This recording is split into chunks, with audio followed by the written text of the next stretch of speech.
Everybody hit the like button. Everybody hit the like button. Everybody hit the like button. Welcome to the show. Everybody hit the like button. Everybody hit the like button. We're about to start in a second. Drop your city in the chat. Drop your city in the chat. Tell me where you're from. Hit the like button and tell me where you're from in the chat. Grandmother told me she wasn't too sure true love existed. Mom told me she was that guy, more than a lover. Don't get it twisted. Don't get it twisted. Even in my younger years, tired of feeling lonely, eyes full of tears. Codependent deep inside this resentment. Yeah, you be my girlfriend and I'll ignore my fears. See, I always been a hopeless romantic. You got a problem, let me fix it. I'm no mechanic, yeah. They say opposites attract. Seems like I attract attached, yeah. How to get free when I'm a stranger to me? You're my real, you're my real, yeah. You know what I'm talking about. You're my real, you're my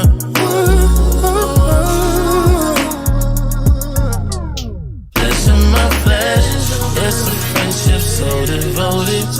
Bone of my bones. All the mothers get demoted. Yeah. You're my real. You're my. Now after 12 years, we still got a problem. Remember everything in the first verse. We were ready for a takeoff. Heavy luggage, you took it from better to worse. Shared a problem with another, not highly suggested. It's like expecting a return when you never invested. No, even when I was younger, it's so hard to be single. What's the point of being married if I've chosen to mingle? I'll never do what my dad did to my mother. You to my mother. Like father, like a son is asleep with another. Damn. But you can't, no, you can't lose what's yours. Felt like someone else took my spot, now it's getting hot. I let a stranger in.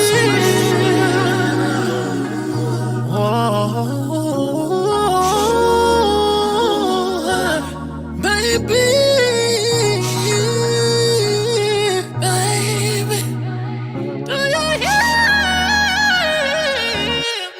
Listen, my flesh, it's a friendship so devoted. Bone of my bones, all the mothers get demoted. Yeah. You're my real,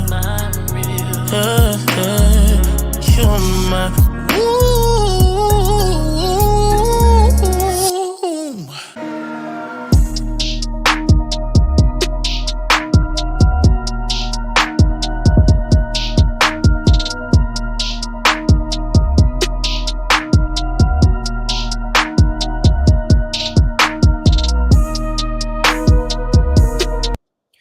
What's going on, y'all? This is Mr. Let Go. Let me shout y'all out in the chat real quick, and we are going to get started. The stepfather that refused to pay for his stepdaughter's wedding due to the fact that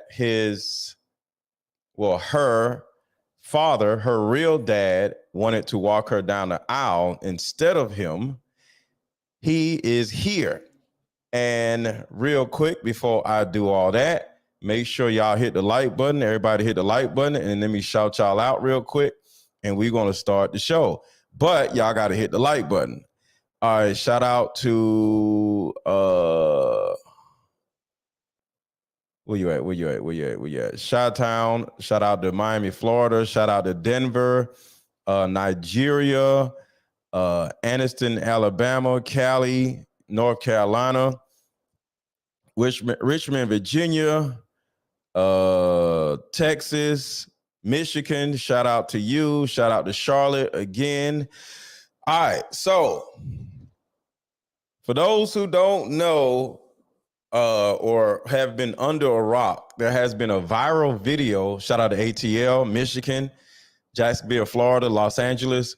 There has been the Bronx. There has been a viral video that has been going crazy for the last, I would say, 3 weeks about a man who was a stepdad who literally got to the point where he reneged on his duties as a stepfather, not because he refused to pay for the wedding of his stepdaughter, but because he backed out of the situation.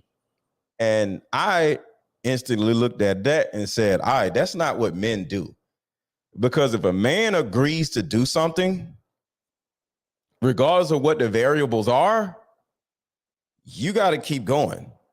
Now, would I have done that? The answer is no. I'm never going to overextend myself to the point where I feel like I'm being used, right? So he turns around, and I'm going to play the video. He turns around and buys the girl a car, pays for her college, like $40,000 and all this other stuff, right? But then he pays for the whole wedding, and due to a variable changing, he backs out and says, I'm not going to pay. That in itself is not fair, because that young girl most likely didn't ask him to pay for the wedding. The mama probably asked him to pay for the wedding. All right, so everybody hit the like button. Everybody hit the like button. Everybody hit the like button. Put a 1 in the chat if you have already hit the like button. Hit the like button. Everybody hit the like button. So to give you some backstory, here we go. My stepdaughter's wedding because her real daddy is the one that's going to walk her down the aisle.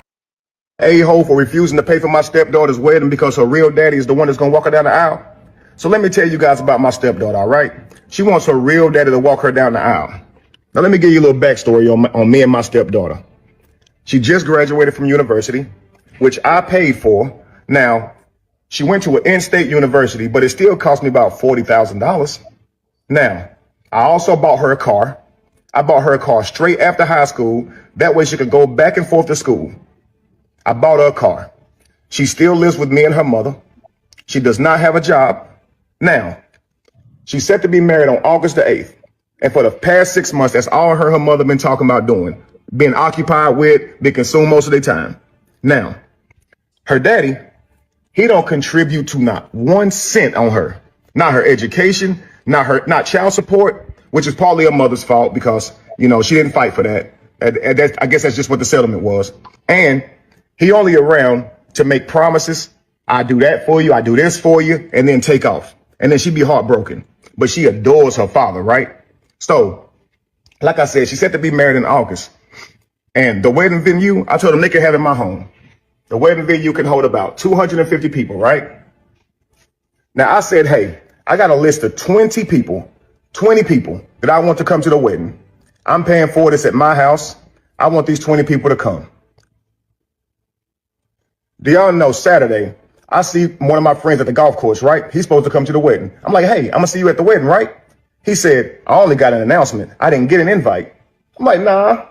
I'll let my girlfriend and stepdaughter know to send out the invitations on these few people.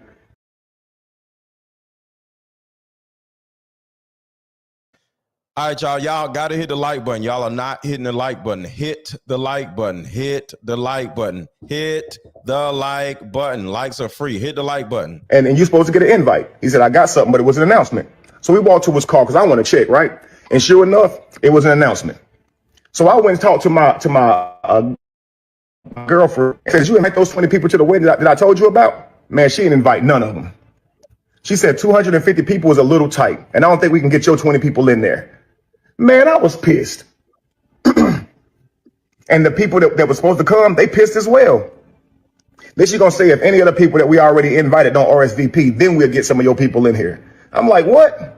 Man, that's crazy, man. Don't even worry about it, man. I'll just be mad. All right? So now, the crazy part about it is, when I check the invitations, they don't even have my name on them. They have her real daddy and her on the invitation that I paid for. I paid for these invitations. How you got a real daddy on there, her mama on there? Cool. Hosting the wedding family at my house. All right, hold up. It messed up a little bit. Let me back it up. Hosting the wedding family at my house, okay? It's me, stepdaughter, girlfriend, groom, and their parents, right? Trying to help everybody get real acquainted. Then a surprise guest shows up. My stepdaughter's real daddy. And I'm like, you know what? You know what, cool. He probably just coming to the wedding, right? But tell me why my stepdaughter proceeds to stand up and announce that her real daddy is giving her away at the wedding. What? The wedding that I'm paying for in my house? The daddy don't do nothing for you? Is giving you away? And they were just so happy and smiling. Yay, great. Inside, I was fuming. There's a lot more, so watch this video to the end, but I wanted to interject right here because there's so much. First thing I want to ask is she getting married or is he getting married? Okay, so now, all right, before I bring him up, put a 1 in the chat if y'all want to hear the rest of the story. Put a 1 in the chat if y'all want to hear the rest of the story. That's the first part of it. Put a 1 in the chat if y'all want to hear the rest of the story. Do y'all want to hear the rest of the story? Because there's another half of it. I want to make sure y'all are getting what y'all want. Put a 1 in the chat if y'all want to hear the rest of the story. Okay, so y'all want to hear the rest of the story. All right, so here's part 2. All right, so I just want to make sure y'all good. So here's the second part of the story. Daddy and her on the invitation that I paid for. I paid for these invitations. How you got a real daddy on there, her mama on there? But tell me why my stepdaughter proceeds to stand up and announce that her real daddy is giving her away at the wedding. What? The wedding that I'm paying for in my house? The daddy don't do nothing for you? Is giving you away? And they were just so happy and smiling. Yay, great. And been around it for the last 10 years, for the last 10 years. But tell me why giving my financial duties to the new host and I would back need. I realized I'm an 18 family. All right, right here, this is when he's at the actual reception, wedding or something. I'm not exactly sure, but they're about to have a toast and he blows up the whole situation. Watch this. Gratitude, because they have opened my eyes tonight. I said, I owe the groom and the bride a deep debt of gratitude because they have opened my eyes tonight. Everybody at the table was just smiling. They have let me know that my position in this family is not what I thought it was. You should have saw the frowns, man. Now they mad. It done got serious. I let them know I am not the godfather or, the head of the family that I thought I was, the loved one that would be seeked out in times of need. I realized I'm an ATM. Since I have been replaced as host of the wedding, I shall be giving my financial duties to the new host, and I will back out monetarily. Now later that night, tell me why my girlfriend gonna come to me talking about how I'm ruining so much. How I'm ruining so much for backing out, and how her daughter ain't gonna have her dream wedding, and how her daughter ain't this and that. Okay, well, it's apparent that I'm not family in this family. So the family should take care of it, right? That's my stepdaughter. I mean, it ain't even my stepdaughter, really. It's my girlfriend. I just happen to be around her for the last 10 years. But tell me why the next day, my girlfriend trying to show me how much I'm ruined, right? She takes me to where they planning the wedding, and the wedding planner showed me, I look at the venue. They got some father-daughter dances, right? 3 songs. All of them cater to her real dad, not me. I looked at the food they got. 2 of the dishes got stuff I'm allergic to in it. I just started laughing. Like, they want me to pay for this? His name on it, not mine.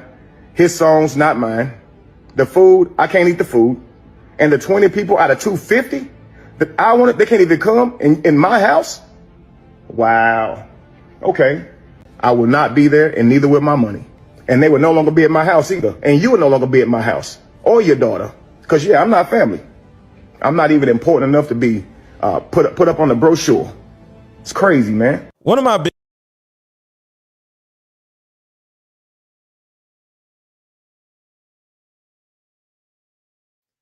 So before we bring up the guest of honor, we got to do a little commercial break. Everybody hit the like button. I'm about to bring him up in 30 seconds. But before we do that, check this out.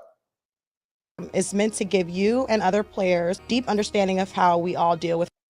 Deeper Discussion card game is meant to give you and other players deep understanding of how we all deal with relationship, when or if things get serious. One of the biggest reasons why people break up is because of underlying family issues. This game can be played with either 2 people or an entire group, so have fun. Question number 1. What is the one thing you wanted but didn't receive when you were young? Name a time when money was the main factor why a relationship went bad. What is the most annoying attribute about the opposite sex? Deeper Discussions Dating Edition. Again, these cards are good for vetting a potential boyfriend, Candidate. a potential girlfriend, a potential husband, a potential wife. It'll even tell you what's wrong with your sneaky link. If you and your sneaky link need to have a conversation, these are the cards. And you can fix yourself and And figure out the why. The texture of these cards are so soft and silky, by the way. Like They ain't gonna get really wore out. after you- durable.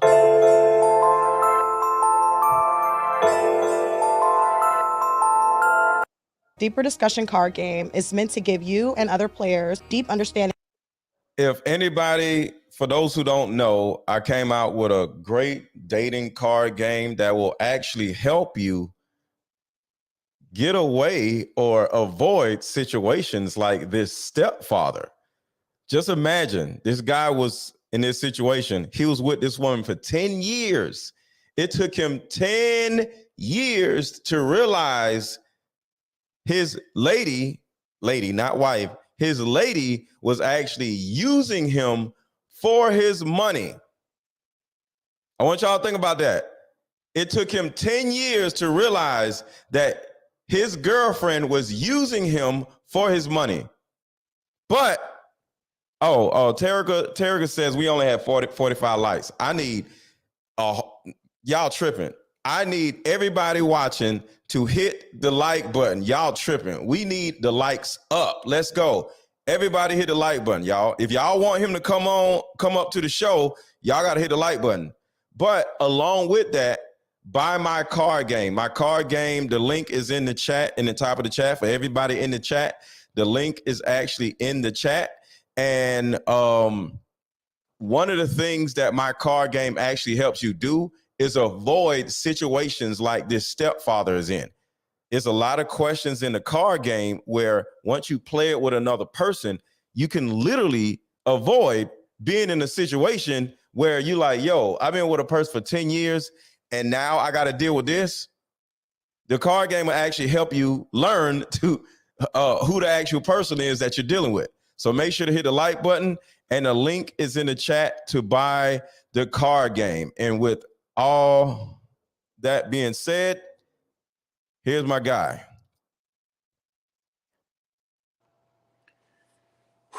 Peace to you. Peace to you. How you doing? What's going on, brother? How are you? I'm amazing. I'm amazing, man. I'm excited to be able to have this bill with you. All right, that's what's up. That's what's up. That is what's up. So this is, well, first of all, introduce yourself. All right, for those who are not familiar with me, my name is Kevin Wesley. I am the person that is doing that in that video. I'm a content creator as well. I'm a coach, counselor. I was in ministry for 15 years where I was a youth pastor, acting pastor. During that time, I got certified in counseling, all that. Now what I do is I try and review different videos like I reviewed that one to try and enlighten the community so we can be able to have long-lasting relationships in our families and be able to make it to grandparents instead of all these broken homes out here. So the last year or so, I've been dedicating my time into relationships and parenting and things of that nature. So today I'm going to be talking about how I would talk to this guy if I were counseling or coaching him. So of course you guys see me in this video. Whoa. So what you're telling the audience is that wasn't your story? No, that's not my story. Actually, you had all of us believing like a lot of people don't know that wasn't your story. Can you explain that part? Because a lot of people right now are like, wait, huh? So explain that part. All right, so yeah, I've been getting that out of the woodwork. So basically it's a story from Reddit, okay? Or you can go on Quora, you can see these real life stories. So being sensitive about the situation, it is a real story that happened with a real stepfather, a real situation, okay? Mm. I saw it being reenacted by someone else. So I reacted to that video. That person didn't want me using their video. I didn't want to, discard all of my content that I had to that video. So I said, you know what? I'll do the reenactment myself. So I did the reenactment myself. The video right now, I think is around like close to 3 million views. And so many people, I think I saw on YouTube alone 23, 24 videos and lives and things doing that video.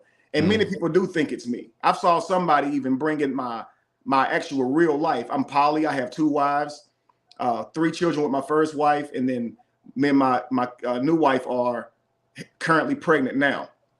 People are factoring that in, saying that I actually have a real stepchild involved in that, and they're getting it all wrong. So yeah, that's why I'm actually glad to be able to have this build, man. I've seen it all. Okay, because I'm up here like, I thought Kevin Wesley was because I already had followed you, and I was like, yo, this dude is a whole sucker out here. What is he out here doing? I was like mad at you, like, yo, bro, what is wrong with you? So yeah. So me and him talked in the background, but I literally did not know that it was a skit until I actually got on the phone with him. You know what I'm saying? Because you hit me up in the comments. And I DM'd you and I was like, yo, like, you got to explain this to me. You know what I'm saying? So you got me. So one thing I can say is you're a great actor because your facial expressions, your tonality, because, folks would be in the chat like, no, that's not him. I'm like, you a lie. Like, look how he acting. Yes, sir. So yeah, your acting acumen is great. It's great. So, just so y'all know, being on this channel here, Mr. Let Go, I have a couple rules. So 1, you have to hit the like button. And 2, you have to contribute to the channel. And you have 3 different ways you can contribute to the channel. Either via Cashapp, which is right here, Aaron 1000. 2, drop a super chat in the chat. Or 3, purchase my card game. Some of you may not know about my card game. So do one of the 3. I will always say buy the card game because now you have a product instead of just, drop a super chat. But if you want us to read your comment, make sure to drop it in the super chat, put some color behind your words, and then we'll read it. But all together, we both are 2 individuals that are, we both believe in family empowerment. That's what I call it.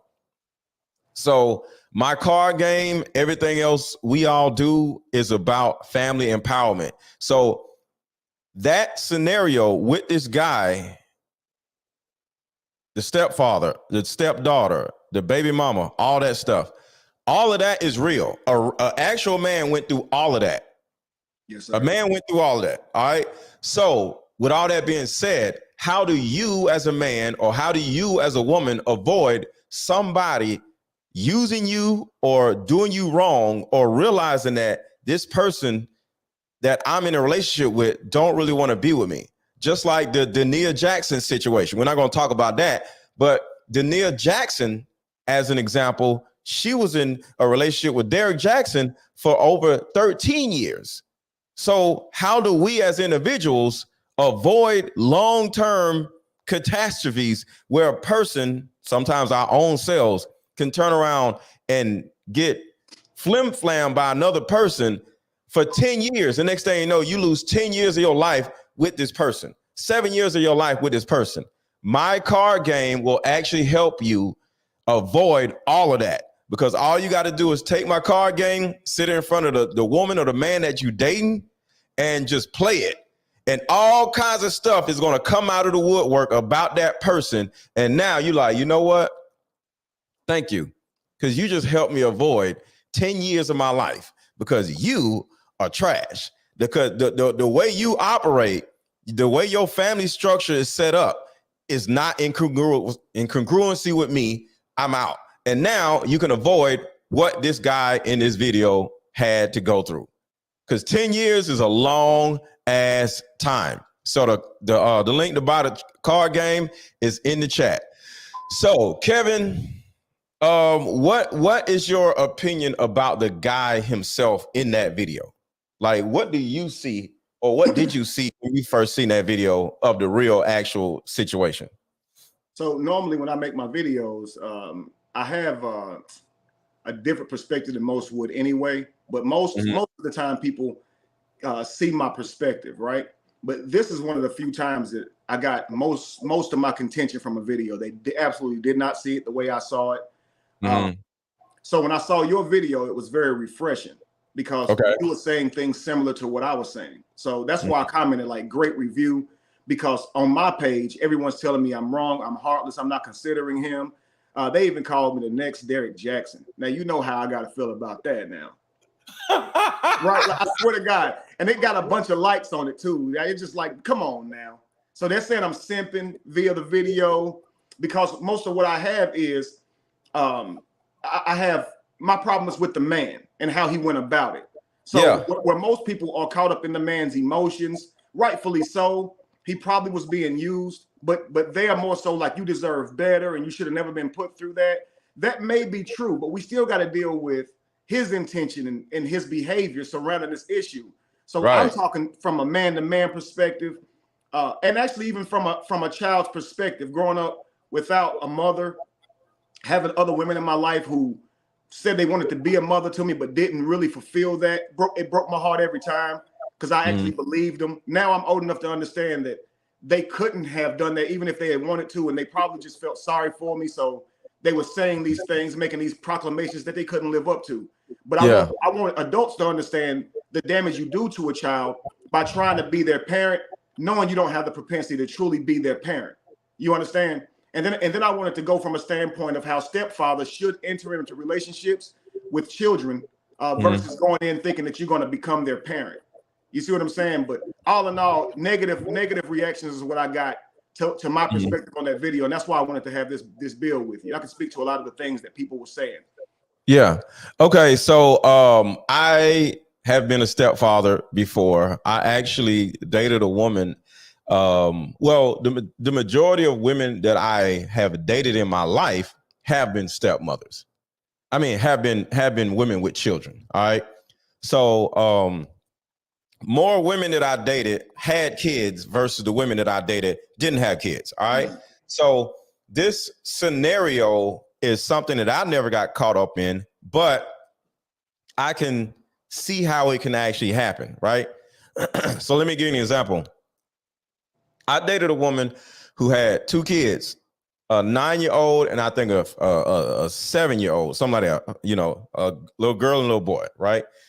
And me and the son was cool, but the dad was around, right? So I would be outside, you know, I'm over there or whatever, and the little boy just wanted to be a running back. That's his number one goal in life. He wanted to be a running back, right?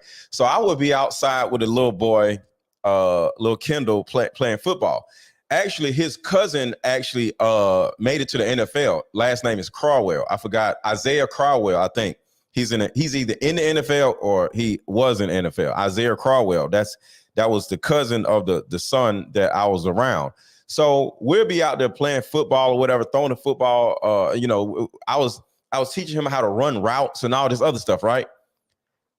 Real close to this young man. And his dad was in his life, right? Shout out to him. He was always around, but I had a different role in the boy's life versus the dad. The dad was always busy. He was always working. He didn't have time to throw the football with his son and all that stuff, right? So it was one time where his dad was at his game. I didn't go to his game. I would just practice with the boy, right?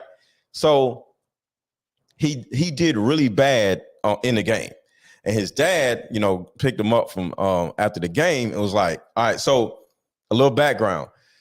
When me and his son would throw the ball to each other, whoever dropped the ball, I say, yo, Kendall, you suck, right? If I drop the ball, he'll say, Aaron, you suck, right? So it was a thing between me and him where if somebody drops the ball, one of us would tell the other person they suck, right? So he actually played a bad game, and his dad was like, yo, son, you really sucked out there. Do you know the son went off on his dad? The son was like, blah, I can't believe you can't say that to me. You can't say this because you ain't helping me practice, right? He literally told his mama, he told me I sucked, right? And the mama was like, but you be outside with Aaron and he'll say you suck. What's the difference? He said, because Aaron is out there practicing with me. He has the right to tell me I suck because he's helping me get better. I'm like the stepdad, right? I ain't married to him, but I'm the woman's boyfriend. I'm like, yo, you went off on your own dad. And so that right there showed me that is definitely a spot in a child's heart for the stepdad. And the stepdad, depending on who he is and what he does, it's a spot for him. You know, he's not pushed to the side. He's not this trash person. He's not this backup person. You know, you can actually have a great spot in a child's heart as the stepdad or simply the mom's boyfriend. You know what I'm saying? And with all that being said, years later, right? I ain't with the mama no more. And years later, the son and the daughter invited me to their graduation. I went to one of their graduations last year, the daughter, and I went to the son's graduation like 3 years ago. They both invited me to their graduation when they graduated from high school. I was around them when they were 9.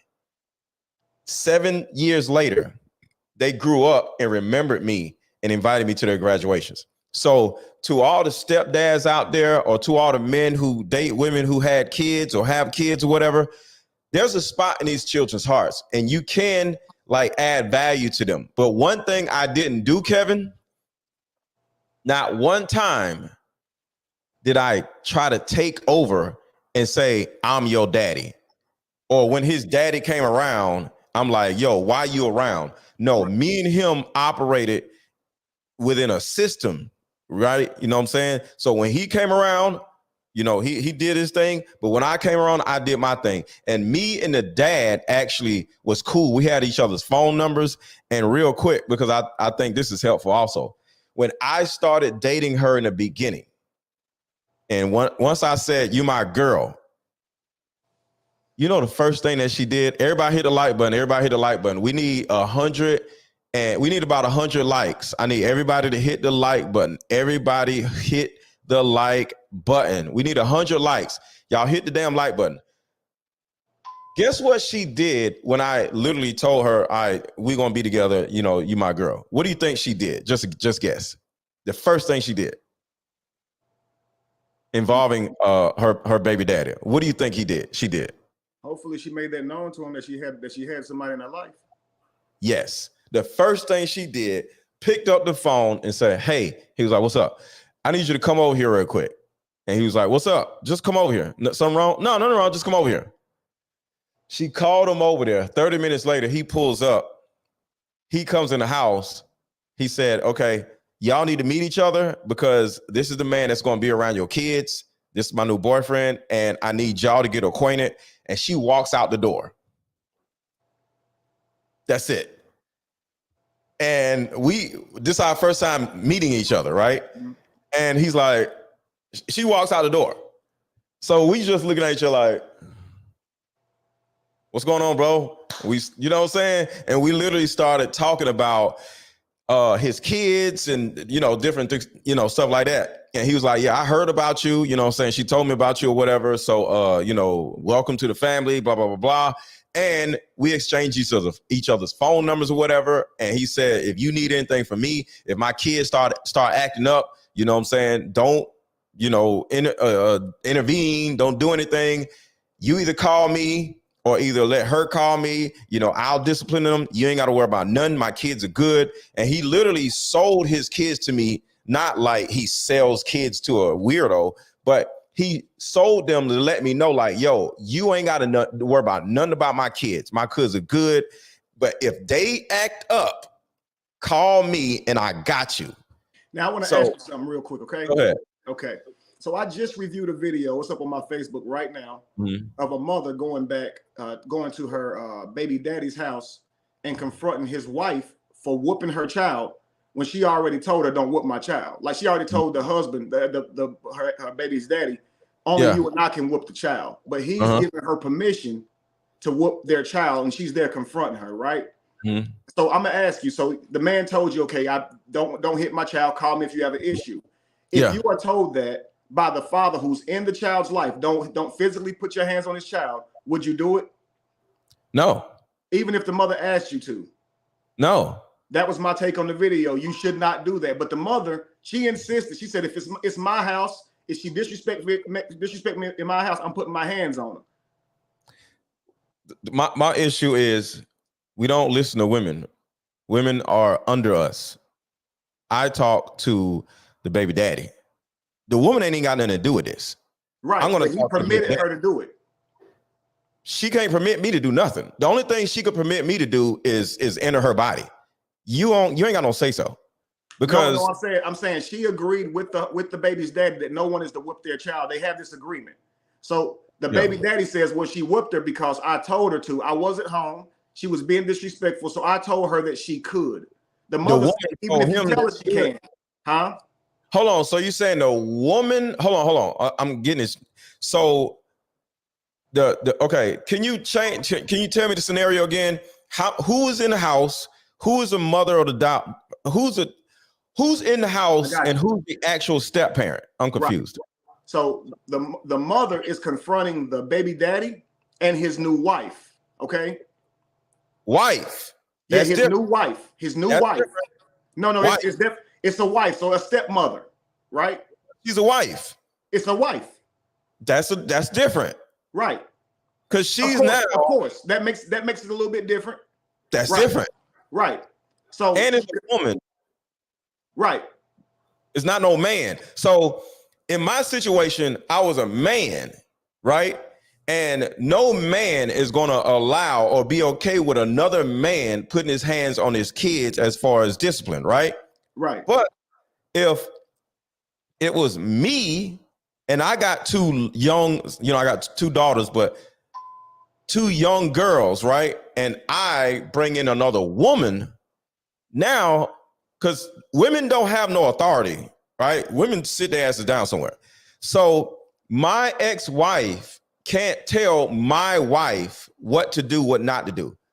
I run this. You feel me? So that, in my opinion, is different. So if I give my new wife the authority to discipline our kids, she can do that. My ex-wife ain't coming over nowhere telling nobody what to do, because I run all this. I run the ex-wife. Because I'm the head of the house. I'm head of the family until my ex-wife finds a new husband. And when my ex-wife finds a new husband, me and your new husband is going to talk. I'm not talking to you about nothing that's going on in this household, because if you don't trust me, there's a huge problem.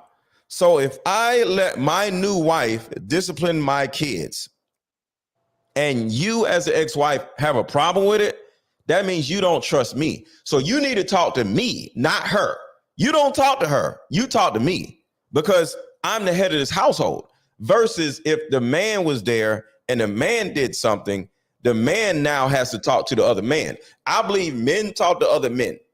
I don't need no woman telling me nothing. Now, if I'm wrong, if I'm crazy, she can take custody and take me to court if she don't trust me. But if the kids are in my house, you trust the kids to be in my house, and you trust the way I run the house. So no, my ex-wife ain't coming in my house saying nothing. She's going to have a conversation with me, and I'm going to explain to her why because my new wife didn't do nothing. I did something. I gave her permission. So you talk to me. You don't talk to her about nothing. I gave the permission. Does that make sense? So I get your perspective. So I look at it like this. Let's say you've been co-parenting with your baby's mother for a little while. This little girl is of age to at least be considered disrespecting somebody, right? So you've been co-parenting with your baby's mother, right? Mm-hmm. Yeah. Now, y'all have agreed nobody else is to put hands on your child. Now, based on your perspective, you likely would have never came to that agreement, because you would have said, when I meet my wife, she is going to have a right to put hands on my child if I give it to her. So you would have never agreed to that, right? Mm-hmm. Right. So her and this guy, they agreed that only them two would physically interact with the child in this way. Well, that was the agreement. That's the agreement. So now the guy violated. He violated because he went against the agreement. Agreement with her, right? Because now you're co-parenting, right? So if we're co-parenting, I don't want anything to change if you get married, because you know I'm in my child's life, and you know we have the parenting already down pat because we are the parents, right? Right. And now a step parent is a step parent. They're not the parent. You see, so we got this. Yeah. So basically, he said I had a whooper because I wasn't home, but you didn't say that. You told me you just wouldn't have a whooper. So she's saying, don't do this. Now the mother is talking crazy, saying, yeah, I hit her, and if you come here with a problem, you can get hit too. So she's provoking the mother, right? Provoking her. So me as a man, if I'm co-parenting with a woman and I get remarried, I am not going to let my new wife, physically punish my child. I can cover that. I can handle it when I get home. You don't need to do that. There's got to be another way, because even if I feel like she can and say I got your mindset and it's my kingdom, I can run it how I want.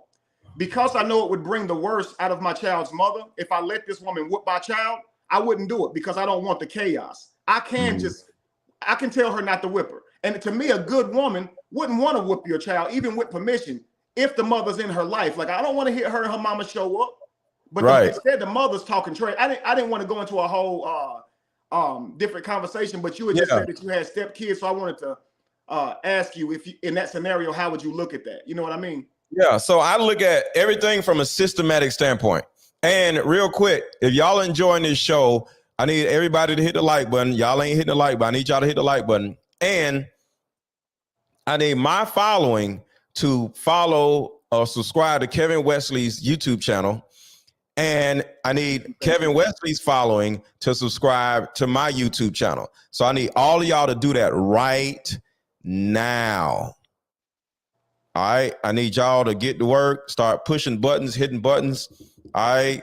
So make it happen. Start hitting like buttons, start hitting the subscribe buttons or whatever. Because my moderators are saying the likes are low. So I need y'all to hit the freaking like button. Y'all are tripping. So I look at everything from a systematic standpoint. If me and my ex-wife agree that nobody is disciplining our children except for us two, that is what it's going to be. And if something was to change, we're going to have to come back to the negotiation table and say, hey, we need to change something and we need to agree on what is changed. And if we don't agree on what's changed, it ain't going to be changed. So, you know, so that's different. If there's an agreement there, right? There's agreement. Because with me, you know, I believe in the waiting till your daddy get home type of stuff. You know what I'm saying? So it's like, if I'm not home and my kid is acting up, my kid is my responsibility. You say, "Ooh, wait until your daddy get home." It's going to be like that. And if she gets remarried, it's going to be the same thing. Wait until your daddy gets over here. You know what I'm saying? Because to a certain degree, it happened. Well, that didn't happen, but I have kids and now they are raised in a household under my ex-wife's new husband and her, right? It ran efficiently like that. If my kids had a problem or my kids weren't doing what they do, she gets on the phone with me. I'm like, put her on the phone. I'm like, hey, what are you doing? I'll literally say, get on the phone, mama. Hey, take her TV out her room. Hey, do this. Hey, do that. Next thing you know, the TV is now in the bedroom or over here in the closet or whatever. And he like, what's going on? Oh, Aaron told me to take the TV out the room. Oh, okay. You feel me? Something like that. Mm-hmm. So all together, I still discipline my kids via, it was remotely, you know what I'm saying? So if I needed to talk to my kids or whatever, they just going to put me on the phone with me. You know what I'm saying? Put them on the phone with me. But see, you could imagine, let's just say, hypothetically speaking, he was to physically punish one of your children, right? Physically discipline one of your children. Now, say that you're going to go to him with diplomacy. Now, this would infuriate a man, another man whipped his child. Like, so you're going to have to put your ego to the side and go to him with diplomacy. So you're already doing that by having a conversation, because you should be talking with your hands at this point. Right. You're having a conversation. If that man looks you in the eyes and says, I'll whoop him again, and if you got a problem with it, I'll whip you too, it's over. He's taken away your diplomacy. You have no other right. I mean, it's almost like you have to challenge this man. No. It's the worst way to handle it. Why tell you I'll do it again and you can come bring it to me? How would you handle that? I wouldn't fight the dude right then and there. I'll back away and be like, all right, cool. I'll talk to my ex-wife and be like, all right, this man just stepped to me like blah, blah, blah, blah, right? So what are you going to do about this? Are you going to get rid of him or am I going to get rid of him? See, I believe in going through the hierarchy. That's her household. That's her boyfriend or her husband, right? I don't go to him because to a certain degree, she brought him here. So I got to look at her mindset because this is what can happen. I get to fighting with him. I win the fight or I lose the fight. She calls the police on me and make up a lie saying I attacked him. Now I got to go to jail. And then I got two people on the witness stand saying I did something that I didn't do. Now I got two people going against me.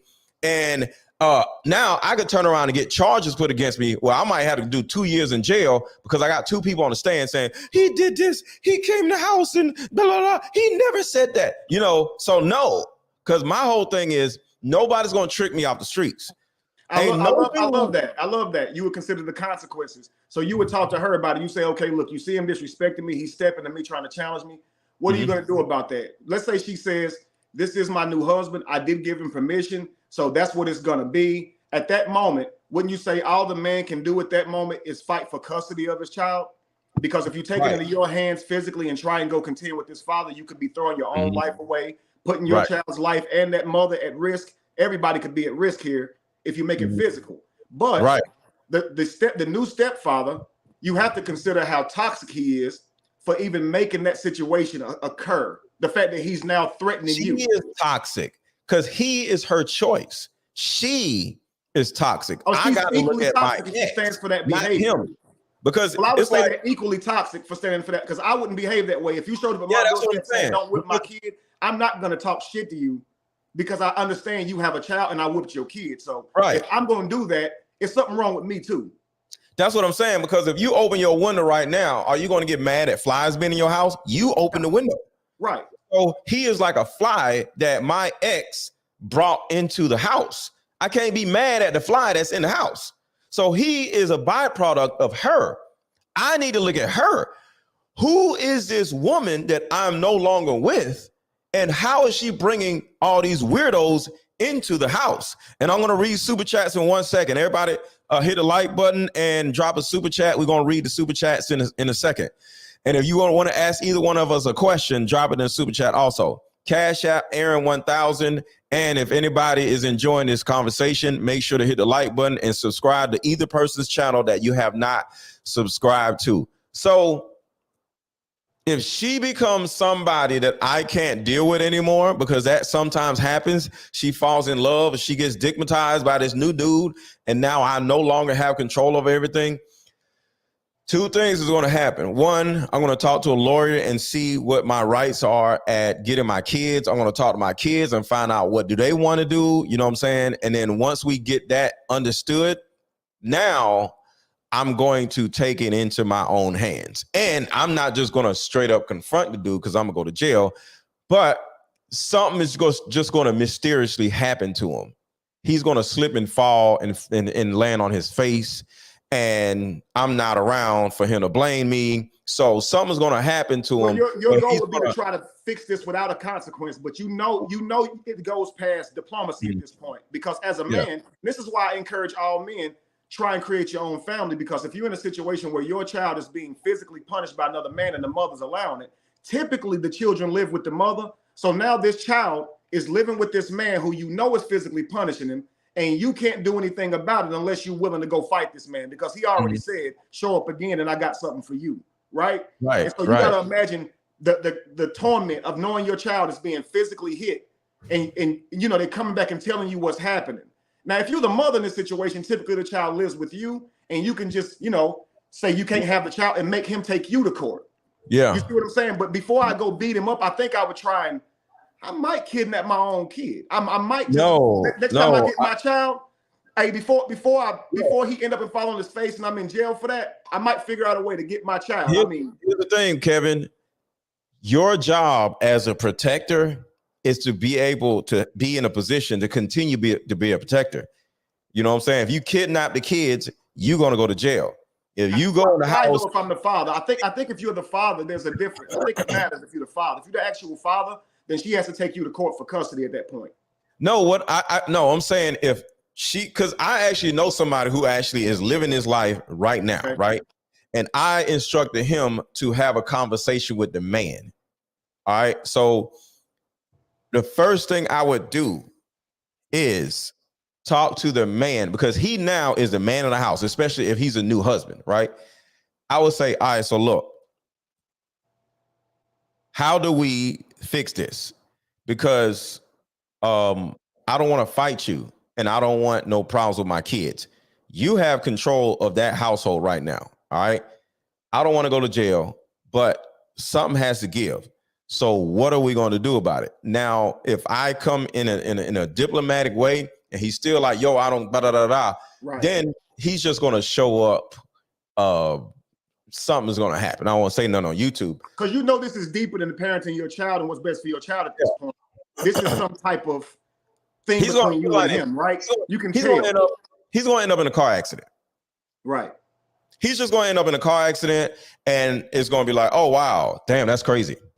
He's just going up in a car accident. And that's why I say, men, it's best to just try and start your own families. But let's do it. I don't want to take you too far off, man. Let's have this build about the stepfather. Okay. But that was a great dialogue right there, because I think it'll be helpful to men and women out here. So to the men watching, never allow a man to trick you off the streets. I don't care how disrespectful a man is. You go in a certain emotional direction, you will end up in prison, especially if the girlfriend or the wife will literally vouch for him and take the witness stand and be on his side. You going to prison or you going to jail for 2 years. You the one who's going to be looking stupid. You're going to lose your job, lose your car, lose your apartment, and lose your kids. Because that could turn into domestic violence. Or worse, it could cost you your life. Because now you got domestic violence. You feel me? Even though you fight the dude, if you fight the dude in her house, it's still domestic violence. And it could cost you your life. 2 men get to fighting, and you know that right there is a risk of death. You know, men are very strong. We don't always fight fair. And somebody ain't always going to let you get the best of them, and let alone start something with them in their own house. Right. Because, depending on who you are, the dude can, mysteriously slip on something, fall on his face, or, getting off of work. All of a sudden, something happens while he's getting off of work. There's ways for you to deal with things where you won't end up in jail. And I don't condone any violence or whatever.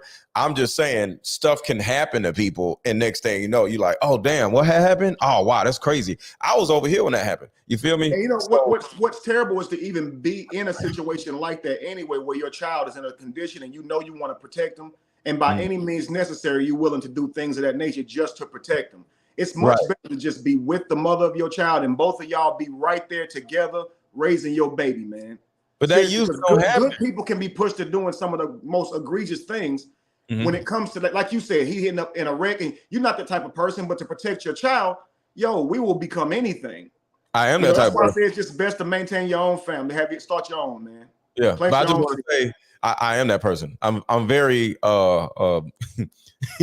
I'm very protective. You know what I'm saying? So somebody would easily lose their lives, and it won't be my fault why they lost their lives, but they'll mysteriously lose their whole life messing with me. Mysteriously, just out of nowhere. It'll be like a ghost, and I'm going to be at home. So I'm not violent, but violence would mysteriously happen to you. Mess with me.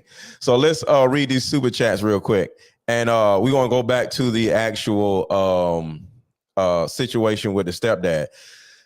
Shout out to Chef Works. Thank you for the super sticker. Shout out to Cookie. Sir, you need to be in Hollywood. He had me food. Exactly right. Chef Works said, gentlemen, please leave Simpology University. Cookie comes back with another super chat. She says, Mr. Wesley, respect. He broke agreement and trust. That's all facts. Chef Work says circumstances are real tricky. Stepmom, stepdad situations can be crazy. Flight Night, shout out to Flight Night. He says, I'm going to start calling Mr. Let Go the equalizer. Cookie says, Mr. Let Go trying to slide that unsolved mystery past us. Exactly. It's going to be a whole unsolved mystery. I ain't going to have nothing to do with it. I'm going to be over here. I'm going to have witnesses. I ain't do nothing. I'm just going to be like, oh, wow, that's crazy. What had happened? Oh, man. And old boy just going to be gone. Problem solved. Ain't no way. Ain't no way. So really quick, y'all, I need y'all to contribute to the channel. Thank you for the people who have already contributed via super chat, which is in the chat, or either Cash App is Aaron 1000. What's your Cash App, Kevin? $ Rise In Reach Center. Rise in what? $ Rise In Reach Center. Rise in Reach, I-N Reach or E-N-D? Yeah, I-N, like in reach, like the opposite of outreach, in reach. Yeah. Okay, Rise in Reach Center. Okay, Rise In Reach Center. And if anybody wants to play a fun card game real quick, because this is more or less not just fun, but this is something that I believe in bringing to the community. So y'all like, why he keep pushing this card game? Because it's something that can actually help you as an individual. Because like I said, I believe in putting people in a position where they can help themselves. So real quick, this is the card game. Deeper Discussion card game is meant to give you and other players deep understanding of how we all deal with relationship, when or if things get serious. One of the biggest reasons why people break up is because of underlying family issues. This game can be played with either 2 people or an entire group. So have fun. Question number 1. What is the one thing you wanted but didn't receive when you were young? Name a time when money was the main factor why a relationship went bad. What is the most annoying attribute about the opposite sex? Deeper Discussions Dating Edition. Again, these cards are good for vetting a potential boyfriend, Candidate. A potential girlfriend, a potential husband, a potential wife. It'll even tell you what's wrong with your sneaky link. If you and your sneaky link need to have a conversation, these are the cards. And you can fix yourself and figure out the why. The texture of these cards are so soft and silky, by the way. Like they ain't gonna get really wore out. Durable.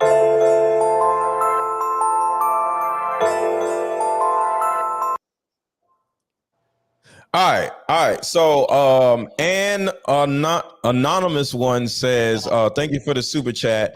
As men, we learn how to fight physically. We know so little about how the law and legal proceedings. The rings we fight in is the courtroom in 2023. We are woefully unprepared to fight. So I want to add something to that, because they said something important. The rings we fight in. See, there's something called a ring camera. Ring, right? If you go over somebody's house, bamming on the door, hey, going in, hey, and then y'all scuffling or whatever, right? There's a good possibility that ring camera is going to hear everything going on in that house. So next thing you know, you going over there trying to take up for your kids because something crazy done happen, and everything is in the ring camera, video or audio, and all they got to do is take it to court and say Aaron came in here and came in here and did this and da da da da.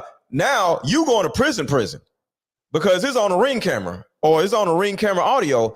You ain't got nothing to say. You can sit around and say, well, this happened. He did this. So why you go in that woman's house acting a fool? Now you don't lost everything. And you got evidence. You got 2 witnesses and the ring camera audio.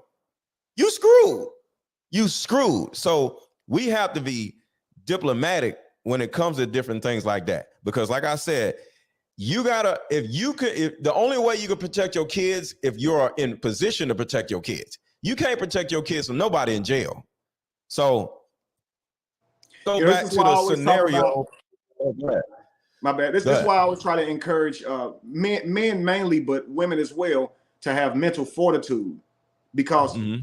us not being emotionally equipped to handle tough conversations is why we fly off the handle. And even during these conversations, we're having them in ego, which is why most of you even have to go to court about it, because we can't seem to talk about it.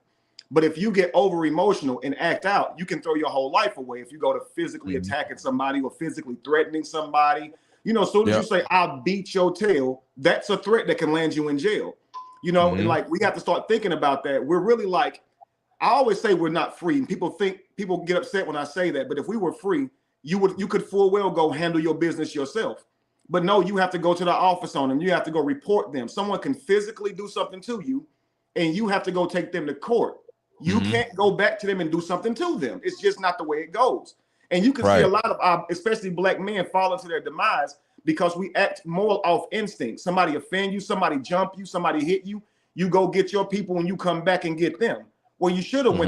went to the courthouse. You should have went to the jailhouse and filed a restraining order, got them for assaulting you. But black men typically don't do that. Now, white men will. Mhm. White men will call the cops and say he assaulted me, and he will use the police that's supposed to be there for everybody. Black Mhm. men will go handle it themselves. So it's almost Right. like when you don't understand the world you live in, it becomes a trap to you. Someone sitting here calling you an N-word or doing something to you to bring the worst out of you, like Mr. Let Go said, they're tricking you off the streets because you're not seeing the rabbit in the box with the stick holding it up. This person who just called you out your name and offended you, they just set a trap for you. And when you physically go handle this because they made you mad or hurt your feelings, you're going to be in jail because Mhm. the government doesn't care if you were mad or they hurt your feelings.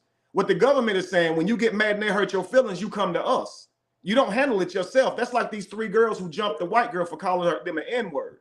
Mhm. Honestly, you should have just got your feelings hurt and went about your business. You can't Right. follow her outside of Walmart and give her the beats, man. You going to jail.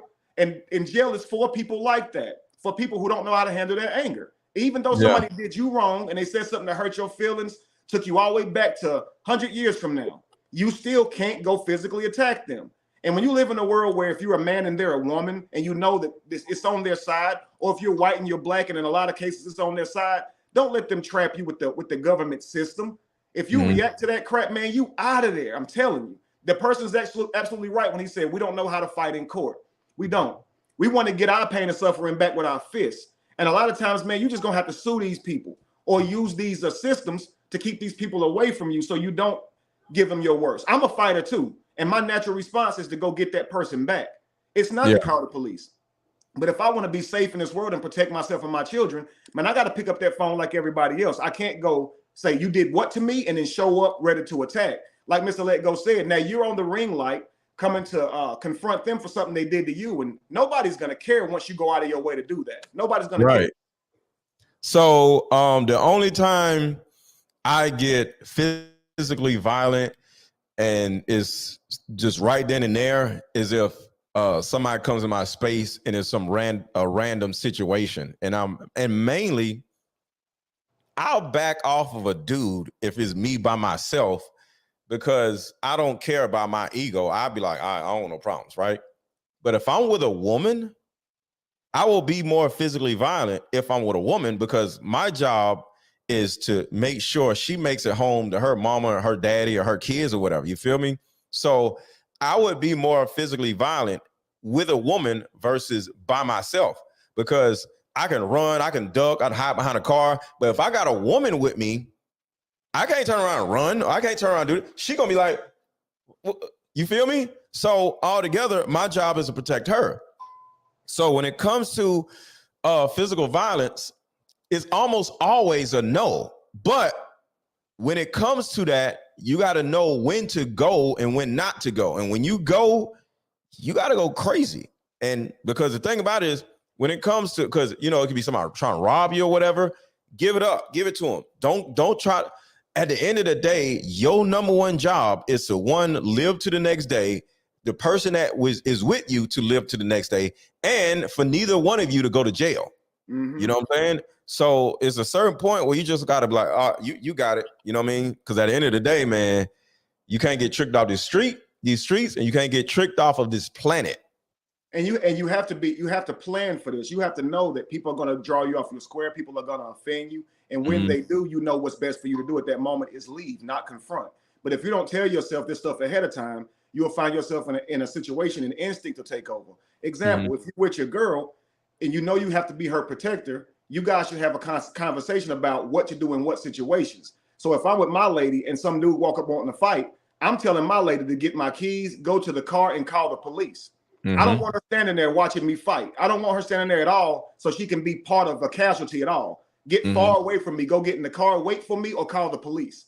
And if it's a worse situation, I might have her take off running and scream for help. But never in a situation do I want her there protecting me, even if I'm getting jumped.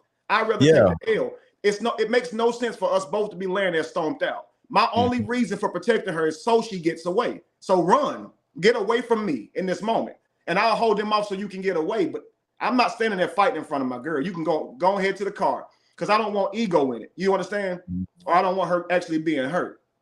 Yeah. So for anybody watching, I'm glad you brought that up because we gotta and we're gonna go back to the stepdaddy situation, but this has become so like deep and like it's a lot of different avenues that we're going down real quick. So as a man or as a woman, as if you and your date are walking, right, and say 3 dudes walk up and it's like, oh yeah, you Mr. Let Go. Oh yeah, I hate how you said we about to do this, do that, right?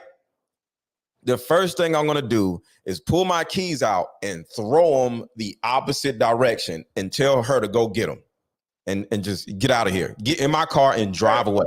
Yeah. Don't sit in the car, get in my car and drive away. Because 1, I don't want them to take my car. And 2, I don't want them to do none of you. Just leave me. Just go. You feel me? You got my car, you're safe. You know, drive around the corner, call the police, you know, circle back in your car or something. But the bottom line is, I'm just going to be like, go. You go catch my keys, you run, because me throwing the keys just gave you a head start where you can take off running to the keys. You feel me? And you could just keep running and just get to the car, get in the car, drive away. Because 1, if they robbing me, I don't want them to take my car. Take the keys, take the car, because I got my car keys, take everything so they can only beat me up and take whatever they got out of my wallet or whatever, call the police and circle back when you think it's okay.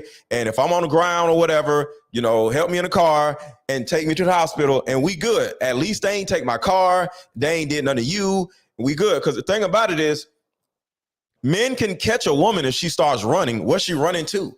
Women, you know, they don't know what the hell to do. They go, they're going to run in the wrong direction. You know, feel me? But if you give them the keys, now they know exactly where to go, what to do. You know what I'm saying? And they can drive my car to their house. Don't even come back and get me. Just make sure you safe. You feel me? So that's what I would do in that situation, because your number one job is to make sure you protect the woman that you're with. And if you with a woman that you don't want to protect, 1, you're not a man, and 2, you with the wrong type of woman. Don't even ask her out if you're not willing to do that. That's stupid that she even with somebody who won't even make sure she's straight. And just invite her of your house. Just invite her of your house where you ain't got to be out with her. But if you out with a woman, that woman deserves your protection because you chose to be out with her. Right. She is now your responsibility. Now let's say she takes off running. Now you're gonna stand there and make sure those men don't chase her. But if it's more than 1, it's 2 or 3 guys, I would advise men not to even stand there and fight. That's not your fight. They got beef with you. They just walked up and said, "You Mr. Let Go, I ain't like what you said." I don't care if you don't like what I said. I ain't gotta fight you. Soon as she out of sight, I may even take off running. I got children at home, man. So I'll run, get far enough away from them, and hit her up, have her pick me up somewhere, and then I'm going to file a restraining order. It's that simple, man. Like, you don't always have to stand here and fight and put your life at risk and try to be a tough guy. You see what I'm saying? So yeah, that's just the way to protect yourself and your family. Protect her first, then protect yourself. We got to start thinking protect ourselves before defend ourselves. Defend yourself is when you backed into a corner. Protecting yourself should be the first thing that you're thinking about. And sometimes that means run. That don't make you a coward. That makes you live longer, man. Sometimes you're running from these consequences. So I know what I'm capable of. So if somebody pissed me off and I put my hands on them, I know I'm going to prison. So it's better that I just get myself away from that person. So if I take off running, don't even think I'm scared. That's not the case. You can think I'm scared. Smart people are tactical, man. You could call me scared. I don't care, because that's the biggest thing, Kevin. And I want the audience to understand. You can say I'm scared. I'm scared because guess what? I'm scared in real life. If 3 dudes run up on me going like this, I'm scared. It's nothing wrong with saying you're scared. I'm scared. See, because I grew up fighting. I boxed. I would be licking my chops. But in a real world where there's consequences, I got to get away to protect myself. I would honestly see it as a challenge. I wouldn't feel fear wouldn't be my first thing because I'm trained in that area. Once you fought so much, fear just isn't something you naturally feel. So for people who are not afraid, they got to have a template of rules to go by. Fear is a good tool. But once you don't have that, you can't just say I'm not scared, so therefore fight. You got to be like, even if you're not scared, run. Run. You see what I'm saying? Right. Run. Because we get shamed like that in school. If you walk away from an encounter, they say you're scared or you're a punk. So school really conditions you to be a criminal. If you take that to your adulthood, you're gonna be saying nobody gonna punk me, ain't nobody getting away with doing this to me, and you're gonna handle things in the worst way because of conditioning from school. So bad behavior is praised in school. You can't walk away from no fight. You about to get clowned. In fact, as soon as the offense is said to you, the crowd oohs and ahs. So they're going to inflame the situation to provoke a worse reaction from you. This is literally school. You get taught this. And then that becomes social media. Somebody insults you on social media. Now you got 1 million fans commenting saying, you going to let them do that to you? Or this, look what they said to you. It's just to inflame you. You can't live in that world. It'll get the best of you every time. Because, and somebody said, pow, pow.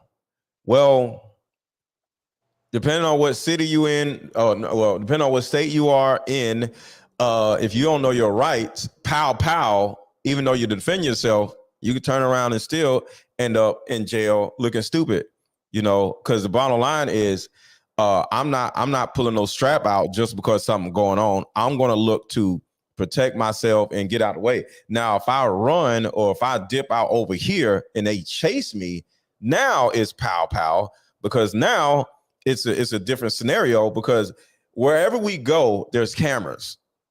So I'm thinking about proof. I'm thinking about, because if 3 dudes walk up to me and it's a camera right there, right? And I'm like, boom, boom, boom, boom, boom. The camera is going to see nothing. The camera isn't even going to see aggression. A camera isn't going to see what they said. It's just going to look. And one of the dudes can turn around and say, we were fans of Mr. Let Go. We wanted an autograph, and he just started pow, pow, pow. Now I'm in prison. No, it needs to be some type of struggle. It needs to be a chase, because if I start running and they chase me, now they can't say, hey, we just wanted this autograph. Okay, why you was chasing them? Now is a reason for the pow, pow. Exactly. That's why you run first. That's why you run first. There's no audio on these cameras. Look, even if you have to pull a weapon, you should always be increasing the distance between you and that target. Be backing away. Tell them that I don't want to shoot. Back away. Treat them like a cop would. Don't just go pow, pow, man. I really wish we cared more about each other's lives than that. Like just the pow. Now, honestly, if they coming up to you to attack you, at that point, we can't say they care about their own life. But still, especially if something like that happens, it's probably a crowd of people. It's probably at night in a public area. You don't want to go let no bullets off, man. If you have to pull it out by any means necessary, you should be constantly stepping away from that person, telling them to back down. And run should still be your first priority, man. I'm being honest with you. Yeah. Somebody says, pow, pow equals a jail. Right. Exactly. Because something may make sense to you in this moment, to the innocent bystanders, they're going to have a different view of it. So when you see 2 people arguing, typically people are going to be biased when it comes to taking that side because they don't hear it all. So when you're sitting there going at it with somebody, know that everybody ain't about to be on your side because you have a view of it. They're going to look at that thing from the outside. And then the jurors they call in to look at this situation wasn't even there to see it happen. So I'm telling you, man, it ain't going to go in your favor. It's not best to react with violence and things of that nature, man. Use them police. They're supposed to be there for you. Now, we don't like the police. We got a lot of trauma. We've seen a lot of movies where we end up on the bad side of police.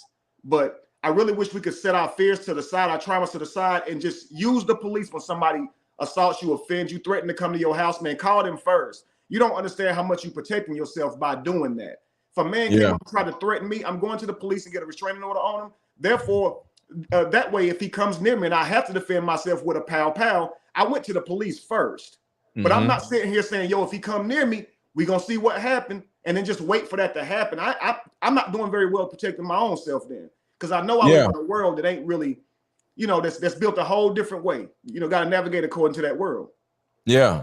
So let's go back to the actual video. I'm just going to play a little bit of the video just to catch everybody else, just in case somebody's like, all right, what is going on right here? So I'm playing a little bit of this, and then we're going to keep on this video. My stepdaughter's wedding because her real daddy is the one that's going to walk her down. Hold up. And everybody hit the like button. Some of y'all have not hit the like button already. Hit the like button, hit the like button, hit the like button, hit the like button. Drop a super chat if you have anything to say that you want us to read. I'll be reading super chats in a minute. A-hole for refusing to pay for my stepdaughter's wedding because her real daddy is the one that's going to walk her down the aisle. So let me tell you guys about my stepdaughter, all right? She wants her real daddy to walk her down the aisle. Now let me give you a little backstory on me and my stepdaughter. She just graduated from university, which I paid for. Now, she went to an in-state university, but it still cost me about $40,000. Now, I also bought her a car. I bought her a car straight after high school. That way she could go back and forth to school. I bought her a car. She still lives with me and her mother. She does not have a job. Now, she's set to be married on August the 8th. And for the past 6 months, that's all her and her mother been talking about doing. Being occupied with, being consumed most of their time. Now, her daddy, he don't contribute to not 1 cent on her. Not her education, not child support, which is partly her mother's fault because, she didn't fight for that. And I guess that's just what the settlement was. And he only around to make promises. I do that for you. I do this for you, and then take off. And then she'd be heartbroken. But she adores her father, right? So, like I said, she's set to be married in August. And the wedding venue, I told them they could have it in my home. The wedding venue can hold about 250 people, right? Now, I said, hey, I got a list of 20 people that I want to come to the wedding. I'm paying for this at my house. I want these 20 people to come. Do y'all know Saturday, I see one of my friends at the golf course, right? He's supposed to come to the wedding. I'm like, hey, I'm gonna see you at the wedding, right? He said, I only got an announcement. I didn't get an invite. I'm like, nah. I'll let my girlfriend and stepdaughter know to send out the invitations on these few people, and you're supposed to get an invite. He said, real quick, I just got a question to you. okay. Because this is a real scenario with this guy. Why do you think this guy was so upset about his friends not being invited to the wedding? Don't nobody care about no wedding. So I did a live right after the video, right? Just to because people didn't agree with the video. So I want to go live and talk with the people. Yeah. One of my questions was, does the stepfather's family get involved? Right. Well, yeah, I understand that. You're gonna want to know both halves of your real family. You want to know your grandmothers, your uncles, and stuff on the real side of the family. But because I never had a step parent come into my life, I don't know that a child gets familiar with the step parent's family. I know you get familiar with the step parent because you have to, but I didn't know that stepfathers would be that invested. Like I got 20 people that I want to see come to my stepdaughter's wedding. But I mean, I looked at it like this. If that was his concern, that's one of the reasons he was overly invested. But if he asked them that up front and they said they would, they should have. That's probably one of the few things I said they did him wrong on. Because if they Why? because if they said I'll let 20 people come, they should have let those 20 people come. That's wrong to say yeah and then send them just something acknowledging the wedding. If you tell the man you're gonna have the people come, at least let the people come. Like, why? Because you told him. Like, you got to be a man of your word, right? Like, that's the only thing that makes him wrong. This is a daughter. She's not a man of her word. Right. I wouldn't have asked that as a stepfather. Even if I was footing the bill for the wedding, I wouldn't have a criteria or a stipulation on who came. But if I asked and they told me yeah, then I would say they're wrong because they went back on their word. And then I got to find out the hard way. They could have at least said, no, we're not going to have 20 people because we don't have enough room. Instead of me coming back to them and asking them about it, now they tell me they don't have enough room. That shows me they don't respect him. So they don't respect him at all. If you tell somebody something and do something blatantly different, and then you don't even give them a heads up, you don't have much respect for them. Well, I just look at women differently. They don't cross the T's and dot their I's. They just do stuff. You know, Well, they told especially him they would though. I don't care about the rest. you 'Cause said man that's of just your them planning the word. wedding. Women don't have a word like a man has a word. So you say man of your word. There's no phrase that says be a woman of your word, because women don't have a word. Women just Yeah, say but stuff everybody's supposed to and they be change their honest. minds. Even Don't though there's women just not a change their minds every time the wind blow? Like you can't be a but woman of this your is exactly word. why they got to be a woman of their word. You They understand? Because they can. know they're They're women. okay. So based on a woman's biology, okay, they are moody and they can't help that. Yeah, Right? they like Right. this. How you gonna be a woman of your So word and the your way, brain is going like this? right. But the way I raise my daughter is dignity, okay, and integrity is keeping your word and being able to move a certain way, even when you're highly emotional. See, think about this. This is where women struggle. If you're in a conversation, having a conversation, a different conversation with your lady, say she gets upset about something that you said or did, and say maybe you really did slip up and address it in the wrong way. Say you apologize for how your tone or something that you may have said. Yeah. She may say, I forgive you, but if she's still mad, she don't know how to not be mad. She don't know how to act, how to not be pouty. You see what I'm saying? And we men are not, we taught to toughen our upper lip up and shut up before you get a reason to cry. So we have to get over it. But I teach my daughter like you would teach a male as well, because I think we all can master our emotions if we're taught this as children. Now, little girls aren't taught this as children, and I think that's why they're underdeveloped. But I do think they have the propensity to, though. And I don't know you. I don't know if you know this, but I say women are children. So yes, yeah, I say women are children. So you can't be a woman of your word because you're a child emotionally. You know, women leave marriages. Women just do all kinds of stupid mess. So in this scenario, not only is this woman a woman, she's a young woman. She's like 20, you know, I'm assuming she's 19, 20, 25 or whatever. She ain't got no words. She just all over the place. So for this man, grown man, to be like, yo, you won't invite my friends to my step. No, I'm not kidding about your little stupid people. Right. I would have never went to my stepdaughter, or so-called stepdaughter, in that regard. If I were to talk to anybody about it, it would have been my wife. I would have said, listen, I am paying for the wedding. Why would you? Because I know she's probably high in the moment, the daughter is, but I need you to keep her reminded of these things. Right. Because I wouldn't blame nothing on my daughter in this time, because it's not his wedding, it's her wedding. She's her wedding with the groom coming up with things about this wedding, and she shouldn't have to consider her stepfather, even though he paid for it. She shouldn't have to. So I would only deal with the mother. So let's just say I'm dealing with this guy, right? As a stepfather. My first question to him is, what does he see in this mother, in the mother of the child? I do want to know what he thinks of her looks, not to be on some Kevin Samuels 1 to 10, even though I think that's a good criteria, but I want to know how he sees her on a scale from 1 to 10. Because if he thinks she's a dime piece, that probably tells me why he's putting up with all this bullshit. Okay? Because men really do strongly care about looks. If you're really beautiful, his way of life, his well-being, he'll be happier. So he will settle for a woman out of her beauty, even if she don't have the character. So I would just ask him, what did you see in her? And then I would go to her character. What does she bring to the table? Why would you choose this lady? I would ask him if he had children of his own. The reason I'd ask him that is because a lot of men be better stepfathers than they are real fathers. And that pisses me off, that they'll be over here really, because they're in the home with this stepchild, they're way better for the stepchild. But they really don't check on the other child. And so the other child grows up with a broken heart because they're watching this child that ain't even his child get shit that they can't get. Every time he go out to eat, that stepchild get to go out to eat. They get daddy every other weekend, if that. But this stepkid get the benefit from everything that their daddy is doing, right? Yeah. So I would say, do you have your own kids? And then number two, number three, if he did not have his own child, well, you dated her for 10 years. Did you not plan to have children? That's a long time to be with somebody for 10 years and did not have a family. So you're that invested in her child, right? Now, 10 years you've been in her life. In a woman, because my thing is this. You talking all this mess about your stepdaughter getting married. Why the hell you ain't married the stepdaughter's mama? Why didn't you even marry her? You want to be a stepdaddy, but you didn't even marry her yet. So this is my thing. See, what if he said something like, I don't have kids and I can't have kids? Okay, that may be an example of why explain why he's so emotionally invested. But I would say to that brother, go adopt.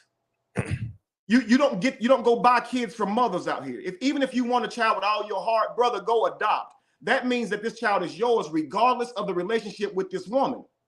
Because as soon as that relationship ends, man, the mother is not going to let you be active in that child's life like that. And the daughter probably ain't going to want you to be either. Let's be real. It's a thankless job. So you married this woman because you love her. If you with this woman because you love her, then you're not with her because you loved her daughter. So to me, if a man wants a child in his life and he wants a daughter or a son, he'd go adopt that child. And that means I want you to be my child. I went to an agency or whatever and adopted you. But basically, you're her baby, you're her stepfather or acting stepfather by default. She just happens to be the woman that you're in love with child. That's it. And now you're getting emotionally invested because you did some shit for her? That's crazy. Because you do something for her ain't gonna make her naturally see you as a father. She has a father. Right. So she's not gonna say because you did some good deeds for me. And that's great that he did that. He helped her with a car, helped her with tuition. She may have not have gotten access to those things had he not done that. But it still ain't gonna make her see him as a daddy. And it sounds like that's what he wants. So his intent is fucked up, if you ask me. I agree. If I'm a stepdaddy, I'm a kind person, so I may have actually done that for my stepdaughter. If it's my stepdaughter, right? Yeah. I'll do stuff for you, but I won't leave you my inheritance. I will leave my inheritance to my children, but I will look out for you in life. So only if I can afford tuition and a car will I do that. If I can't afford it, you on your own. You gotta get the grades to get a scholarship, and you're gonna have to get your credit up and get you a car. Because I can't do it if I don't have it. I ain't breaking my own kid's bank. Because if you ask me, he robbing his own children. If he wants children, he robbing his future children. And if he has children, then I promise you he got a gun to their head. Because he giving their inheritance away to some daughter, some of his girlfriend's daughter for school. Man, that's your kid's school right there. Exactly. So my thing is, let's cut back on the cussing a little bit. Yeah, excuse me. So on YouTube. My thing is this in this scenario that really bothered me. I really look down on men who overstep their boundaries financially in order to get a feeling of dominance over a situation. I'm dominant over a situation with no money. I don't have to overextend myself in order to gain dominance over a household, right? Because one thing is about leadership and the other thing is about paying for stuff, right? That's like paying for followers on Instagram or something like that. You can't pay your way into dominating an environment. You know what I'm saying? So with me, I'm not doing all that. I'm not buying you no car because I want to teach you like things about life. I'm not paying for your tuition. I need you to learn how that all these things cost, you know? So even if I had a whole bunch of money, no, I need you to figure this out. I need you to suffer a little bit. I need you to see how life actually is, because my job as a father or a stepfather is to show you that life is difficult. We are here to support you, but life is difficult. And you're going to get out here and figure life out. And I'm going to be your backup plan. I'm not going to be your plan. I'm going to be your backup plan. So I need you to figure out how to pay for school. I need you to work and go to school, or I need you to get some loans or whatever. I need you to see, how the loan process works, because if you can get a school loan, you can get a car loan. I need you to learn how to obtain a loan. I need you to learn how to buy a car. I'm going to go with you. I might put money down on the car, but the car is going to be in your name, or I'll co-sign if I have to, but you going to be on it. So if you default on a loan, your credit is going to mess up, just like with my credit is going to mess up. I ain't going to just do everything for nobody. And I'm like that with my own kids. No, that's absolutely right. This is this quote that says, spare the rod, spoil the child. Meaning if you don't discipline them, then you'll spoil them, right? But you also spoil them by giving them the world too. And that's what a lot of us parents do. We don't want our children to suffer at all, so we try and give them the world. But when you do, you don't give them structure. So what your way would be the best way to handle that. Even if I have the funds to pay for school, I'd rather you get a school loan so you can learn discipline and paying your bills on time, build your credit, so now you can get your own car, or vice versa, however that looks. But if I go buy you a car, now you didn't get to learn the discipline of what it takes to purchase a car. So now you're a grown-ass kid out here, which is why women are children. I swear to God, they don't get the same discipline that a man gets, that he has to go get it out the mud. We mostly go and make sure life's easier for them. So they go through life feeling entitled that you must do these things for them. And that's what will happen with your child. You remember when it was some celebrity, his that was it, it wasn't Dr. Dre, but 50 Cent. Okay. His son comes out saying that he didn't get enough money growing up for child support and things of that nature, when he was getting an astronomical amount. And the mother was suggesting that he should have Jordans out the wazoo, and he should have bought you more pairs than that just because he can't afford them. Like, no, he shouldn't have. He shouldn't have bought you a bunch of shoes just because he can afford them. You should have still had one pair of shoes, just like the other kids. Just because you have more as a parent, don't mean that you give your kids more as a child. They still have to earn and understand life. You see, and now this kid grows up speaking negatively about his own daddy, who really did more for him than most of our daddies ever could. Who, even the ones who were there in their life. You see what I'm saying? Because the understanding of it is they're entitled. You should buy them shoes because you got it, daddy. What sense do that make? Right. It ain't your money, it's my money. Yeah, I can buy all the shoes I want because I went and earned it. I want you to go earn it too. I don't want to spoil you now. But I would say this. I think 50 Cent is trash for how he handled his son. Since we're talking about kids and whatever and grown kids, I think 50 Cent is pure trash for how he handled his son, because it goes back to the day one. He chose, just like we talk about how women choose losers. I call women pookie pickers and loser choosers, right? A lot of these women choose loser men and get mad at the loser man for not taking care of the child, right? He got with a loser woman and got mad at her for brainwashing him to be a loser. That's his fault. That is his seed. So the bottom line is, we as men have to make better decisions in the women we nut in, just like women had to make better decisions in the men that they let nut in them. So I think 50 Cent is trash in that situation, because at the end of the day, I know he's building his life as a rapper and all this other stuff, but 50 Cent was in the hood. He was a hood dude, right? So in all honesty, it was a Pookie that got with a female Pookie and they made a Pookie baby. So I'm not mad at the Pookie baby, because a Pookie and a female Pookie made him. So of course he's a Pookie. He did that. You know, because at the end, if you just think about this, if 50 Cent, and I'm not saying he wasn't, but if 50 Cent was making all that money in the hood, why do you get with this fat, dumb chick? Why you have a baby with this dumb, fat chick? She was fat. I think she may have been in his life before he made it big, and he even wanted to stay with it. She actually didn't want to be with him. He was a drug dealer. Okay, but I know they met before he was famous. I think he had money before he was famous. He ran Jamaica Queens. So my whole point is, we men have to be careful of who we date. Always. That's all I'm saying. So if you know how dudes be like, yo, I got girls when I was in high school. Okay, why you got a fat, dumb money? 50 is a dude, 6'2" or whatever. Why you get with this ugly fat chick and ain't got no sense? You get what I'm saying? So as men, no matter where you are in your life, if you can't get no good woman, you need to build your life up until you can get a good.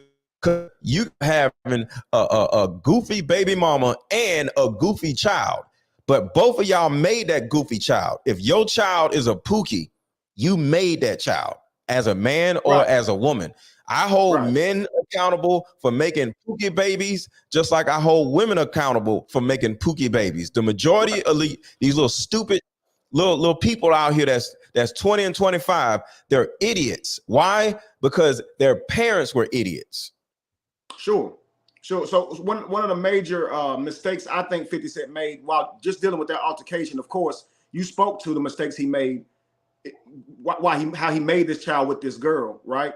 And how he let money raise his child instead of him being there to raise his child. That's what ended up in this mess. So I think he handled his child more like a peer instead of his child. So he got angry at his child for disrespecting him, for making this a public issue. When I believe he should have saw it as his child is his child. He's underdeveloped than him. You got to look at it like it's your child to make the best decisions for raising your future self and get them the help that they need. You see what I'm saying? Because it's not like that's just some mojo who did this to you. It is your flesh and blood. And so you do have to consider all that went into their development up until this stage. Just because you're looking at a grown man don't mean he a grown man. You're looking at a grown body, but the mind that he has is that of his mother's. And so you can't just target that person as if that's your peer and get on to them for their actual behavior. You got to deal with them like they're a child. You see what I'm saying? Yeah, but, see, if I was 50 Cent, I would have been dogging the mother and not the son, because the mother and the mother is the reason why the son is like this. You know what I'm saying? So somebody said I was a drug dealer. My ex-wife was a bad bitch. So I don't know what you talk about.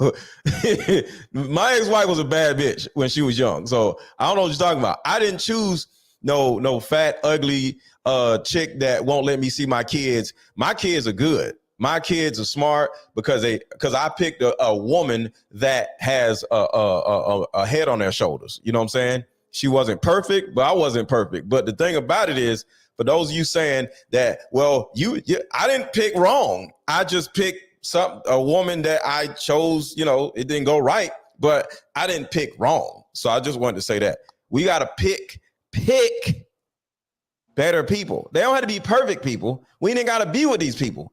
But you have a baby with somebody which is frowned upon, and the person you had a baby with is trash, whether it's a male or female, that means you are trash also because you picked that person.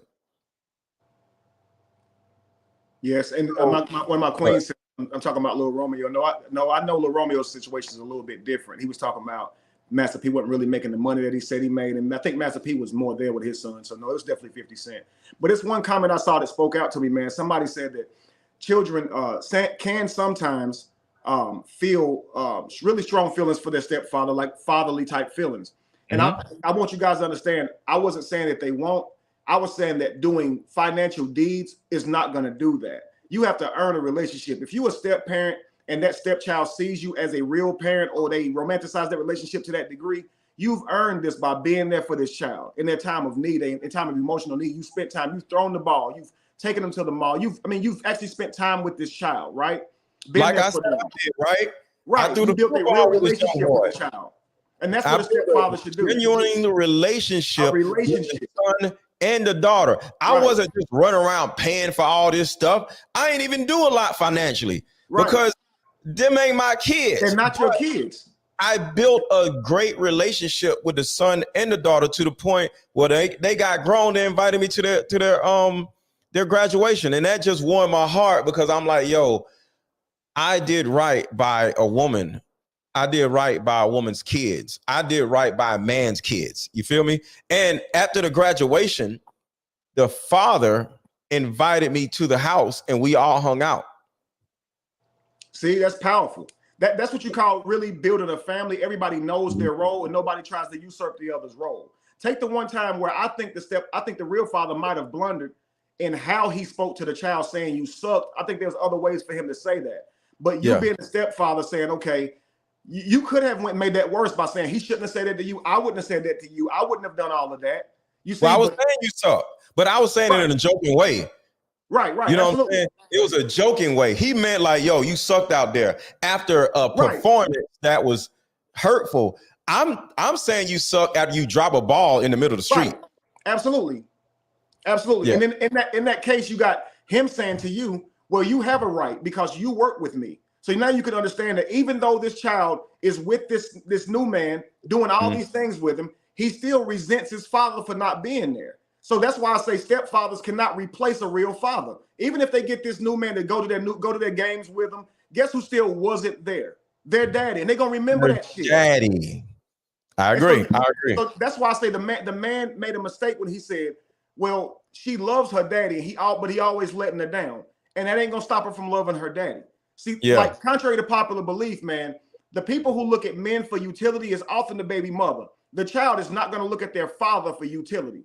Your daddy's gonna be able to beat up anybody. He's gonna be Superman, the apple of your eye. You want to look like your daddy, talk like your daddy, had a swag of your daddy, whether or not he rich, poor, it does not matter. And where a lot of women go wrong is they try and find a suitable daddy for their ego. For her. Right, for her. Yes. If you tell your child, I picked this man because he's more resourceful, your child will tell you, I don't care. I want my real daddy. I want to know my real father so I can see where my gifts come from, where my features come from, why I act like this. I don't want you to pick somebody because they got more money than my daddy. Whoever you slept with, man, be honest. I think any child would say that. I don't think any child would say, nah, mama lied to me about my daddy because I want a better life with this man. If you trick him into being my daddy, who want to live an illusion? You see what I'm saying? So, and now the man is creating an illusion for himself now, going into a situation with really a girlfriend. He ain't even married to her. And now he finds himself doing these things for her daughter, but hoping on the other end, the daughter sees him like a father. And that's his big mistake. It should be selfless, just like when you were throwing that ball with the child. It's a selfless act. You're not doing it so he sees you as a father. You're doing it because that's what he needs right now. It's to throw the ball back and forth. He needs a conversation with you right now. So you're going to give him advice and help where you can. That's what a stepfather does. So while you can cover expenses, while you can be the disciplinarian, these things are not your main role. You have to consider you're with that woman because you love her. You married her. What's your plans for her? If your plan is to have a child with her, man, get to the child making and live in that. If you're going to have your feelings hurt about how a child treating you, let that be your child. He's sitting here told about a baby that somebody else made 10 years before he came in the picture. You've been there 10 years, but how long was the father there? You can't discount that. I totally agree. That's what you were speaking to in that video, which was excellent. And I know you probably see in the comments, a lot of people are saying, you being too hard on him. They just did him wrong. And so they're not really seeing it the way we see it. And it's because, honestly, they're emotional. They ain't no other way. That's the only reason that they're seeing it this other way is because they're emotional. They're concerned about the stepfather's broken heart. But you're not thinking about this daughter, because this daughter, you think she's trying to plan a wedding. It's about kid. It's about the kid living their life. It's about the kid no longer having a wedding because you don't yank the damn carpet from up under them. You know, and I'm just like, yo, that's wrong. Let me read these super chats real quick. Anonymous one, thank you for the super chat. As men, we learn how to that's the wrong one. Hold on. Here it is. A woman's nature does not alleviate her of her accountability. If her promises can't be trusted, she definitely should not be getting married. And what's that? A chef work says everything about discipline, choose life, not death. And let's see. I thought I had some more super chats. Somebody else dropped a super chat. We got hold on. Here it is. The thing is, okay. Flight Night says, if you have a problem, call me. Hold on. Something's wrong. All right. The thing isn't showing all the super chats because I just seen somebody just dropped a super chat. While you look at that first super chat spoke to women and accountability, right? And being about keeping their word. She ain't worthy of marriage. One of the reasons I teach strongly to the girls in my life that having integrity and being about your word is important and not to be caught up in emotion is she marries this guy due to emotion. She's in love. Okay. She sees a future with this guy. Okay. Those feelings can come and go, even if he does nothing wrong. She's not wrong when that feeling goes. We all are human. The feeling of love is not the highest emotion. We think it is, but it's just an emotion like anger, indifference, whatever. So we romanticize this feeling of love. The moment she doesn't feel that, typically her loyalty goes out the window. That's not right. So you have to teach women that you have to be honest, make your decision and stick to it. Your job is to pick your husband and stick by his side, even when the love goes. I know she will not want to hear that, but we raise our daughters on this fake belief of what marriage is. You're not always going to feel love in your chest, so you got to redefine it. So love for me is an action word. As long as we're working together, as long as we're both working towards our future, let's call that love. Let's not get lost in the emotion of it all. Because as soon as you say, well, he don't make me happy no more, I don't feel this joy when I'm around him, that feeling of love is gone. And then she starts looking for that somewhere else, or she starts behaving in such a way, and you can't do that. If you really want to see a true family flourish, I don't mean plant a plant and walk away from it as a plant. I mean see your plant become a tree. To do that, it requires discipline, sacrifice. It's not going to always go your way. Every argument is not going to go your way because the plan is to get longevity, right? So You didn't get your way a lot of times, but at least you get to be a grandparent looking back, seeing all of what you made. But if you live in today and you got to have your say so today, yeah, you probably ain't gonna have no long lasting relationship. I ain't even gonna hold you. You're gonna be very argumentative. You're gonna need to win every single argument. You understand? You're gonna ruin it because you're not thinking about your family. You're thinking about having your way. That's when you can see people become really selfish, because the child should always be what's in mind. The future should always be what's in mind. So a man without a plan is not fit for marriage. And a woman who can't be faithful to a decision that she made is not fit for marriage, man. Totally agree. Totally agree. Totally agree. We have to, I don't know, just the way we are as Black people, we're so sexualized. Woman wants a tall man and a guy wants a woman with a big booty, right? And we're not thinking about the mental aspect of all of this. Is this woman a good mother? Is this woman cooperative? Does this woman have a father? Period. Because I can only speak for myself. I'm not taking any woman seriously if her father wasn't in her life, because I need to go to her father if she starts acting up and be like, yo, is there a reason why she's acting like this? I like to go to the manufacturer. If you got a Mercedes, you don't get mad at the Mercedes, you get mad at the manufacturer. You take the car back to the dealership. So I need a woman that has a dealership. And a mother is not the dealership. The father is the dealership. The man is the one that made her, not the woman. The mother, because if a woman's raised by her mother only, most likely she's screwed up in the head. So altogether, I need a woman that has a manufacturer and that has a dealership that I can bring her back to, just like a car, when I have some issues. And if she don't have, because imagine having a Mercedes and Mercedes go out of business. So think about that. Imagine Mercedes go out of business. Nobody would buy Mercedes no more because you can't take the car back to the manufacturer. So I look at it the same way. If a woman doesn't have a manufacturer, which is a daddy, there's no way in hell I'm going to take her seriously, because I can't take her back to the manufacturer if I have problems out of her. Go ahead. To build on that, before you purchase a car, you're going to do research on the car, right? So before you get serious with a woman, meet her parents. I'm talking about, especially if you're looking for a wife, you're looking for the next mother to your children, you're looking for a long-term relationship, somebody with character that going to be inspired by you, treat you with respect. The first thing you should want to do is meet her parents before you get serious. How does she treat her father? Have a conversation with her father about how he raised her. You understand what their religion is? You see what I'm saying? What those type of things are, because you don't want to be co-parenting with somebody who's an atheist and you're a believer. Right. You know what I'm saying? Because I'm a non-believer, so I'm not about to be having my child raised by believers. And they tell me I can't challenge that. I got to just sit there and let my child be a believer. That would destroy me inside, because I'm not religious. So I wouldn't want to do that. So I know for a lot of you guys, you're very heavily religious, and you wouldn't want your child around somebody who's not religious at all, teaching this to your child. So you guys got to be thinking about this stuff. That's why I say we more so just looking for a nut. Like you said, we vetting off of what people look like, and we're not thinking about what's going to follow because of their mentality, which is the very thing we overlooking. So here we are doing this sacred act with people that we don't even know at all, right? You haven't met their parents. You don't even know who created them, right? And a lot of times, like you said, if you don't have that father in your life or that mother in your life, you likely have resentment for your father, or there's likely a lot missing because you didn't have your father. Okay, that has shown to make inadequate mothers, right? You could say the same for men who don't have these type of people in their life, that they're not usually that developed when it comes to being a parent. It's a lot of things they didn't get to learn. So yeah, you should start making your decisions based on who people have in their life. And I don't think men can overlook a woman not being attractive to them at all, even if she has great character. So, but I do think that men should not live in simply just the appearance.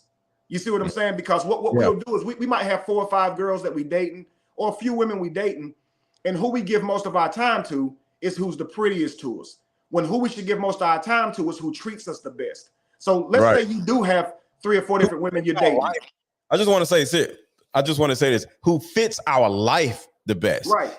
Not even who treats us the best, because somebody can be treating you right because they like you, right? Just like the dude in the scenario, he's doing all these different things but is in order to like look like he's a good dad, but he's not a good dad because how he pull his money back, right? So altogether, it's about who fits our life the best, not even who treats us better, because the person that's treating you right may be treating you right because they're in your face. And the day y'all have a child together and y'all break up, that person could be the most evil person on the planet. And you're like, yo, why is this person so different?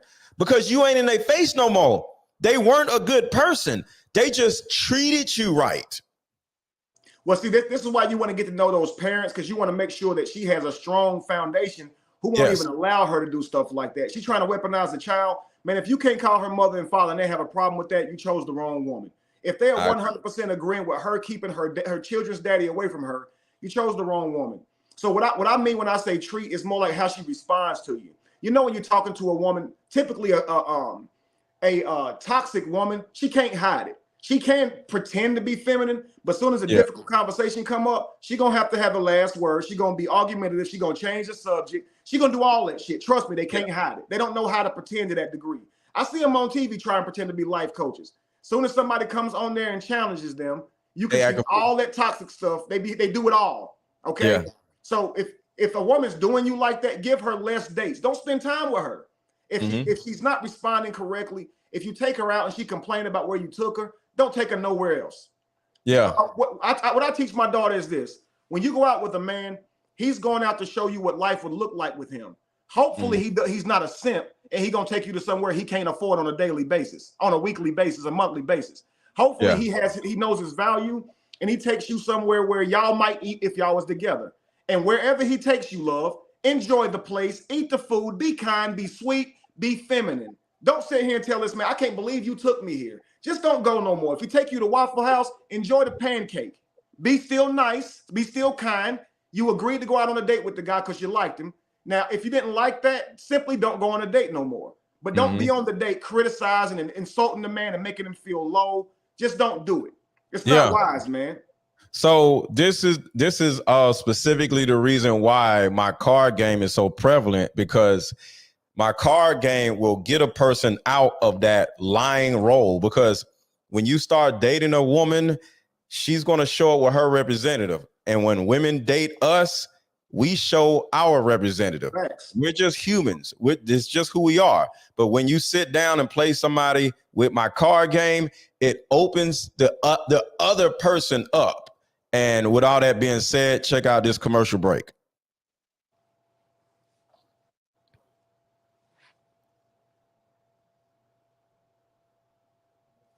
Came out with my Deeper Discussions card game. And the significance of this game versus any other game out there is we are not having enough deep discussions with the people we're dating, and these relationships end up lasting way longer than they need to. What if I told you that playing a simple, fun card game will help you vet the person you're dating better? We all know that it's pee in a dating pool, right? But what do you do about this? Over 80 intriguing questions that will help you vet your mate better or the person you're dating better. How did you contribute to your most recent relationship ending?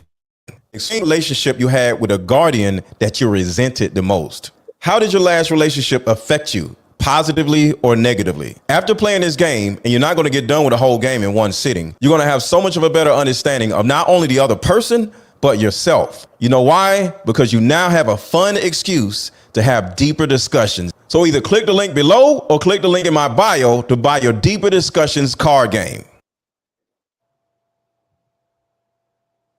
Hey man, that's really amazing what you're doing there. I do videos where I ask difficult questions that should be asked on dates just to try and challenge people. So I really like it. I'm gonna ask you something. So you know how people ask, what's your body count, right? And we know that women are not comfortable asking that question. Say they're not comfortable because of the amount of people they slept with, or they could be just giving this guy information they're not ready for him to have yet. He may not have discretion when it comes to hearing that information. He may take it other places, and that's not something she wants to wear on her sleeve, right? But what's the question that you think is equally challenging that a woman could present to a man if she's asked that question? I have an idea, but because you've made a card game, I wonder if you've thought about this. Well, just one of the questions is in the card game, if I asked your mother, and that's the thing, too many men and women are are afraid to ask like that because they don't want to look too needy. They don't want to look too rigid. So they just don't really ask. But if you have a card game and say, hey, let's play this card game, now it makes it fun and lighthearted. So now you won't look like this rigid interrogator person. You know what I'm saying? So one of the questions is, if I ask your mother why you can't seem to get it right in regards to relationships, what do you think she would say? So that's a question where you'll start being like, damn, what will my mother say about me? Because a lot of times your mom has met your mates and then you'll be like, oh, mom, I ain't with them. You know, what would your best friend say about the reason why you're still single? You get what I'm saying? So basically, you wouldn't ask directly, what's your body count? You ask in a more subtle way, a more acceptable way. What would you say? How would you ask that question? Well, me in particular, I will answer the question. I'm gonna answer your question, but me in particular, I'm never gonna ask a woman what her body count is. I think that's kind of rude because how many men she slept with, I'm gonna be able to tell. Cause she gonna lie. I don't want her to lie to me. But with me, and I don't know if anybody else can do this, I can look at a woman's body. I mean, I can tell how many men a woman has slept with just all together, not in like specifically. But I could tell if a woman has a high body count or a low body count, 1, by her eye movements, 2, by her body language, 3, by her different tonalities.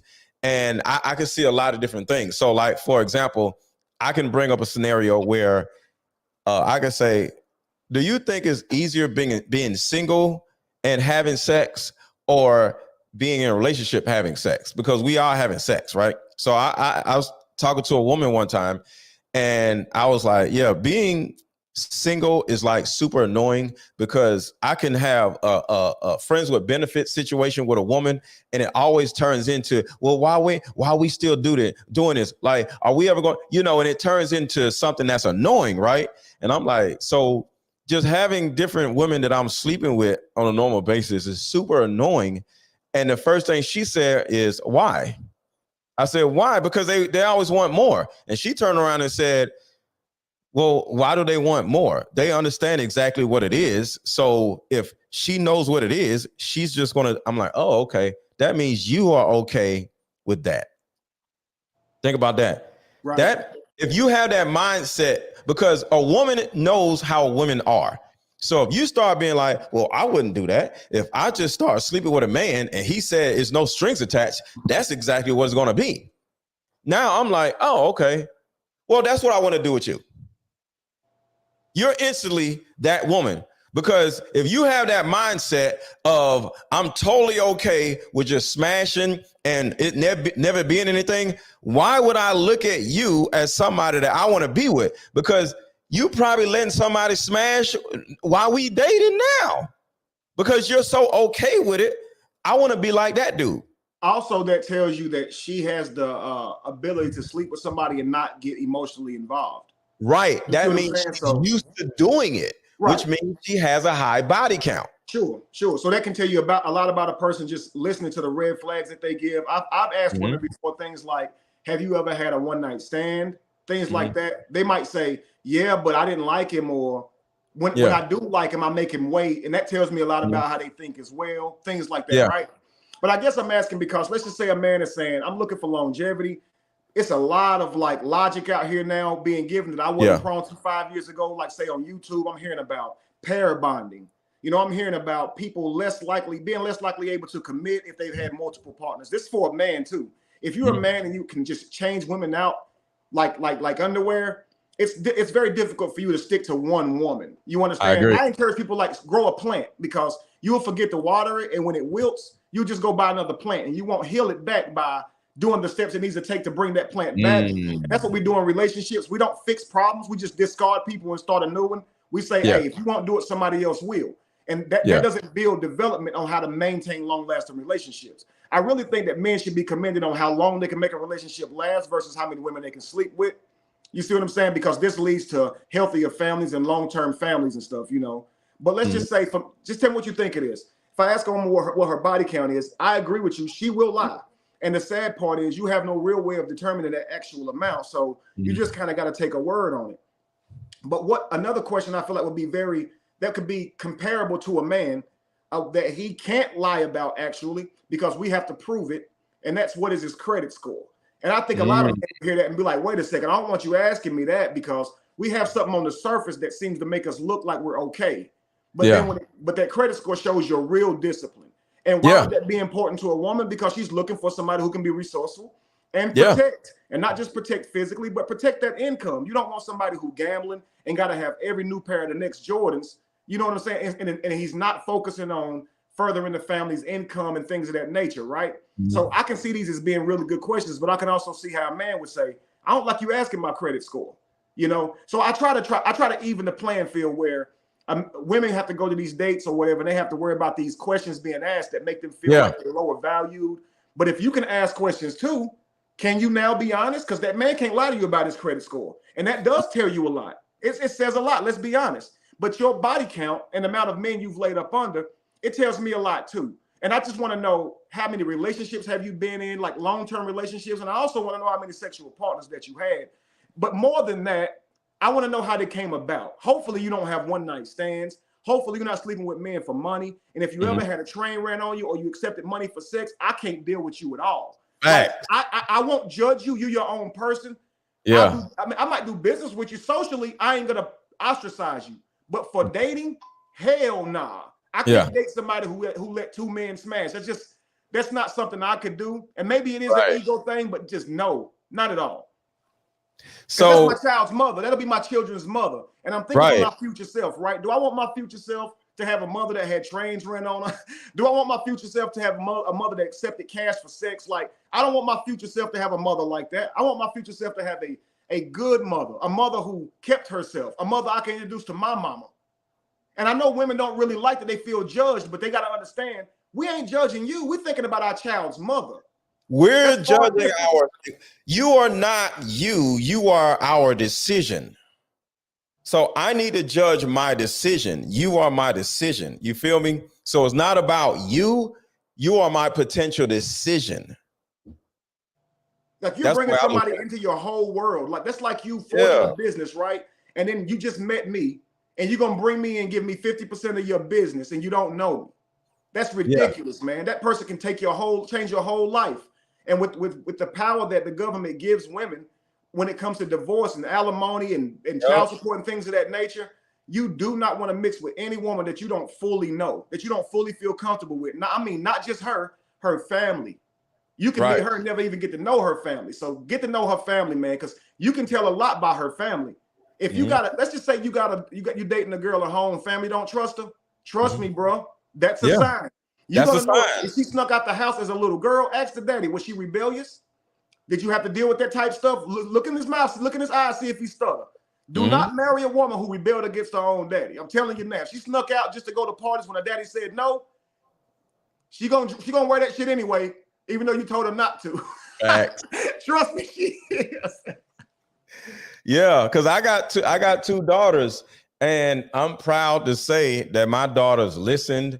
They didn't rebel. They didn't listen to everything, but they did not rebel. You know what I'm saying? They just was a little hard-headed every now and then.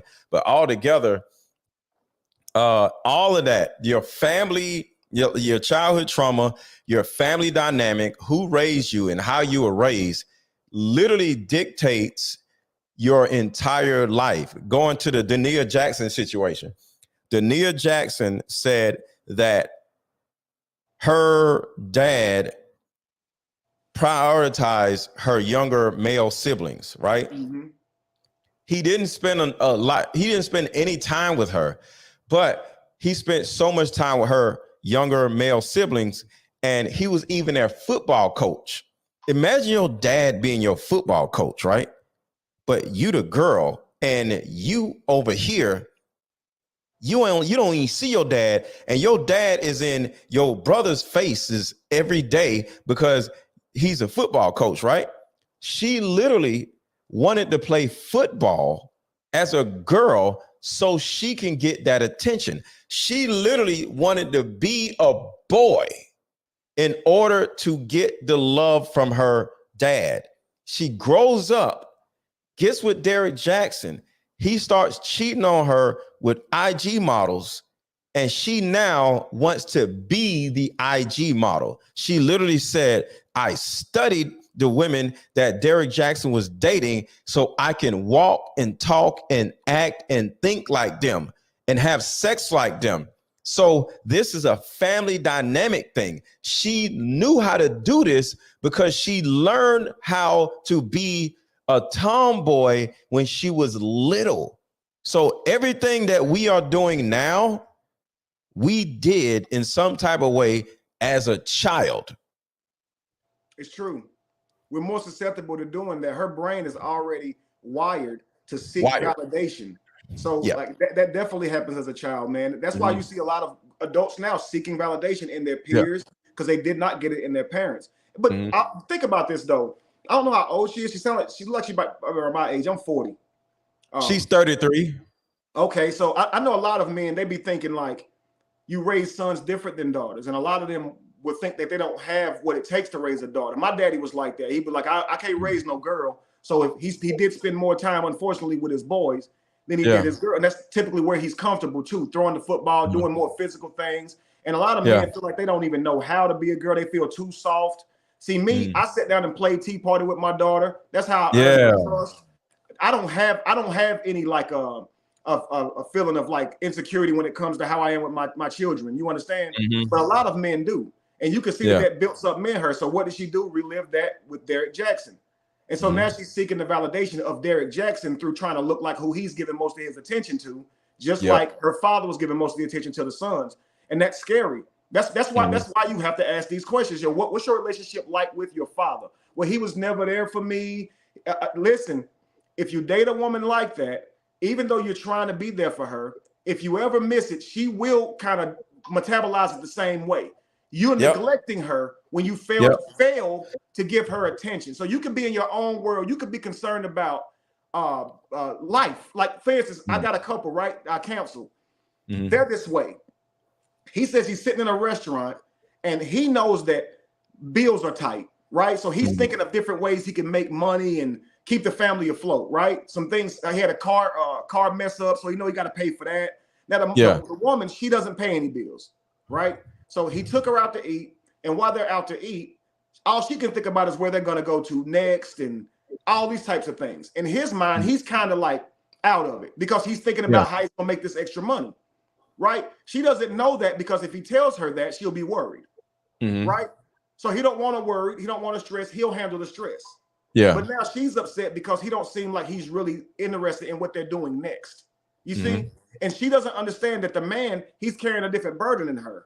Because he's dealing with the task of protection and provision, his mind, unfortunately, may not be where y'all are right now. Where she has a blessing. She gets to only think about eating this dinner and going somewhere next. She ain't got to worry about the roof over the head or nothing. So now this man, he got to worry about the roof over the head and provisions and how he gonna make this work. But now he also got to apologize for being out of sight, out of mind a little bit.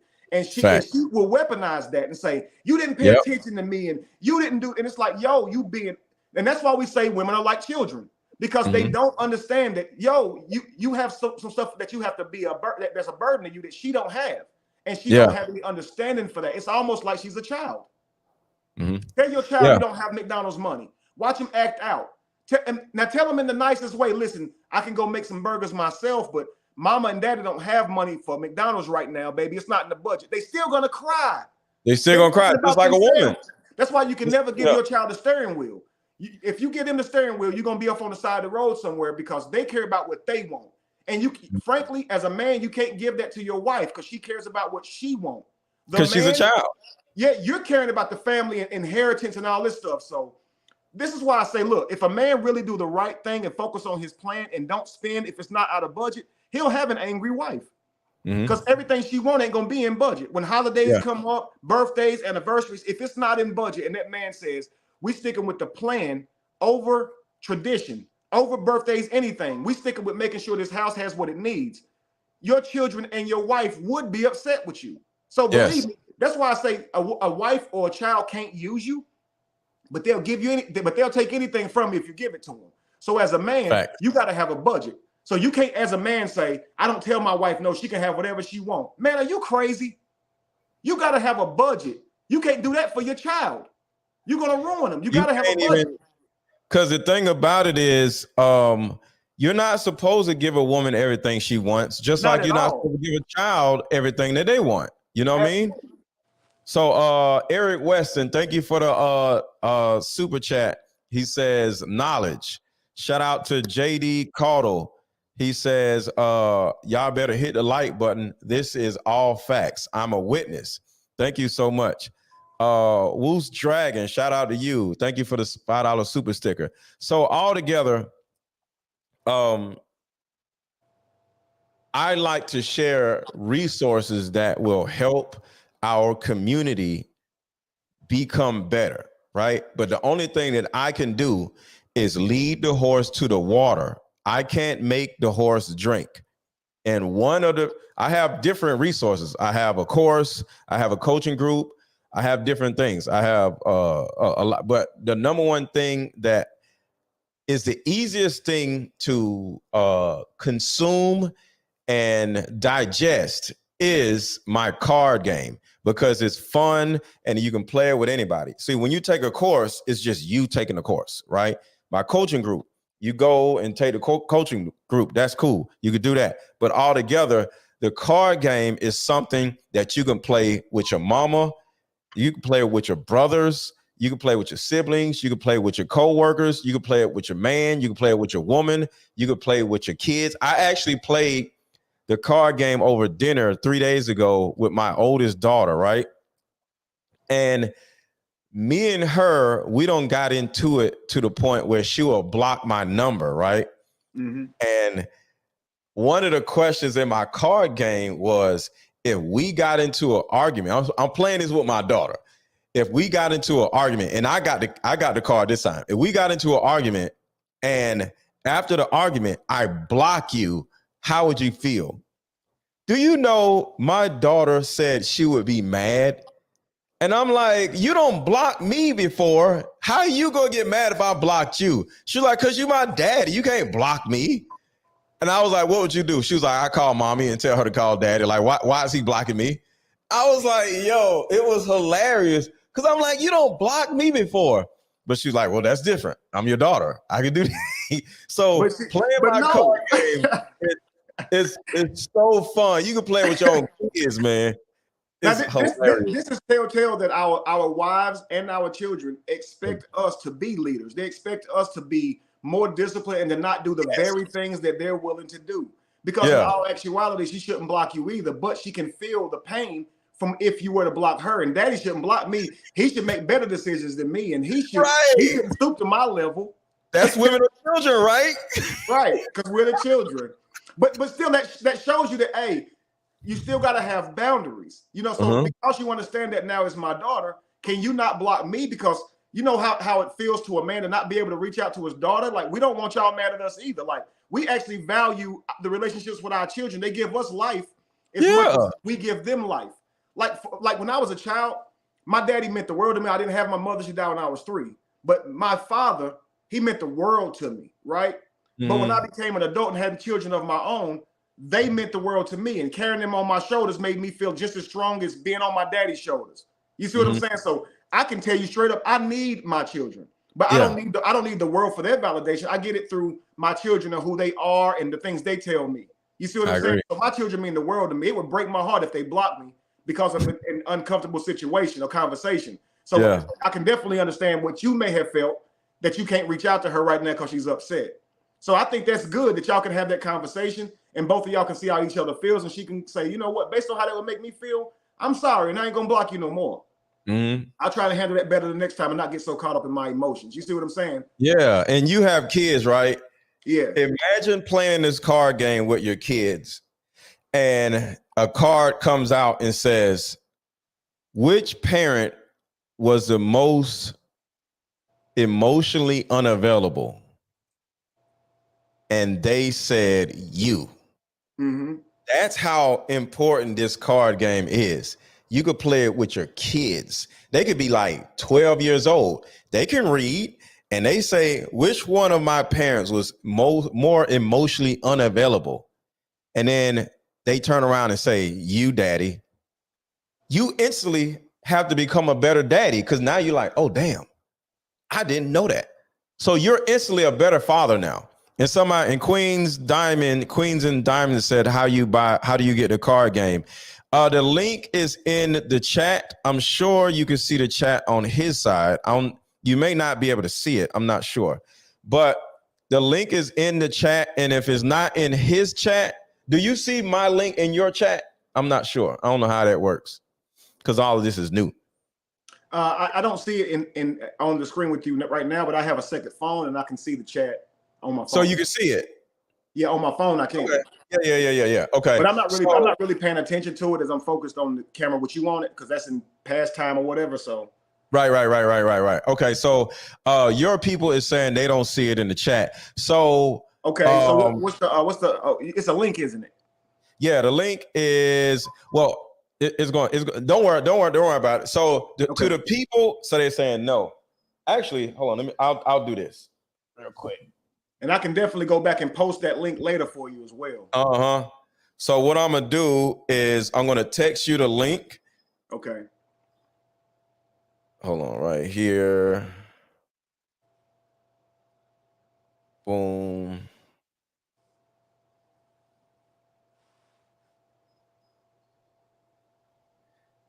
All right, so I just text you the link, and you can just copy and paste and then pin it in your own chat. All right, I'm on that current phone, but I'm going to do it real quick. Okay, 1 second. Okay, cool. All right, cool.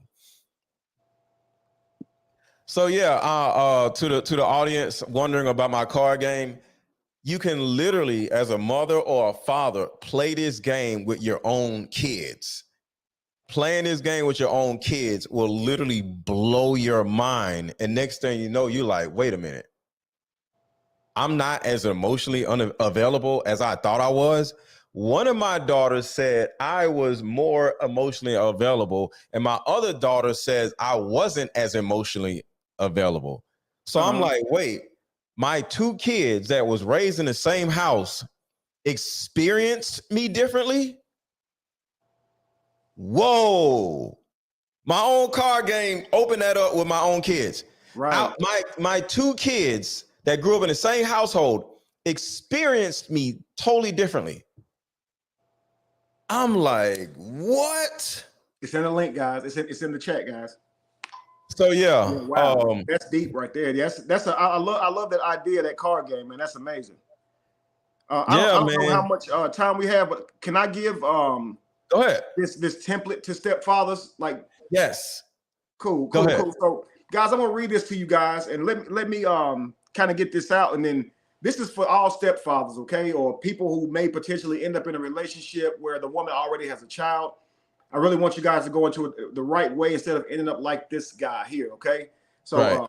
So first I'm gonna give you guys a list of 5 roles that is it is a requisite for a stepfather. And then I'm going to tell you what is not your roles. I'm going to give you 5 things that's not your roles. So here is what your roles are as a stepfather, okay? So your role is to build a relationship with the child. Now, I didn't say buy things. I said build a relationship. So this is how you actually earn a child's love, family. They don't just give it to you because you give them stuff. I swear to God, they don't. So you can take my word for it or not, but I'm telling you the best way to go into this is to build a relationship with this person. Get to know this little person. Don't expect to come in there and them to just listen to you because you're a new step parent. Build a relationship. It's through that relationship that they'll know they can trust you, that they know they can invest in you with their secrets and time. That's how they'll get to know you, family. All right. So just like you would build a relationship with a friend, you wouldn't make somebody do something because y'all just met, right? You can't do that with a child either. All right. So number 2, your role is to take part in all roles. Okay. So wherever the father cannot be there. Wherever the mother cannot be there. Simple, right?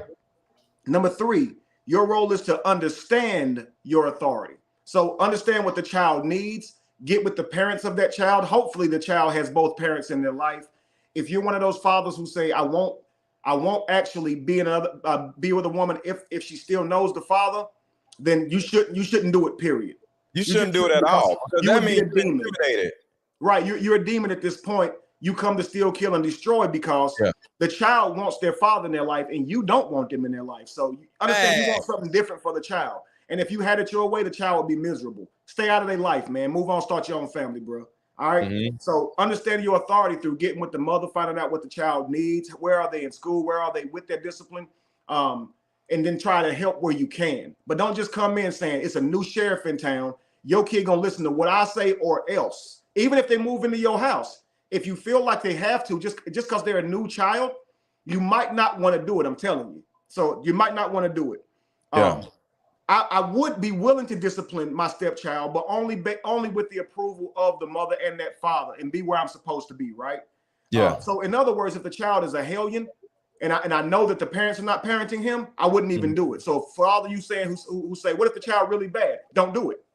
What are you talking about? If it's a girl and she's really bad and rebellious, dude, she might put a claim on your ass that can have you locked up or ruined for years to come. All right. If it's a boy and he put his hands on you, man, you know you're not about to let him. So let's just be real. Number 4 is your role is to set appropriate boundaries. Appropriate boundaries. All right. So if they're in your house and they punching holes in the wall, you gotta say something. If they're breaking TVs, you gotta say something. If they're talking back to their mother, you might want to fall back. Get with the mother about that. Like you heard what he said to you, right? How do you feel about him saying that to you? Well, here's what you need to say back to him next time he says that. Kind of parent through her, right? Yeah. All right. But then, so number 5 is your role is to set a positive example. As a stepfather, your role is to set a great example. You're not going to be able to tell the kid what to do like you would your own child. So set an amazing example. If they got to lead by example, right? At least you're setting one, right? Now, here's what your roles are not. Okay. Now, please know that you can do these roles if the mother permits or the child really needs that and they're okay with that. But understand, this does not give you authority over the child, even if you do this stuff. Okay. So your role is to not replace anyone. So you as a step parent shouldn't come in saying, I'm going to be their new daddy. I'm going to be better than their daddy. I'm going to be in competition with their daddy. Where he fails, I'm going to try to succeed and hope that they love me more than their daddy. Yo, you wrong as hell if you're doing that, and get on. Like, if they have a bad relationship with their parent, try and make it better. That's how you be beneficial to that family, yo. Yeah. Okay. So you ain't got to replace nobody. So don't be upset when the child loves their parent more than you. Okay. Or as a father, don't do that. Yeah. Number 2, your role is not the disciplinarian. Now, earlier I said, okay, take part in discipline, of course, but your role isn't to do that. They're not your legacy. That is that woman and that man's legacy. So you're dating her, you're married to her. Emotionally, don't get so connected that you start treating this child as if they are your legacy. Okay. That mother's the disciplinarian. You are kind of like the side to that, even as a man. So as like Mr. Let Go said, I'm a man, I like to run my house. I say, start your own family. That's the best way to truly be able to run your own house, man. All right. And because they can turn those children against you, right? And now they're even using those children against you in an assault case, right? Like, and you didn't hit her. All right. So, all right. So your role is to not. This is number 3 on knots. Your role is to not. It's not to provide for the children. Now, I didn't say you can't do things for the children or that you can't provide for the children. I'm saying that's not your role. You don't come into a woman's life with the role of providing for her child. You know whose role that is? Hers and that man she made that baby with. It ain't nothing gonna change that. You know what kills me? Seeing a woman go get a new man and still take all of the help from the baby's daddy, which she should, but then still require a new man to fulfill this position. So she'll come move in with him, even though she's getting money from the father that she's been getting money from. She still says, you take care of my child. So whatever he get for his child, he got to get for hers too. Now that's his stepchild, no doubt about it. But if he buys his child a car, he don't got to buy that child a car. Now, as a mother now, and you go and you get a new stepdaddy, you got to understand that. And you can't be sitting here trying to make this man be a daddy to your kid. That's your kid. Right. And that's what women be going wrong. They're trying to make a man. And that's why they be getting that invested. You can guarantee that this mother, I bet you the mother made this man do this stuff. Talk to men. He has to be the man. Can't nobody make me do nothing. And I understand what you're saying. Shaming and using this, using different tactics to try and get you to do this. Like you took your child, you should take mine. So if I have stepkids, I'm gonna love them. I am. I'm gonna be there for them as much as I can. But if I have real children with that woman, and I got enough money to put my kid through school, I'm putting my kid in the best schools because that's my legacy. Wait. If they in the same household, If listen, this is why I would never be a stepfather. If I married a woman and she has a child of her own, okay, that child and her is responsible for that child's education. Now, let's say I am going to take the money to put my child in a certain school because I want them to, they're my legacy. I want them to run my business when I die, and they might need a certain amount of training for that. I'm going to invest wholeheartedly in my child, in my seed. So I want to make sure my woman only got a seed with me so this don't happen. Because if this happens, they might be mad at me. I'm going to pay for my child's school. And if she says, will you pay for my child's school? I'll put something on it maybe. But if I can't afford to go, mine's still going. As long as you put something on it. I would help. Yeah, because I'm a stepdaddy. I'll be there where I can. I get it. Because the thing about my own. So if I just want to say this. I just want to say this. We have to make sure that we remember that even a child is a stepchild, right? They don't want to feel like the stepchild. They don't. Because they didn't ask to be here and they didn't ask to be a stepchild. Their mama is the one that's screwing up their life, right? So if their mama is working to fix everything that she screwed up and she gets with you and you have a son and she has a son, right? And you got your son in basketball and football and doing all this other stuff, right? Your job is to make sure that her son, that you married a mama, right? So you chose to be in that boy's life. You got to make sure that they play football and basketball also, or whatever it is. Now, you can give more to your actual son, but at the same time, that kid is in the house with you and your son biologically isn't, right? So you still got to make sure that you're a father figure to that son that's in your house. I'm saying we have a child. If she has a stepchild, if I have a stepchild with her and I have a child together, so therefore my child is in the home because it's her. We have a child together and then we have a stepchild. If I'm in a situation like that, right? So if I'm you're going to treat both of them differently and they both in the same house? Well, I would treat them the same based on how I interact with them would be the same. However, the fact is that, and we don't want our children to experience being treated differently. Right. This is why I encourage parents to try and stay together because most women are single mothers. So let's look at it from reality. Most women are single mothers, right? So that is not reality. Most women are single mothers. So right, if the father, now in this scenario, this is if she has the father still in her life. So I would get with them. If I'm putting my child in some school, I'm going to get with them and say, can y'all afford this? Because I'm going to put my child in this school. And I don't want your child to not be able to go as well. Right. And if they cannot afford that, and I can't afford both of them, I am still going to elect to send my child to this special school. Now, here's the reason. I do know that child may feel indifferent to stepchild, but that is the reality of it. You understand? Like when you are a mother and you don't stay with your baby's daddy and you go get a new man, you're going to want that man to love your child the same. But I'm telling you, that's not reality. It's not. Yeah. So what you're doing is you're telling your child life is supposed to be a fantasy. Listen, when I grew up in a multifaceted home where kids had different daddies and stuff, right? So let's say my daddy ain't there like I want him to be, but my cousin's daddy is. We all live with my grandmother, right? Mm-hmm. Okay, so my sister, we have different daddies, so her daddy always there for her, right? So of course I felt some kind of way. Mm-hmm. But that's the should her daddy do any less for her because I see it? What my grandmother did was just explain it to me. She gave me reality. She said, that's her daddy. And your daddy ain't performing like that. We can't live through that. So I had to grow up early because she told me. I think kids can accept more than we believe they can. Because instead of my grandmother going to my sister's daddy and saying, you got to bring Kevin something when you come by here because he's feeling some kind of way, she instead told me, get over that. That is her daddy. That's not your father.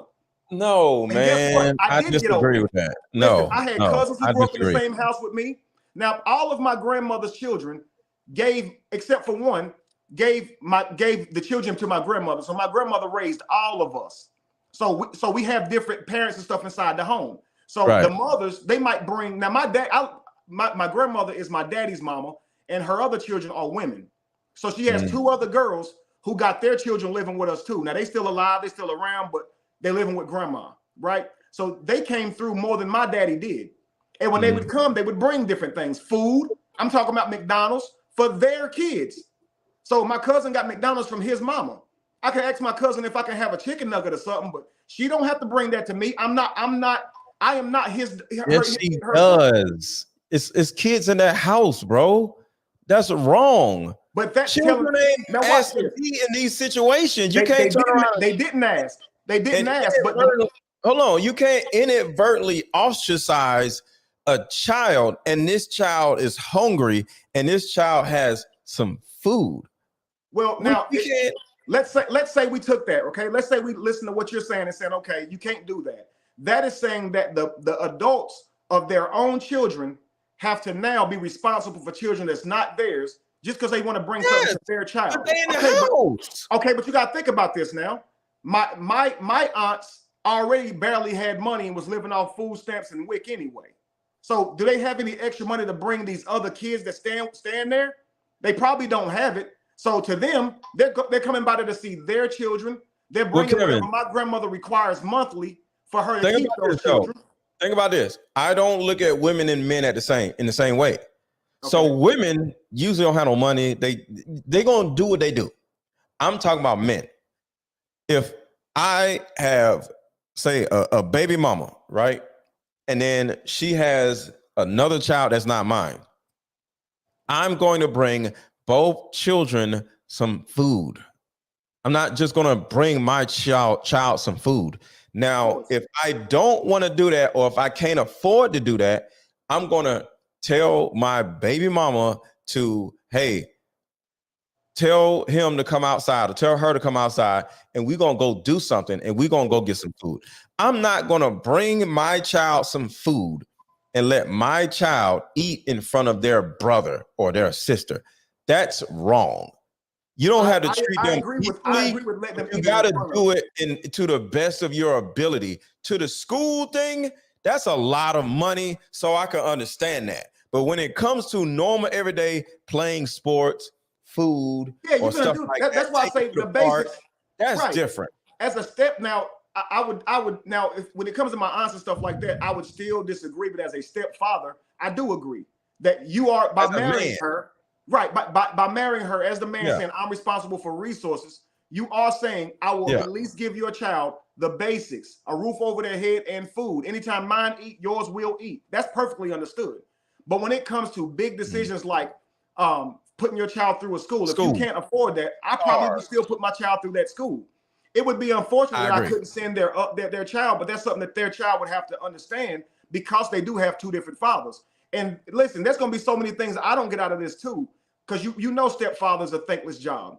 So that child would be asking me to. We don't need nothing. No, but here's what I'm saying. We sleep with hold on. We sleep with a mama. Of course. But you said something I want to speak to. You said the child doesn't want to be treated differently by that stepfather, even if he has a real child with that mother. They don't want to be. But that stepfather knows he's treated differently, and that stepchild knows they don't see that person like a father. So at some point you have to say, okay, you know what? Well, see this, look, as a child, because children might care about these things does not mean it's right. They are underdeveloped. So if a child says, they don't know, they're children, right? They have a right to be underdeveloped, but it doesn't mean they're not. So let's say your underdeveloped child is emotional because his stepfather treats his child a little differently. Say sending them to some type of school or something like that, right? You have to talk with your child. I get that this makes you feel a certain way, but understand this is his actual child. It's not that he doesn't love you.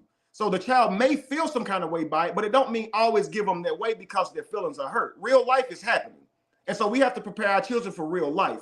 As a mother, make the relationship work with that man you with, or this is likely to happen. See, this is what I'm saying. When we come in as men saying, I am going to make sure I treat this child exactly like mine, then we actually helping to make her not accountable for leaving the real baby's daddy.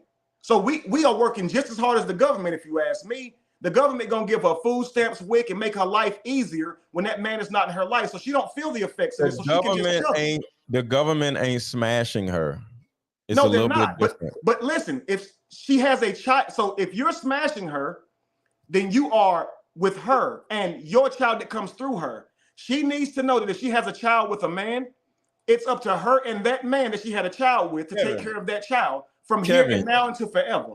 Kevin, you are with her and the child if she has a child. You're not just with her, unless you just smashing.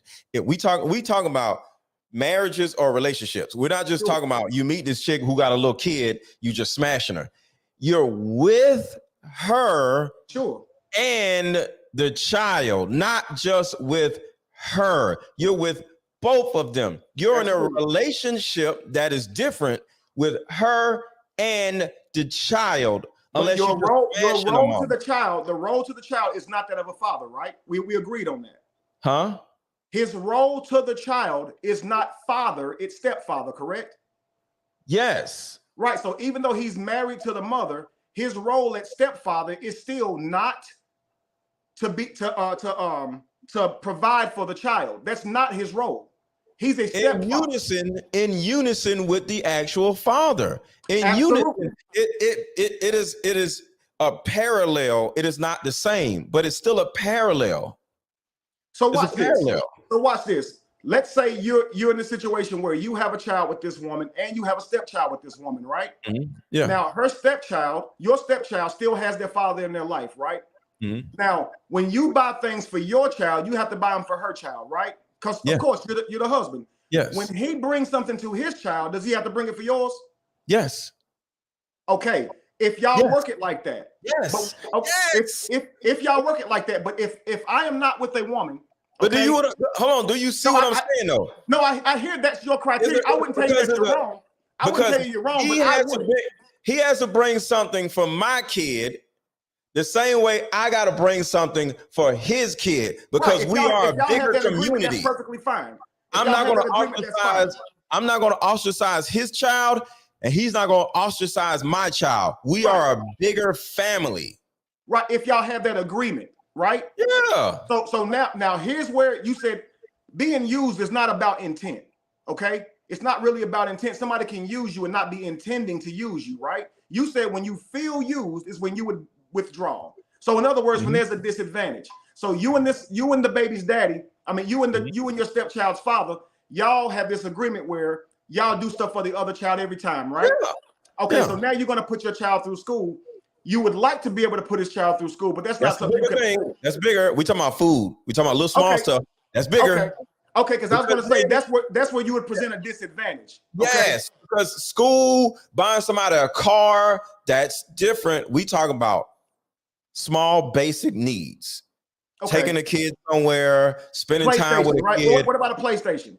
Playing PlayStation with a kid, buying them food, stuff like that. I'm only talking about basic needs because you can't be expected to pay for both people's college, buy both of them a car. That's different. Then we agree. We agree. So basic needs. You as a stepfather is taking care of basic needs because you're the provider of the family.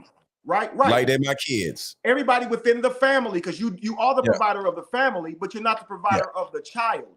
The real father is the child's responsibility. Let's be honest. Okay. So you're assuming some of the responsibility for the family as a whole, but that stepfather is still present. Therefore, that real child's father. And so you're there as a stepfather to that child, even though you're there as a real father to your child. Right. Because just like I said, in my situation, I was with a woman that had 2 kids. And I raised those 2 kids in congruency with the actual father. I played a specific active role and I protected those kids because the daughter was running around. She's like, I think she was like 7 and he was 9. So we all outside, we throwing the football, but I'm still, hey, don't go off the torch. Hey, what you doing? I'm still paying attention to the girl.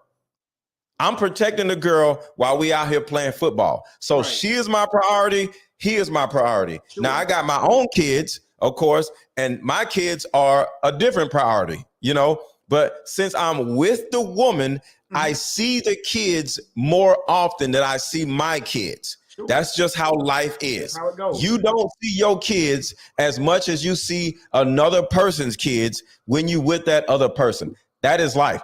And but that's my why I say kids consider their experiences. You can't Right, do anything but about your children. my thing is, I did not prioritize my kids over these kids because by default, it's actually the opposite because I'm around the mama more than I'm around my own kids. So all what I'm saying is I played my role. Even though the dad was there, Sure. I played a different role, but I did not tell them, they ain't none of my kids.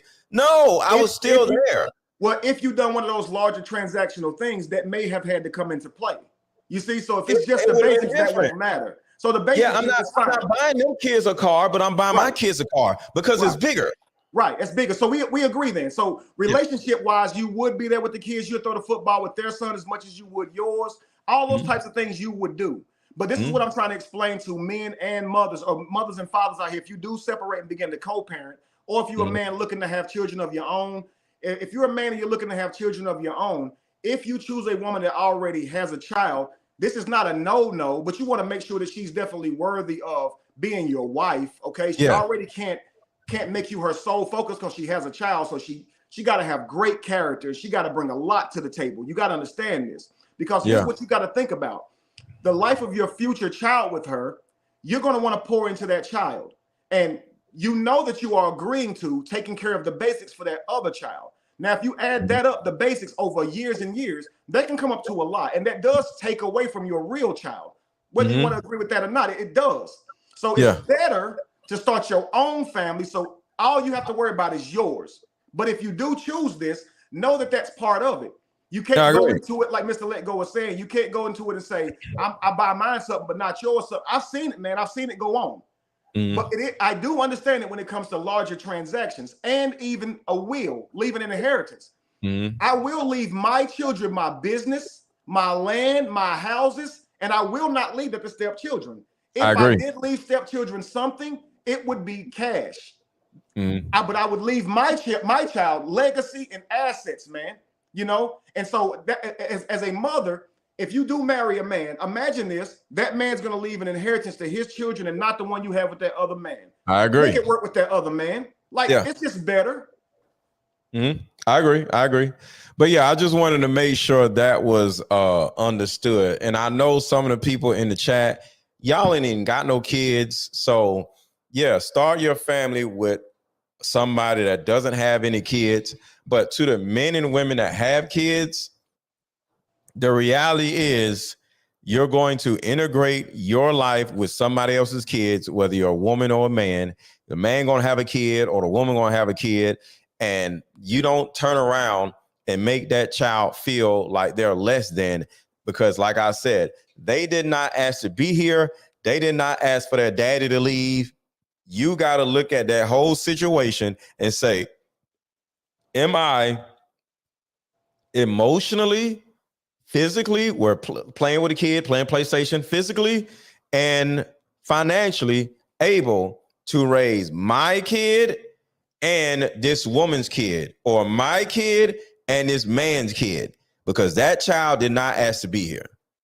You're absolutely right. And one of the things, Mr. Let Go, that I try and point out for people is, so because I'm poly, people talk a lot of junk about that, right? They say I'm being greedy, I'm a manipulator, my women are dumb, whatever they can say to discredit and validate it, right? Goes against their religion and whatnot. Okay, cool. But what I'm trying to get them to understand is, while we live in a Western world that doesn't approve of polygamy, we are very polygamous. And that's why we have created the world we live in. We go around sleeping with multiple people, and that's what polygamy is. And because we're not accountable to our true nature, when you're single, that's your true nature. You're sleeping with multiple partners. What we try and do is hold to a social standard and say, let's choose committing to each other and only being with each other. But this is something that's social standard. It's not natural. So what happens is we sleeping with all these multiple people and having children out of wedlock, and even breaking up after we have children together. If you were truly monogamous, you stay together whether you got along or not, because you would not want to be with somebody else. So I am poly, and so I'm poly because I know relationships work better that way, family works better that way. So in a poly situation, you as a father is wrong for coming into another life where there's a stepchild, because and you don't give them what they need, and you start saying they're not your real child, so you don't have to. The reason that's wrong is the child already missed out on the best situation they could have, which is their mother and father in the home. So they already had to watch their parents split up, or they already did not get a full family, okay? Which is their mother and father and grandparents on both sides and aunts and uncles. Like, you're really supposed to have all of that, right? We don't think about that. We really just looking to see they have a creator, not even the creators of the creator, right? So when you're not poly, the child is at a disadvantage because now they got this adult figure in their life that don't love them the same. But if that don't love them the same, poly and accepting of that, you could be a father figure to both of those children, whether they're your child or not. And the mother's supposed to do the same thing. But how many times you see this, man? People have children together, they co-parent until the other person gets somebody else. And now that's when all hell breaks through. They never wanted you to move on. And now they weaponize the child, don't let you come to the birthday parties, or they plan a whole party, don't even tell you where it is. Like, they don't let, like, they do this every time, every Christmas, the things are at their place, or you never really get to be with your child like you should be. They weaponize the child. Listen, man, it's so dangerous because we were being poly when we created this shit. When we created these situations, excuse me, right? But now that we have these children and they're here, now we want to act like we monogamous. But you're not. If you were monogamous, you wouldn't have been with multiple people. You wouldn't have children out of wedlock. You wouldn't have left your wife. Dude, you're poly because you got somebody else. That's what makes you poly. You may not be with these people at the same time, but you have to work with them, and they will forever be in your life because you had kids with them. Hence, you're poly. People think you got to have sex to be poly. It's poly when you have mixed families already. That makes a lot of sense. So, question about the poly lifestyle. What is the biggest misconception about it? Because I'm halfway interested in it. I don't know enough about it or whatever. But would you like to talk about what the misconceptions is? Because I would love to have two women because I coach women. I have the bandwidth to deal with multiple emotions. I raise two daughters, and of course, my ex-wife was in the house. So I lived in a house with three women, young women, and all this other stuff. So I have the capacity to deal with two women getting on my damn nerves all at the same time. So what does that actually look like, and what do I not know about it? Well, one of the largest misconceptions is that it's just about sex. So when people see it, they see a greedy man, and they see dumb, manipulated women who willing to let him have his cake and eat it too, right? So it's absolutely not about that. I look at it more from an ancient standpoint of how our ancestors would have practiced it. So you have a man who I have sperm. My sperm still works. I want children. I want a lot of children. My first wife can no longer give me children. She had to have a hysterectomy early in life. Our first two children was a cesarean. They said we shouldn't have any more. And we got the tubes tied, but she ended up getting pregnant anyway. So we did have another son. He didn't care about nobody. He didn't get the memo, but she can't have any more. Obviously, she already had a partial hysterectomy.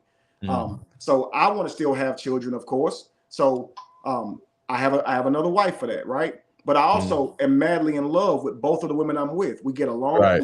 I built relationships with them. It's not about sex. It's about our relationship. It's about what we're doing in life, right? So I have a plan for my family. Just like anybody will have a plan for a monogamous family, I have a plan for my family with two women, right? Yeah. Like I said, Lacey and I are having a baby now. We're working on our pregnancy. We're in the second trimester now. And Jamie and I have 3 children. Congratulations. Thank you so much. But just all in all, it's not all about sex. I've been young. I've had a lot of women. I've lived that part of my life. I always say an underdeveloped man is always thinking about sex. A developed man is thinking about life and success. Right. And striving to accomplish something. You see what I'm saying? I agree. Yeah. Yeah. So basically, we set it up like, let's make a certain amount of income so that we can have an inheritance. So, that's over 100 bands a year. You want to be able to do that. So over $10,000 to $15,000 a month is what I wanted to set up. Well, I wouldn't have done it. All of y'all are working. Well, not business, but sure. The typical person, especially women, because women just annoying the way they think. They just like, first of all, most of you men can't take care of 2 women. And the first thing I'm like, why can't the women work? So Right. like, I'm not finna be in no household and I'm the only one working. I got 2 grown ass people walking around. Right. We all gonna be doing something. So how does that look? Right. I appreciate you for saying that too. And so to start it off, I'll say the Matrix has blinded us. It has us thinking that a man is supposed to carry all that load. Okay. And that's completely wrong. So in nature, okay, did you know that women were just as good as hunters as men? I'm talking about way back before the Matrix, when we were surviving out here in the wild.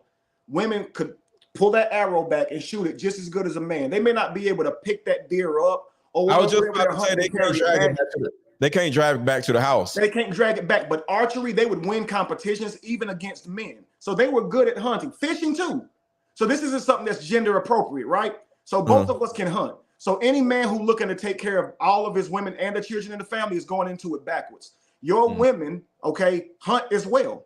So I'm the breadwinner. So I'm a breadwinner as much as I could free them from work before they ever had to make money, and I could provide for them until the garden starts to grow. So they till the garden, I hunt the meat, right? So I don't require as much from them, but they got to be out there tilling their garden. So what I did was I created businesses for them that they themselves run. So Lacey is a lot like myself. She's a content creator. She likes to teach and educate. So her stuff is by way of social media, right? And then doing counseling sessions and events. Jamie, she don't really like the camera like that. So she has feminine products and hygiene products that we use our platforms to help her sell those things. So she's able to quit her job. Jamie was a waitress for many years.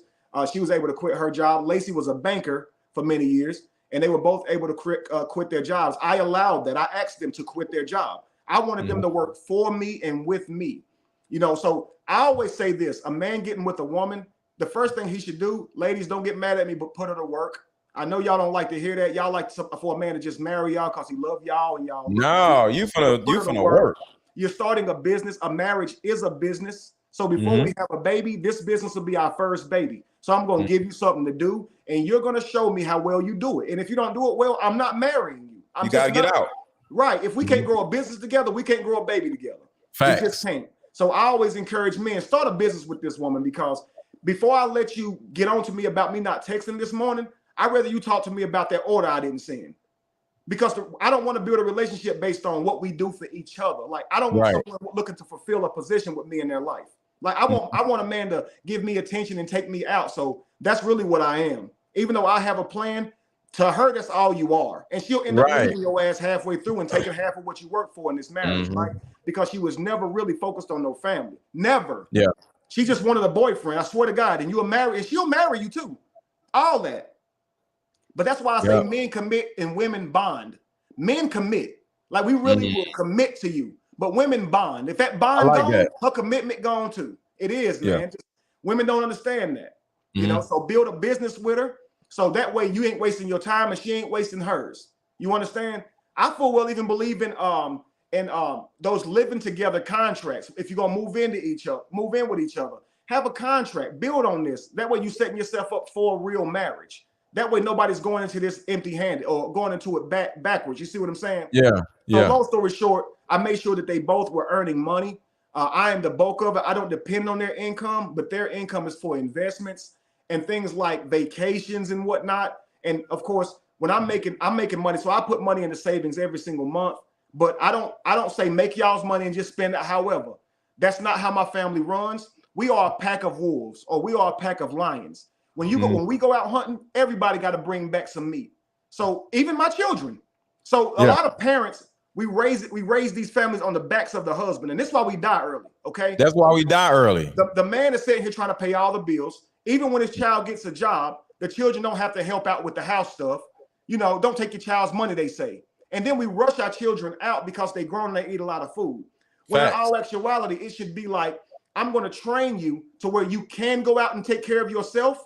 But your first job, I want you to help me pay off this house. Like, now that you're a wolf and you're old enough to go out and hunt, the meat's for the pack. It ain't for you. Now, when you own, and you're doing that because you're going to own this house too. When I die, it's yours. So don't sit here and say I'm robbing you. You understand? So when we get this house owned, now you move out, and hopefully you can move out and buy one and never rent. And I'll help you. I'll even co-sign. You see what I'm saying? As a family, we got to work together. So just imagine, you got how many children? I got 2 kids. Imagine your children had this concept and now you're in 3 places at one time. You're one person, but you've created 2 future selves that now exist outside of you. So now you can be in 3 places. What if all of your future selves was dedicated to one cause? Dude, that's a family. It ain't a man trying to keep the roof over their head and everybody else just got their hands out wanting shit. You didn't buy me this, you didn't buy me that, but I got these bills, so you still should have bought it for me. That's an unproductive, broken home, even with the mama and daddy in it. I agree. My poly situation is everybody works, everybody eats, and everybody is creating a family. We were together 3 years, and I already live in a mansion that is $1.3 million. Okay. The surroundings is perfect. We don't have to leave the house. We don't go to movies. We don't go bowling. We enjoy our house. And guess what? We don't even go on vacations no more. The last time we tried, we'd all rather be at home. Yeah. So the place we live is way nicer than any place that we'll go. So our money stay in the house. We paying off this big ass house. And then we want to buy a community. We want to move maybe out of the country, Costa Rica, something like that, buy a whole lot of land and really tribe out and get out of the country. But this is our mission, and everything we do is towards it. And with 3 grown-ups contributing to it, 3 children now contributing to it, man, the sky's the limit. It makes perfect sense, man. I agree. I got more money than I ever wanted in my whole life, and I have 2 women in my life. They're not greedy. They don't go to get their hair done. Okay, they both are natural. Lacey has locks. Jamie's natural. They do their own hair. I gotta pay for some nails. Yeah, that's about it. But my ladies are not caught up into even making their face up like that. So I went and got women who I know, like you said, fit within my lifestyle and my mindset. Our motto is this: what's meant to be will be. And what we mean by that is we don't have to ask God to do nothing for us. We don't got to ask no God outside of us to open a door to make something possible. If it's in our mental and we all agree with the plan, it will happen because we're going to put the action forth to make it happen. So what's meant to be will be, and we get whatever we want, bro. Our God good to us because we realize that we are that. You understand? Our prayers get answered because all we have to do is come to each other with a goal in mind, and then we all work to accomplish that goal, man. Now, my wives are heterosexual, okay? So I wouldn't have wanted it with wives who are sexually familiar with each other. I don't guess I would have been against it, but I prefer my women to not be sexual with each other and they both be with me. And that's what I got. I didn't want my women having no other man. So I didn't go into it saying, y'all can't have no other man. I went into it saying, what do you want? They didn't want another man. That's what made it perfect for me. So if that were to change and they wanted another man, they are choosing to be polyamorous, not polygamous. So they changed up. So I wouldn't go with that. They would now be single until they got 2 men. I agree. Okay. I agree. Yeah.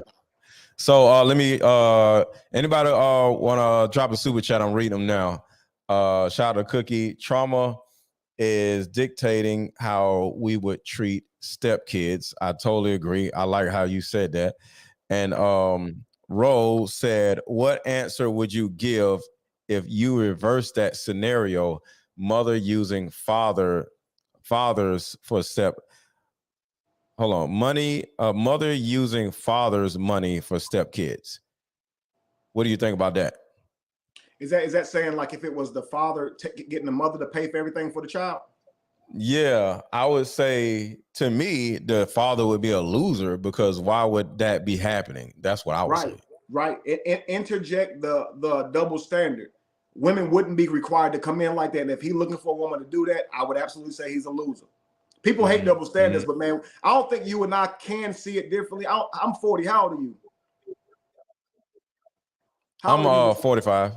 45. So, yeah, so we're brought up that men are utility and men supposed to man up. That's just how we brought up. So I don't think we're gonna see that as okay for a man to be having some woman take care of his child like that financially. That's ridiculous. Now I've seen men get with a woman and he has child support and she'll pay his child support for him. I see that as taking away his accountability. Make him pay for his own child. Right. That's crazy. Right. Nowhere in hell. So I look at a man has his role, a woman has her role. I'm not into all this partnership crap. It's just weird to me. It's sad. It's pathetic. So yeah, a man is a man and a woman is a woman. And then Cookie says, that was my dad, fam, with one wife, respectfully. So yeah, so all together, everything you said having to do with the poly life, it just makes a lot of sense. And whether somebody chooses it or not, is for them. But altogether, I feel sorry for our women because they're out here single, looking crazy with no man, but they'll refuse to share a man with another woman. And I think that is problematic in itself.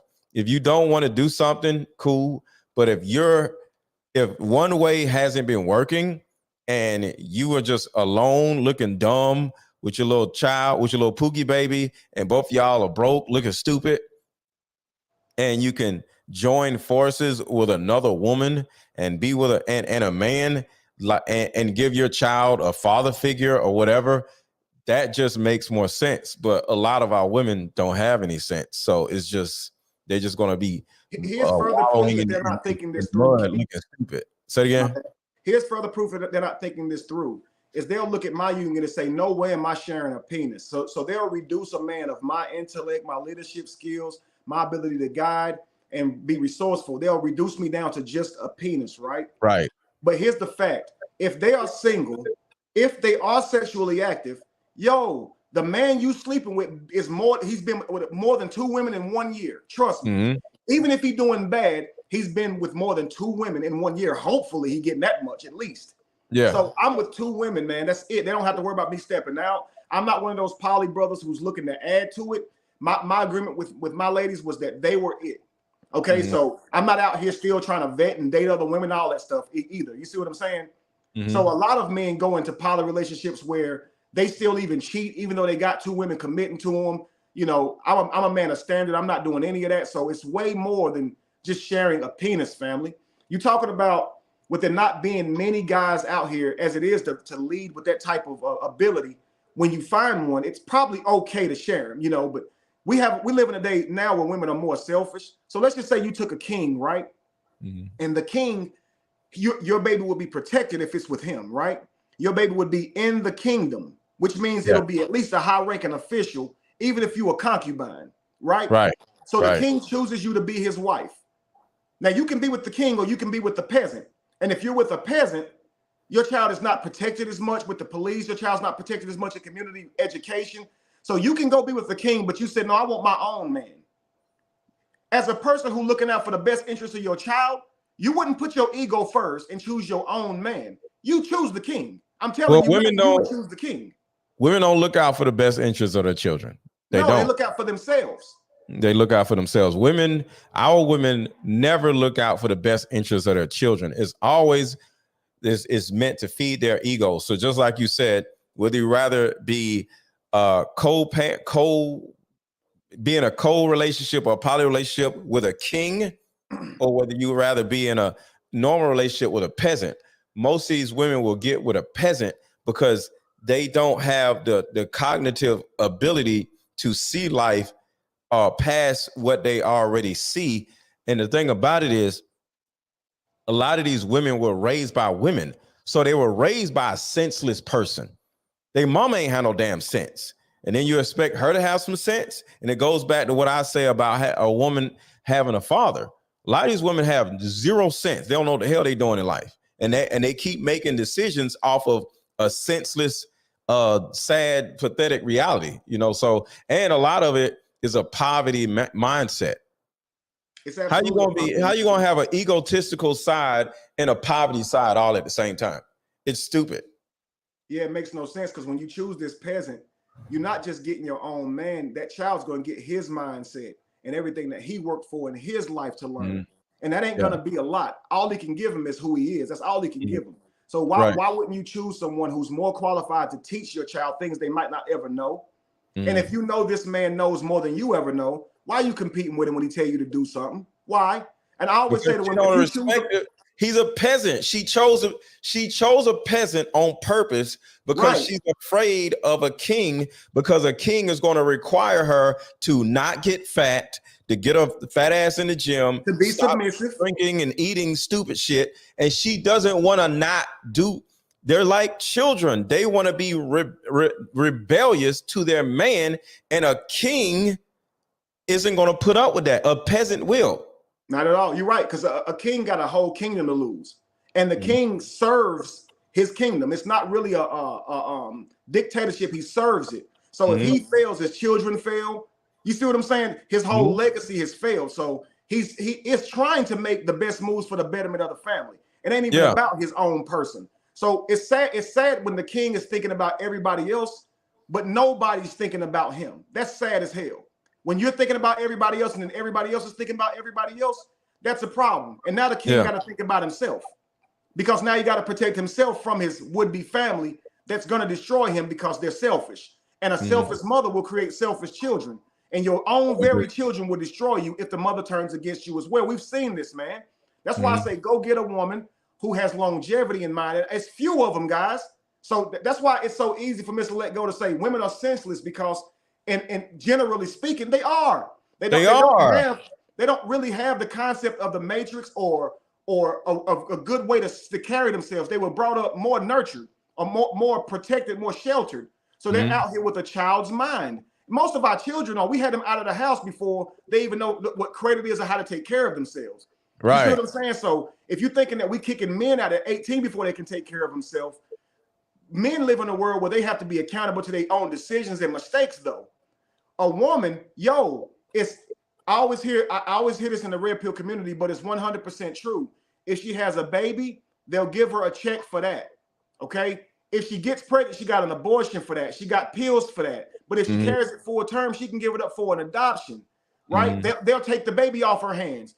In none of these scenarios is she called a deadbeat. Now, she gives the baby up for adoption, meaning that she is forsaking her parental obligation.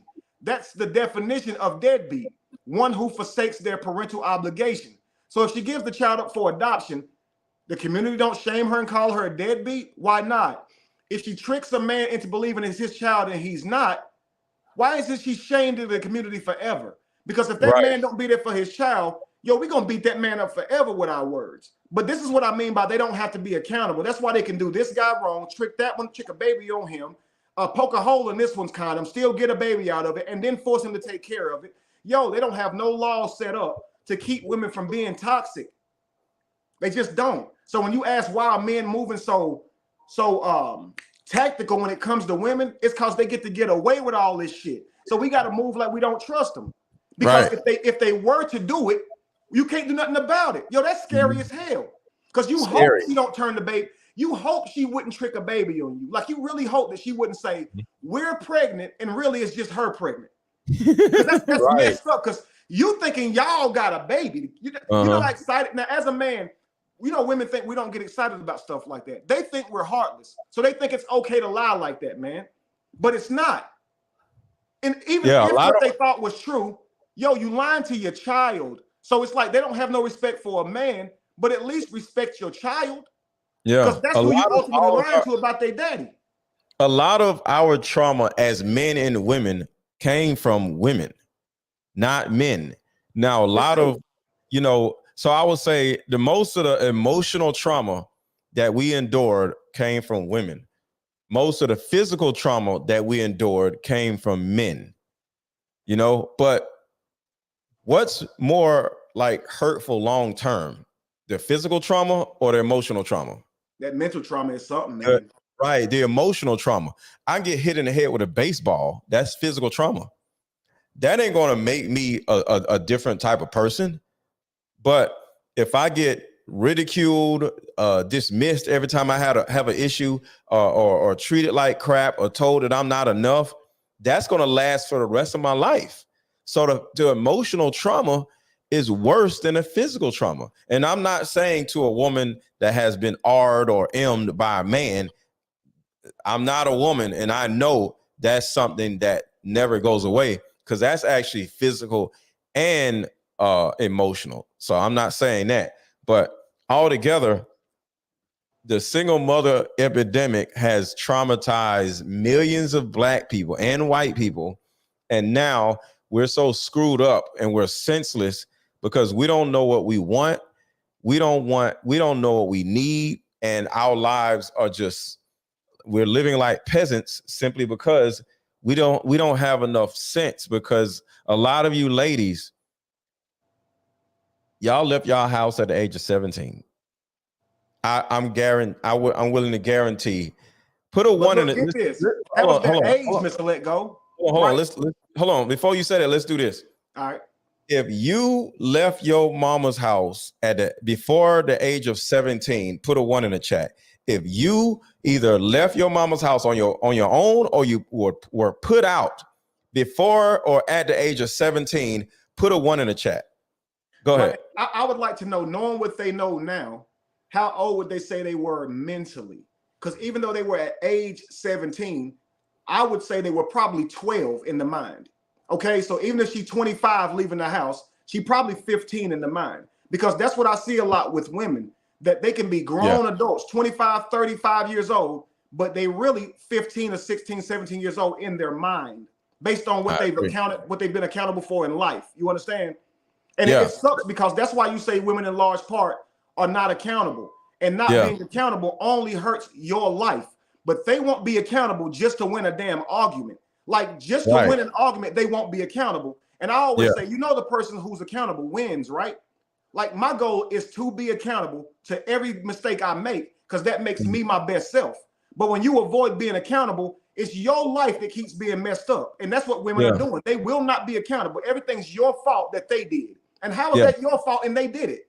Check this out real quick. I'm gonna play this video real quick. Check this out. Not intellectually capable of making their own. Women are not intellectually capable of making their own decisions properly to safeguard themselves. This is what you have to remember. The average black woman in America don't get no older than about 14.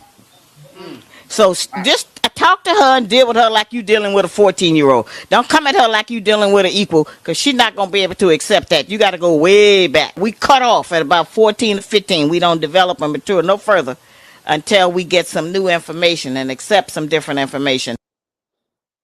Woo! Listen, she on it. That's a fact. But that also means don't be emotionally invested in her as if she's a peer. She does not have the same type of understanding that you do. That's all I say. And I get demonized every day when I say women are children. And everybody hit the like button. Everybody hit the like button. Everybody hit the like button. Everybody hit the like button. This conversation on God were real good. Everybody hit the like button. Everybody hit the like button. Drop a super chat. Drop a super chat. I'm about to read super chats in a minute. Cashapp is Aaron 1000.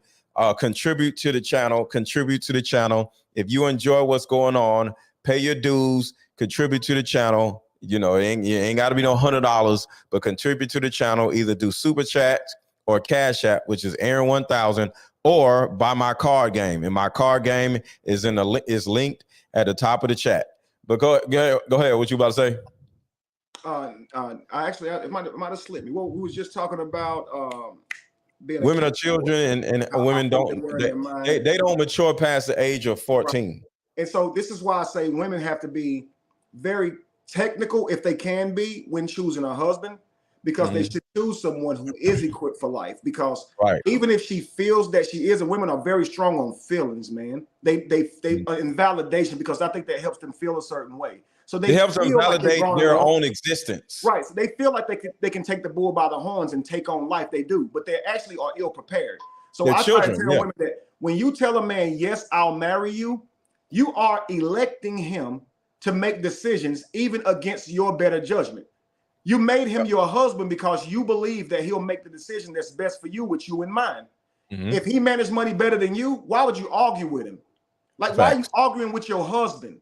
It makes no sense, because you elected him to be the leader of your family. And so if you're doing it and you're arguing with him, it's you out of line. This is why, listen, wives hate this, but I'll be like, if y'all having an hour-long argument, it's your fault. Yeah. Because you're supposed, even if he's wrong, it's your fault. Don't argue back and forth with him. You gotta hope your leader sees it and corrects that. But you're not his mother. You don't get to do that. But he does get to do that with you, because you made him your leader. Any argument is the fault of the woman. Any argument is the fault of a woman, because her job is to sit her ass down somewhere and be quiet. Now, especially if she's being argumentative. If she says, I agree, you're right, and he's still going in, then he's an emotional, feminine man. You understand? Right. And he was probably But raised by his mother. it goes back to her because she chose an argument effeminate man. That's a So it fact. still goes That's a back to fact. her. That's a Every fact. argument is a fault of the woman. But as men, we should always be willing to make those self-corrections. So know when you're overly emotional and you beating a dead horse over the head. Once you said what you had to say, sir, move on. Don't harp.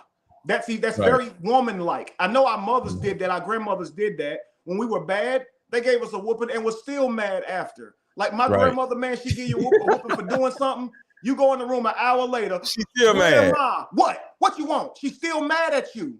Still mad. That's not the correct way to parent. You don't like terrorize your children with your foolish anger. You shouldn't even be mad at a child, to be honest with you. So as women operate through emotion, and they punish with emotion. Even if they punish you physically, they don't know how to not punish you with emotion. So even if she whips her child, thereafter, there's going to be some distance that she creates between her and that child. And that child gonna want the mother's love, and she ain't going to give it to him. That's just how they are, man. You see what I'm saying? Yeah. Yeah, so but yeah. So let me read these super chats real quick. Anonymous one, thank you for the super chats. Anonymous one has been holding it down for us. I appreciate you. Legacy co-pilots. That's how we build. Your woman should be a contributing member to the legacy. Shout out to Cookie. You've been dropping knowledge. I appreciate you, Cookie. This is why I waited to date. My parents were best friends. Men are greedy. A woman with a father don't accept poly. My dad is a real king. Love yourself. Well, it's not about loving yourself, Cookie. It's about understanding. Because, okay, women love to sit around and say love yourself with no context, right? But it goes back to women don't have a lot of sense. Women just say just random dumb shit in order to make themselves feel better because they operate off of emotion, right? So love yourself with no context makes no sense, because a man can say, well, I love myself. My dick get on hard, so I'm going to stick it in a woman. That ain't loving yourself. That's soothing himself, right? A woman can say, love yourself, go eat a tub of ice cream because a man broke her heart. That's not loving yourself. That's soothing yourself, right?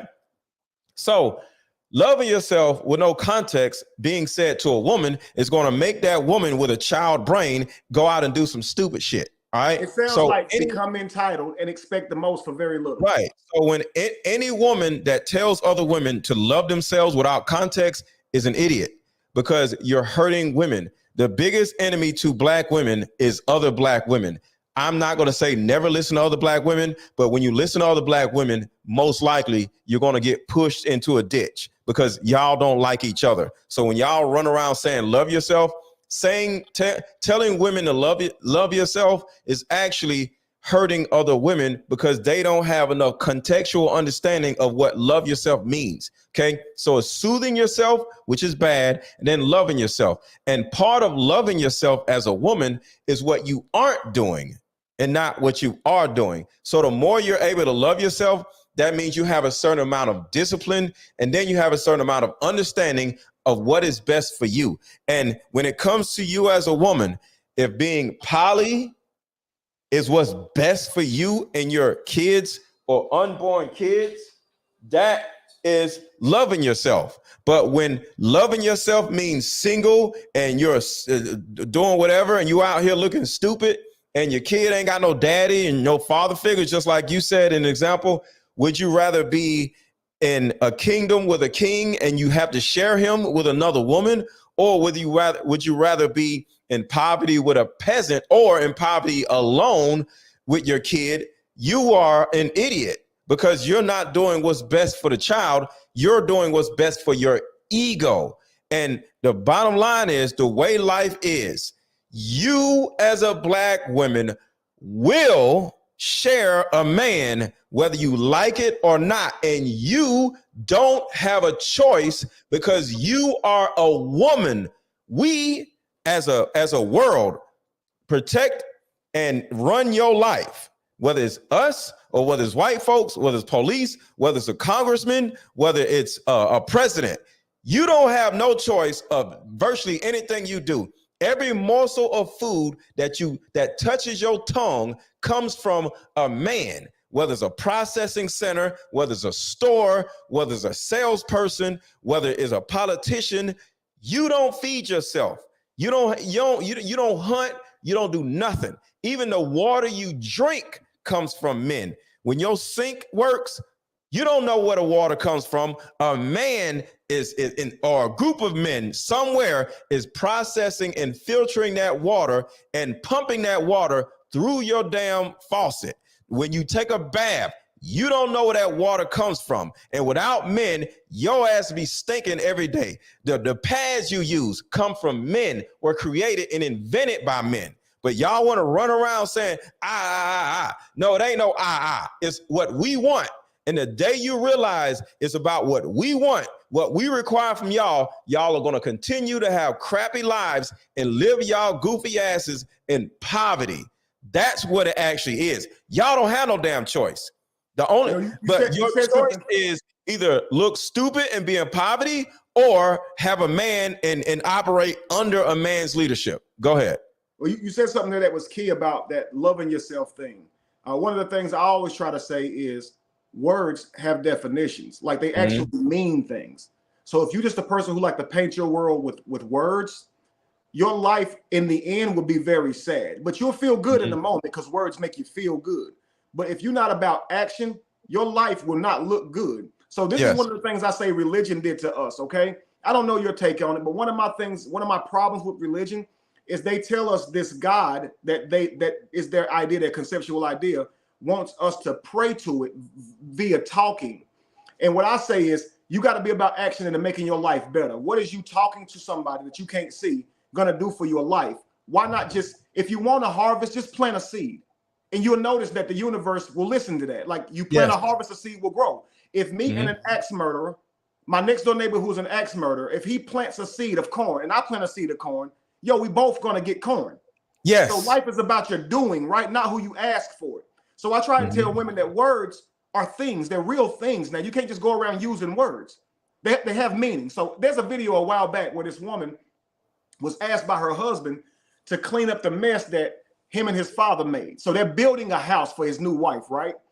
And he left some things kind of out and about. And he leaves a letter saying, babe, I had to run off to work. Can you make sure you clean up our work area for us? And instead of cleaning up the work area, she goes live to show what they did to her, right? So she just got off work too, okay? Yeah. She's a barber. She got home and she sees a bunch of mess on the floor. She don't want to have to clean it up. She feels like they should have done it because they made the mess, right? But before she does the video, she says, don't get me wrong, I'm grateful. And I already had to pause it and say, but you're not. You're not. Grateful ain't a word. Grateful is a definition. If you were grateful, even though you were tired after a long day's work, you would have got that up because you know they're building you a house and you're grateful. You can't just say I'm grateful and then act not grateful. Men hate that because that's not logical. Because it's dumb. You'll come home, she'll be mad, right? And you'll say, what you mad about? And she'll go, nothing. I ain't mad about nothing.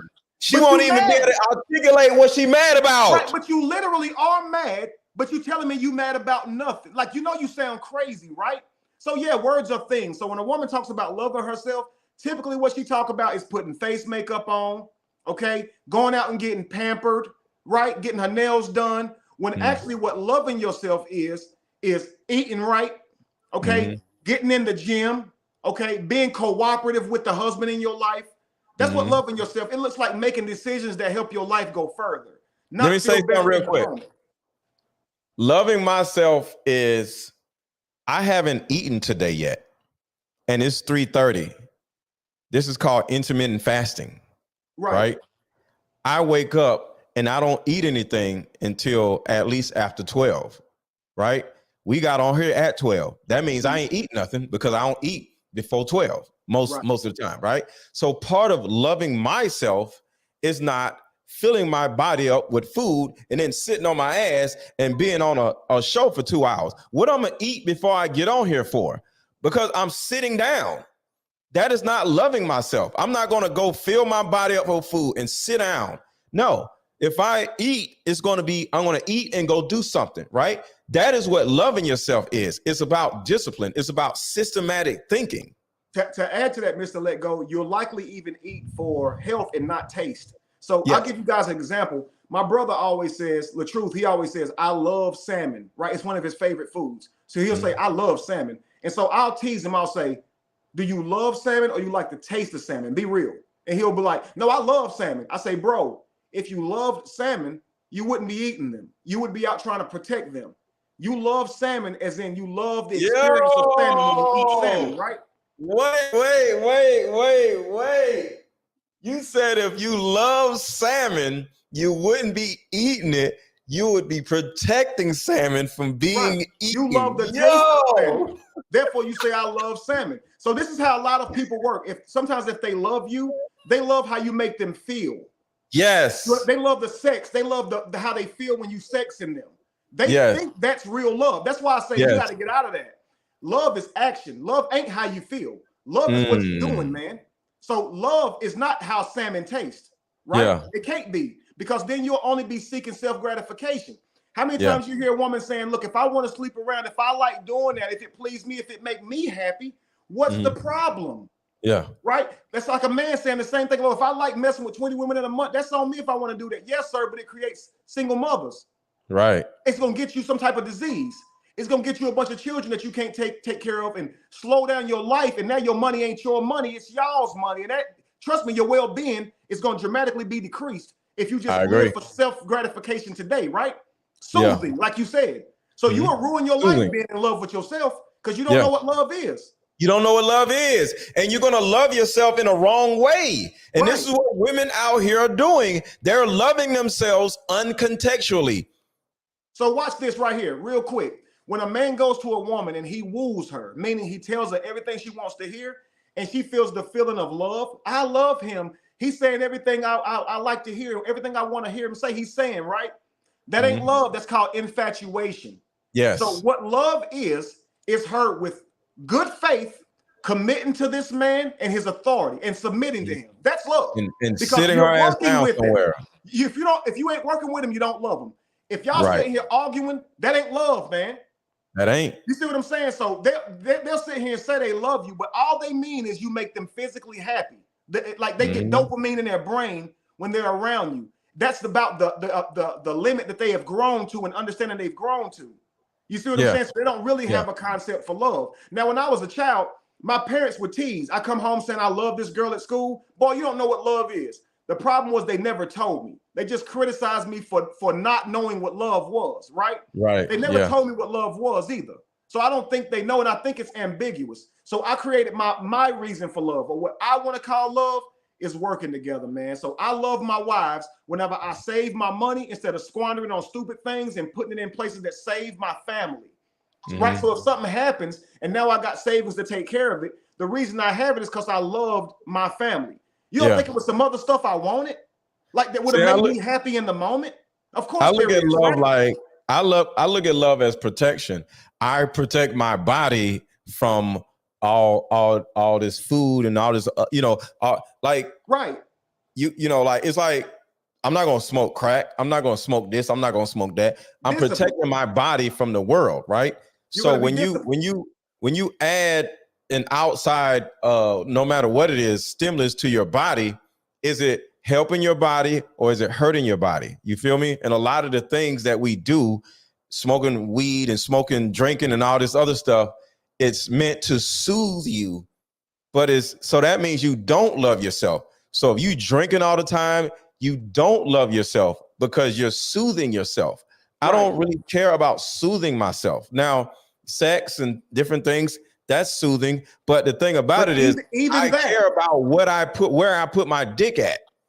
Right. You know, even with sex, though, as men, we have to understand we're underdeveloped if sex is all we think about. Right. So the government would like that. Marketing would like that. They want you making more babies. They want you spending your money to access sex. They want you constantly thinking about sex. So a man who's constantly thinking about sex is not going to manifest success. Right. So you're like if you're with a whole bunch of guys who saying, "What you think of her ass? Would you hit her? Would you hit that? Would you hit that?" Please change your friends. Of course you would. Of course you'd hit that. Why is it the subject of your conversation? Right. Why is it a subject? Right. Right. So like you said, Like loving yourself often, you won't feel love. So like, let's say you look like you work out, you look like you healthy. So when you're in the gym working out, especially when it first started, that's something that brought about pain and tiredness, not love. You're actually going to be very sore the next day. Right. So like, that's not, it don't feel good, but you're doing this because you know you'll be healthier, right? And so you go every day and get this rude awakening about how weak you are, how you don't weigh what you want to weigh, how you don't look like you want to look. The reason you putting yourself through that every day is because you love yourself, but it don't feel like love. You actually hate yourself. You hate what you look like in the mirror. You hate how you feel. So loving yourself looks like changing that shit. But people don't know love that. is about They change. think loving yourself is, take a woman who's overweight. The world tells her to love herself even though she's overweight. Now take a man who's overweight. The world tells him love yourself by changing it, by getting up and going and working out, because the world ain't gonna be given to you, man. You got to go get it. So that's why we backwards. They say women, okay, just accept that you are beautiful, even though you don't work out, even though you don't have a diet. You beautiful to somebody. Be happy. What happens? That validation gives her immediate sense of love, of appreciation, of right. But you didn't go earn it, and earning it takes time, man. Like when you tell a man go for success, Rome is not built in a day. You're not gonna have your success today. Yo, man, you might not have the success till 10 years from now. Like when you go working out, you might not look like you want to look till 5 to 10 years from now. But you can't stop. And the reason you will accomplish that is because you loved yourself. You pushed even when it didn't feel good. So that's why I say a lot of people, they say, I don't love this person no more. What they're saying is, I don't get goosebumps or, you know, butterflies or this dopamine, right? And men who operate that way, they're feminine. They're feminine. See, I don't operate by love. It makes you more bent on emotion versus logical. Not that nothing's wrong with love, but be logical over emotional. My daughter, we was playing a card game, right? And one of the questions was, how many exes do you still love? Right? My daughter asked this. I said, all of them, because I don't look at love as this little loopy emotion, right? Right. And I said, I love your mama. I love, this, because my kids know some of my exes. I love this person. I love that person. She was like, so you love all of them? I said, yeah. She said, why? I said, I don't understand the question. What do you mean? Because I once loved them. I still love them. You know, love is about protection. It's not this soothing type of, oh, we together. You know, I'm never going to not love her mama, So she was like, okay, that makes sense. And I told her, you got to remember, women are children. So y'all love people like y'all love toys. You know what I'm saying? Y'all pick up a toy like a child and y'all love it. But the second a toy breaks or you find a better toy, you don't love that toy no more. We don't operate like children.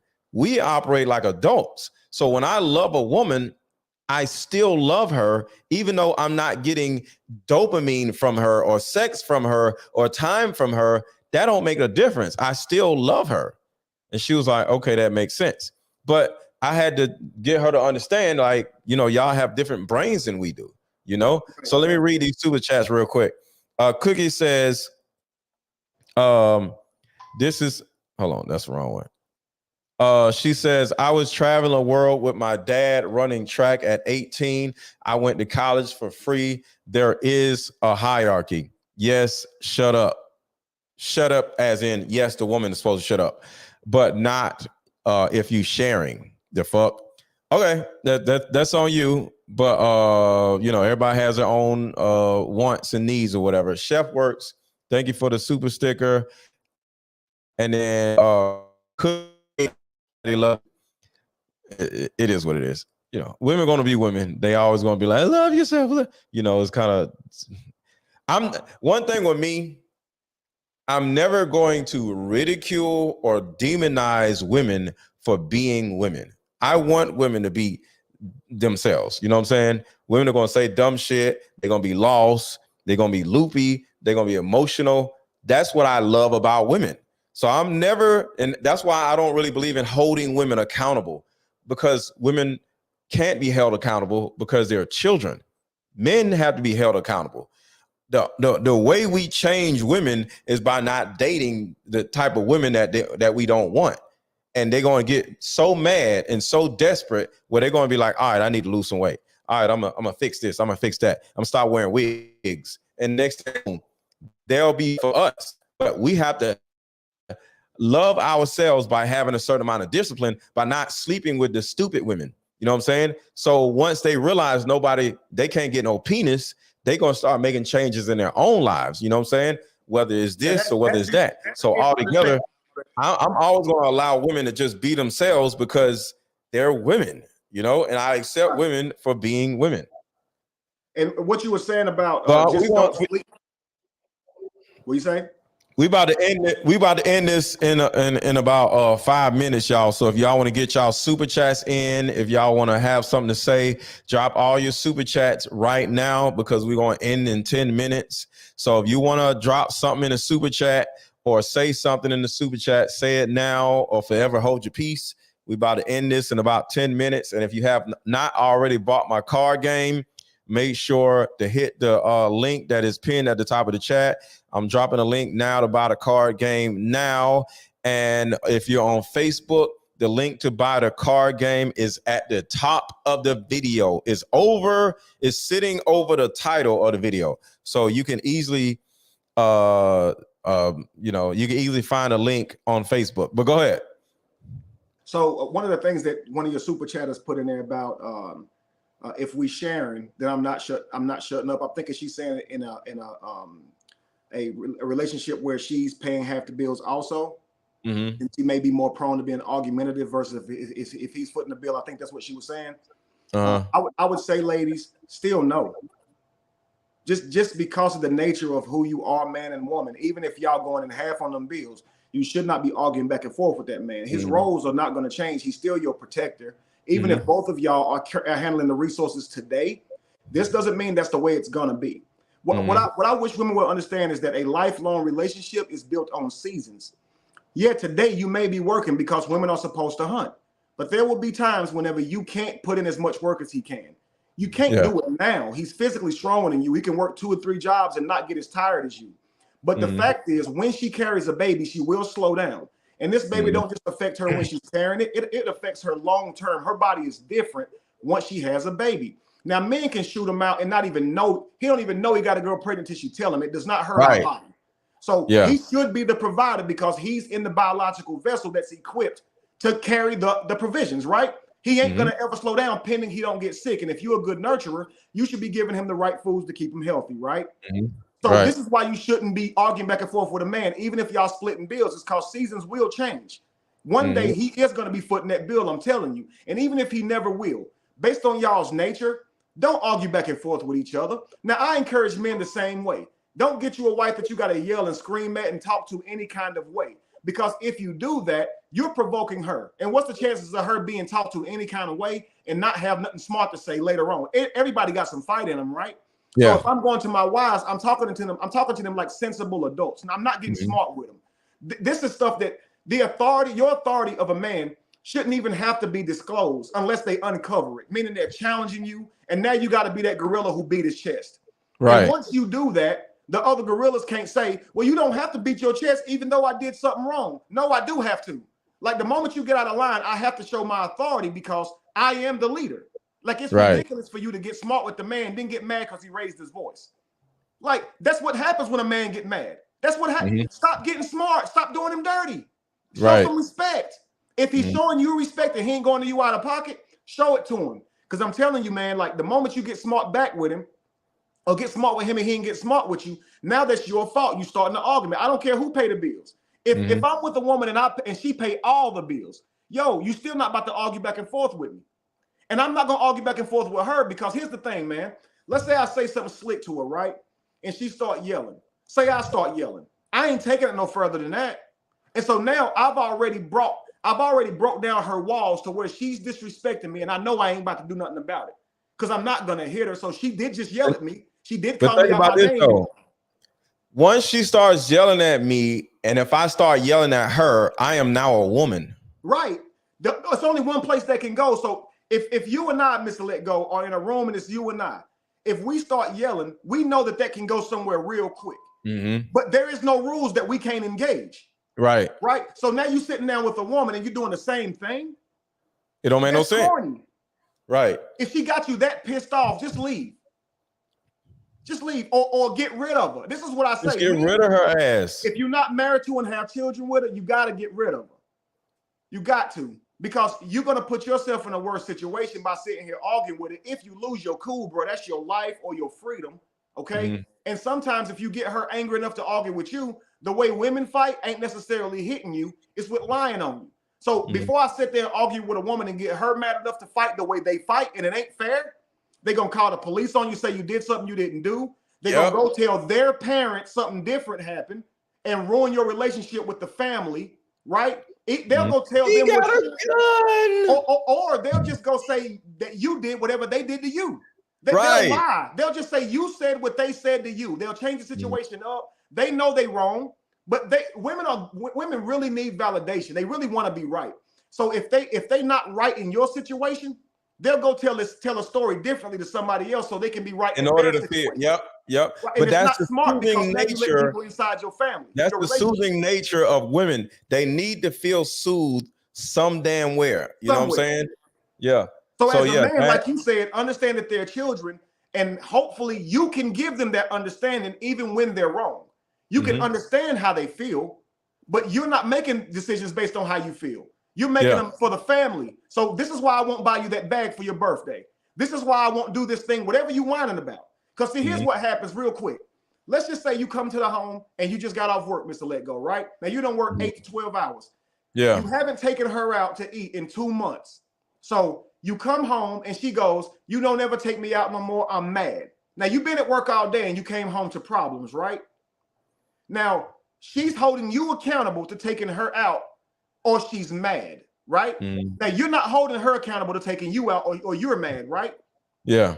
Now, so let's say you weigh this thing. Logically speaking, if you don't have the budget to take her out, and right now you just have the money to put food on the table, and you don't have the budget to be going out and tipping, should you take her? Or should the answer be no? No, you're not. We're not going out to eat. Even if she's mad, we're not going out to eat, right? Well, with me, I don't give a damn if she's mad. She can leave. Right, but a lot of men do. A lot of men say happy wife, happy life, and they'll go ahead and break the bank and go do that. Happy husband, or you get the hell out. That's my whole thing. It ain't happy wife, happy life. It's happy husband, or you get the hell out. You get out. Just you go. Bye. You can go. I don't care. Don't actually have to be necessarily happy, but you have to be in line. I won't always be happy. My rules ain't even made so I can always be happy. My rules are made you get what I'm saying. You get what I'm saying. Yeah. I get what you're saying. I do. But let's just say, like, she says, take me out to eat. Here's what she's forgotten about. Every time you take her out to eat, Mr. Let Go, she doesn't have to cook. So that means the food that you purchased stays in the fridge. Now, you already bought food. That's what you had the money for, the food that's here already. But you don't want to eat that. So she's on you about taking her out to eat. So, okay, we'll go out, but you paying for it. It's still me. If she wants to go out to eat, now I'm paying for food that I already paid for in the refrigerator. So watch this. If you're providing and she wants to go out to eat and you're not making her foot the bill for living, why doesn't she pay for the food? Food is her thing. So why isn't she paying for the food and the tip? Because this waitress is now doing what she would have been doing. But she wants you to do it. That's the reason why women have the obligation to sit their asses down somewhere, because we are always the one who's going to fit the bill. We're at a disadvantage every time. Right. So sit down, because that's all we want from a woman, to sit her ass down somewhere. So get this. Now you take her out to eat, right? Because she complaining and she's saying she wants you to take her out to eat. So as the husband, you know how we do. We'll take them out to eat and we pay. Now on the way home, she want to argue about something. Hell no, we not. No, we not. Like, I just took you out to eat. I just did all of this for you. Like, you think I'm tired? You think I want to be out driving through traffic and opening your doors? And listen, if I'm doing, here's my thing. I'll take you out. I'm tired. I'd rather be sitting down somewhere, but I'll take you out. I'll open your doors. I'll be a perfect gentleman. But love, you have to foot the bill for that meal, and you have the money because I let you keep your money. You ain't gonna make me this dog that has to pull your sled. That's not how that works. Yeah. And because if she's sitting there and want to be taken out sometime, now she got the right to act like a child when you come home. No, not at all. And that way I say happy husband or else. I'm not about to walk through the door for That's what I said. That's what I'm saying. and I come You in get for the hell more out. arguments. That's crazy. All the bills paid, if it's food in the fridge, and I hadn't done anything to you, I shouldn't come home to no argument. It shouldn't be you keeping a tally on how often I take you out and using that as something to argue about. That's not bad behavior, me not taking you out. I don't want to hear it like that. So in other words, you should come to me and say, hey, baby, let's go out to eat tonight. Because I'm actually coming home wondering where the food is anyway. So if I come home to an argument about eating and there ain't no food on the table, that's a problem anyway. So if I come home and she says, baby, I already made reservations, let's roll out. She covering the meal. You cover the meal, sweetheart. You cover the meal. I agree. And if she don't want to do it, I would feel like she's entitled. Because she thinks I'm supposed to just pay for everything, and she thinks I'm her wallet. That ain't how that works, man. Fellas, if you take a woman out and you're footing the bill, when you tell her she can order anything she wants on the menu, if she goes extra expensive, that's an indication that's not the woman for you. If she's ordering drink after drink after drink, especially if she ain't finishing them, don't take her out again. If I'm buying you alcohol and you ain't finishing the drink at least, and then you expect me to just pay for it, I'm talking about you ordered one because it got watered down. Like you really skipping over drinks here. You don't respect me. You don't care about my future. You didn't even ask me. I didn't even know I was paying. Right. Don't let a woman take advantage of you. Because if you do, she'll actually believe that you're her wallet. And it's not even with evil intent. A lot of women actually believe if a man ain't doing all of that, he don't care about her. They're backwards. And a lot of their daddies taught them that bull crap. They got a lot of their mamas. A lot of their mamas taught them that bull crap. Well, I grew up around men cocking shotguns for little. And they treat the boys like they're chaotic and the girls are sweet and innocent. And we know girls ain't always like that. So we shouldn't put our boys through that and girls through like they're innocent. We cocking the shotgun for our boys. When when your boy about to take a girl out, it's to the point now, Mr. Let Go, well, you gotta ask, what's your intentions for my son? You ain't just trying to use him, is you? You ain't just trying to now. It's almost like you gotta fucking put her. I mean, my bad, but put her. No. They dangerous too. They dangerous too. I get it, but my son, I arm my kids with what they need. So it's my kids' responsibility with the things that I armed them with. So no, I get what you're saying, but yeah. But look, we're gonna end this show. This was a great show. We gotta do this again, bro. Yeah, we gotta do this again. Good build. Yeah, this was dope. So everybody, if you have not already hit the like button, hit the like button. If you enjoyed this show, hit the like button. If you have not already subscribed to Kevin Wesley's YouTube channel, subscribe to his channel now. If you have not subscribed to my channel, subscribe to my channel now. If you have not already bought my card game, buy my card game now. Let's get it, because this was a great conversation, and we got to do this again. To give you and other players deeper discussion card game is meant to give you and other players deep understanding of how we all deal with relationship when or if things get serious. The biggest reasons why people break up is because of underlying family issues. This game can be played with either two people or an entire group. So have fun. Question number 1. What is the one thing you wanted but didn't receive when you were young? Name a time when money was the main factor why a relationship went bad. What is the most annoying attribute about the opposite sex? Deeper discussions dating edition. Again, these cards are good for vetting a potential boyfriend, a potential girlfriend, a potential husband, a potential wife. It'll even tell you what's wrong with your sneaky link. If you and your sneaky link need to have a conversation, these are the cards. And you can fix yourself and figure out the why. The texture of these cards are so soft and silky, by the way. Like they ain't gonna get wore out. Durable.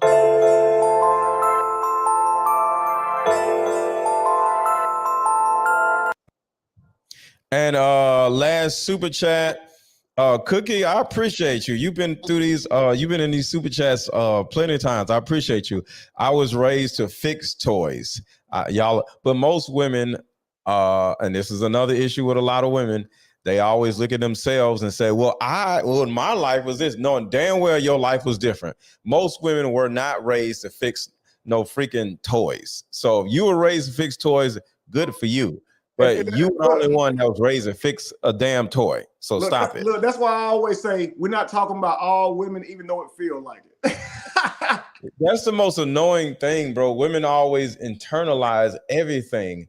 And, you know, it's like they have no understanding that there are billions of other women out here doing dumb shit. So just because you're not doing dumb shit don't mean it don't exist. It's like every time you off work, there's no job happening. Nobody's at work doing nothing because you ain't there. But that's a child mind. A woman has a child's mind. But yeah, I want to appreciate you for pulling up. This was a dope ass conversation, man. And is there anything you want to share with the audience before you go? Now just stay tuned, man, for more content. I do this all the time, family, where I break videos down and talk about how we can move a little better for the healthiness of our community. So definitely, if you don't follow me already, please do that. And to all of my contributors, to all of my followers, Mr. Let Go is somebody who I listen to on a regular basis. So I've been following him for a while. He makes great content. And I would encourage young men to actually listen to this brother. Now, I always say, even with my content, you eat the meat and you spit out the bones. But through listening to other brothers who don't live life, you're supposed to structure in your plan for life. It don't have to be exactly the way we see life. You understand? But get with brothers that know more than yourself. Put them in your frame so you can have a better life, man. Don't fly by the seat of your pants.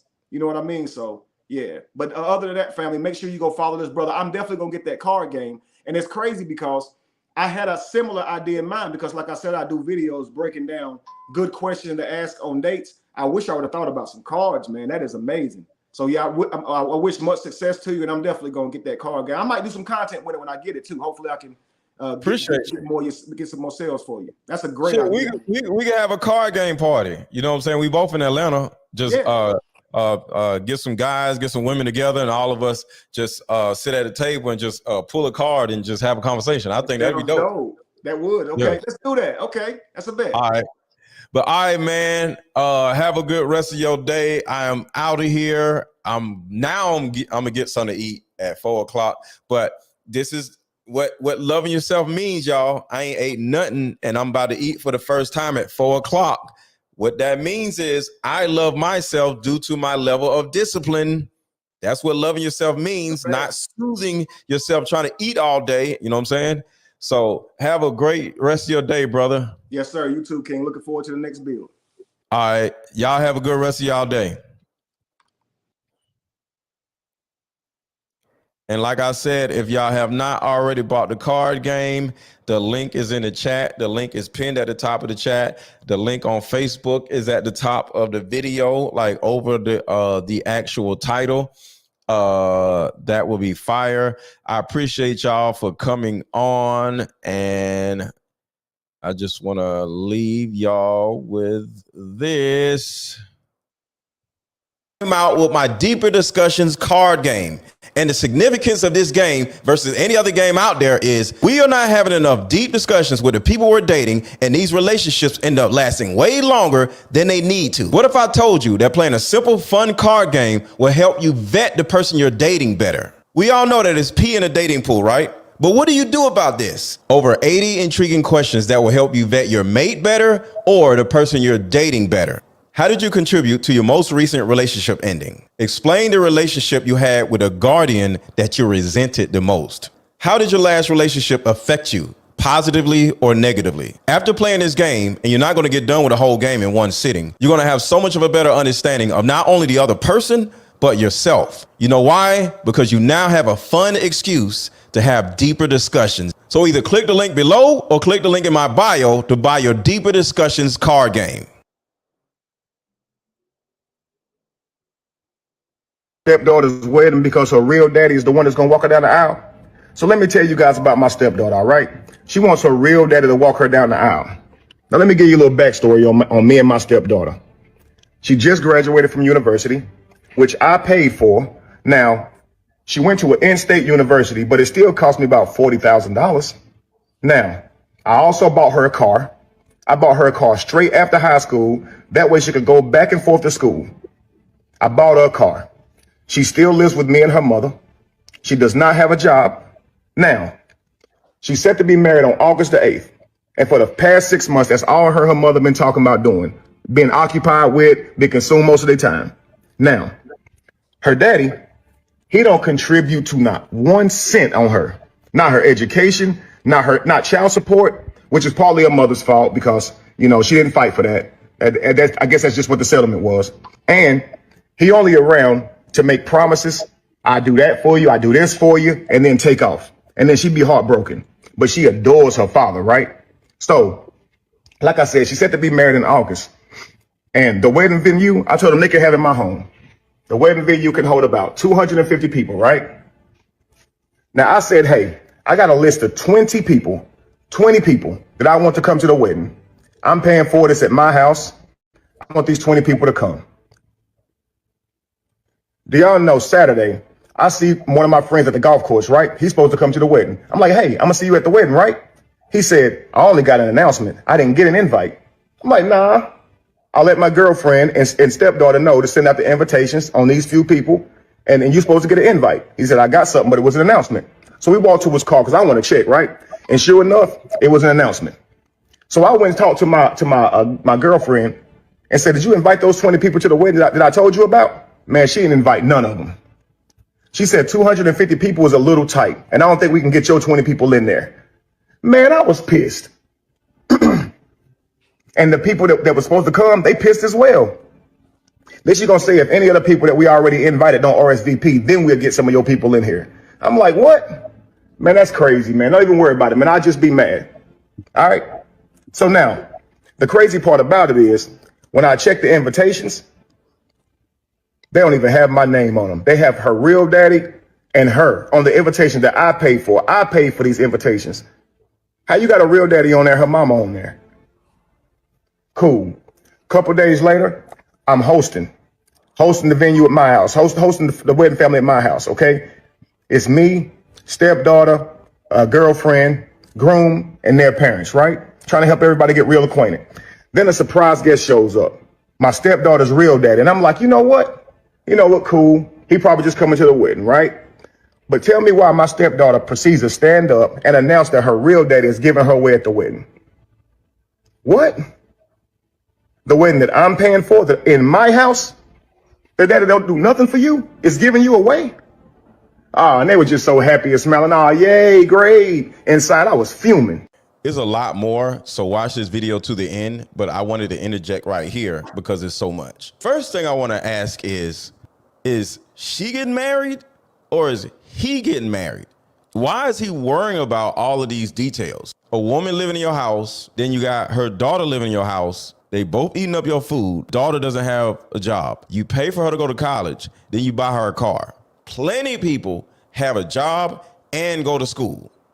You didn't do that. So all of these up till now are your choices in how you run a household. So all of this is on you. Because I'm sure nobody said, buy me a car, pay for my schooling. I don't want to get a job. I just want to go to school. And if anybody did say this, guess what? You could have said, no, you get a job. You buy your own car. Your mama gonna buy you a car. Or ask your mama. You did not do this. The next thing is she invites the biological dad to the wedding and you're mad. You did not have to pay for the wedding. And then you say you set all this up and you pay for everything as far as the wedding goes, right? And your people aren't invited. Your name isn't at the top and all these other different things. This is telling me that you're just a sucker. And it goes back to you, my guy, not them. Women are opportunists. And if you got some old dude trying to come in and play daddy to a woman's child, she's just going to let you. You have to see the signs. You have to read the room. You have to say to yourself, like, yo, is this woman using me? Even though I'm agreeing with you, like, yo, this is crazy. This is messed up. But this is your doing. I'll say it again. This is your doing. That's just like a single mother saying, well, he got me pregnant and now he don't want to take care of the baby. You had the baby with the dude. So the same thing with here. You did all this. You could have sat down and said, I'm not paying this, I'm not paying that. And then they would have figured it out and did something different or not had a wedding at all or whatever and went to the courthouse. You chose to do all of this. So stop whining. Because like I said, if you would have read the room years ago, because I don't know if y'all paid attention, he said they have been together for 10 years. 10 years. That means you had 10 years to realize that you are a sucker. And I'm not saying men are suckers when they do certain things like this, but you got to read the room and find out that your lady thinks you're a sucker. In the beginning, you had an understanding or an inkling that this was going to happen because you've been with a woman for 10 years. Why you ain't married this woman? Like, what are y'all doing? This whole situation sounds stupid. But altogether, the reason why it sounds stupid is because you don't realize that you are the stupid person in the whole situation. So now you're mad that you're exposed at being a sucker. And the last thing, we'll get back to the rest of the video and I'll do commentary on the rest of the video. Why are you on social media telling all of your family business? Why? You are so butthurt that your lady and her daughter is using you for all of your money because you are a sucker on purpose. And you're so mad that you get on social media dogging your own non-family because she's your girlfriend. So this ain't even a family. This ain't your wife. This ain't your child. You're on here dogging somebody else's family that lives in your house. You that mad? We all on social media dogging this family that lives in your house because it's not your family. It's somebody else's family. Sir, I need you to find some dignity and get off of social media whining like a woman about your doing, your life, your inability to read a room, your inability to not realize that you're a sucker. I need you to go sit down somewhere and get off social media, sir. Let me know in the comments. I want to see some paragraphs because this has so many layers. I want to see y'all break this whole thing down. What are y'all thoughts on this? Let me know in the comments.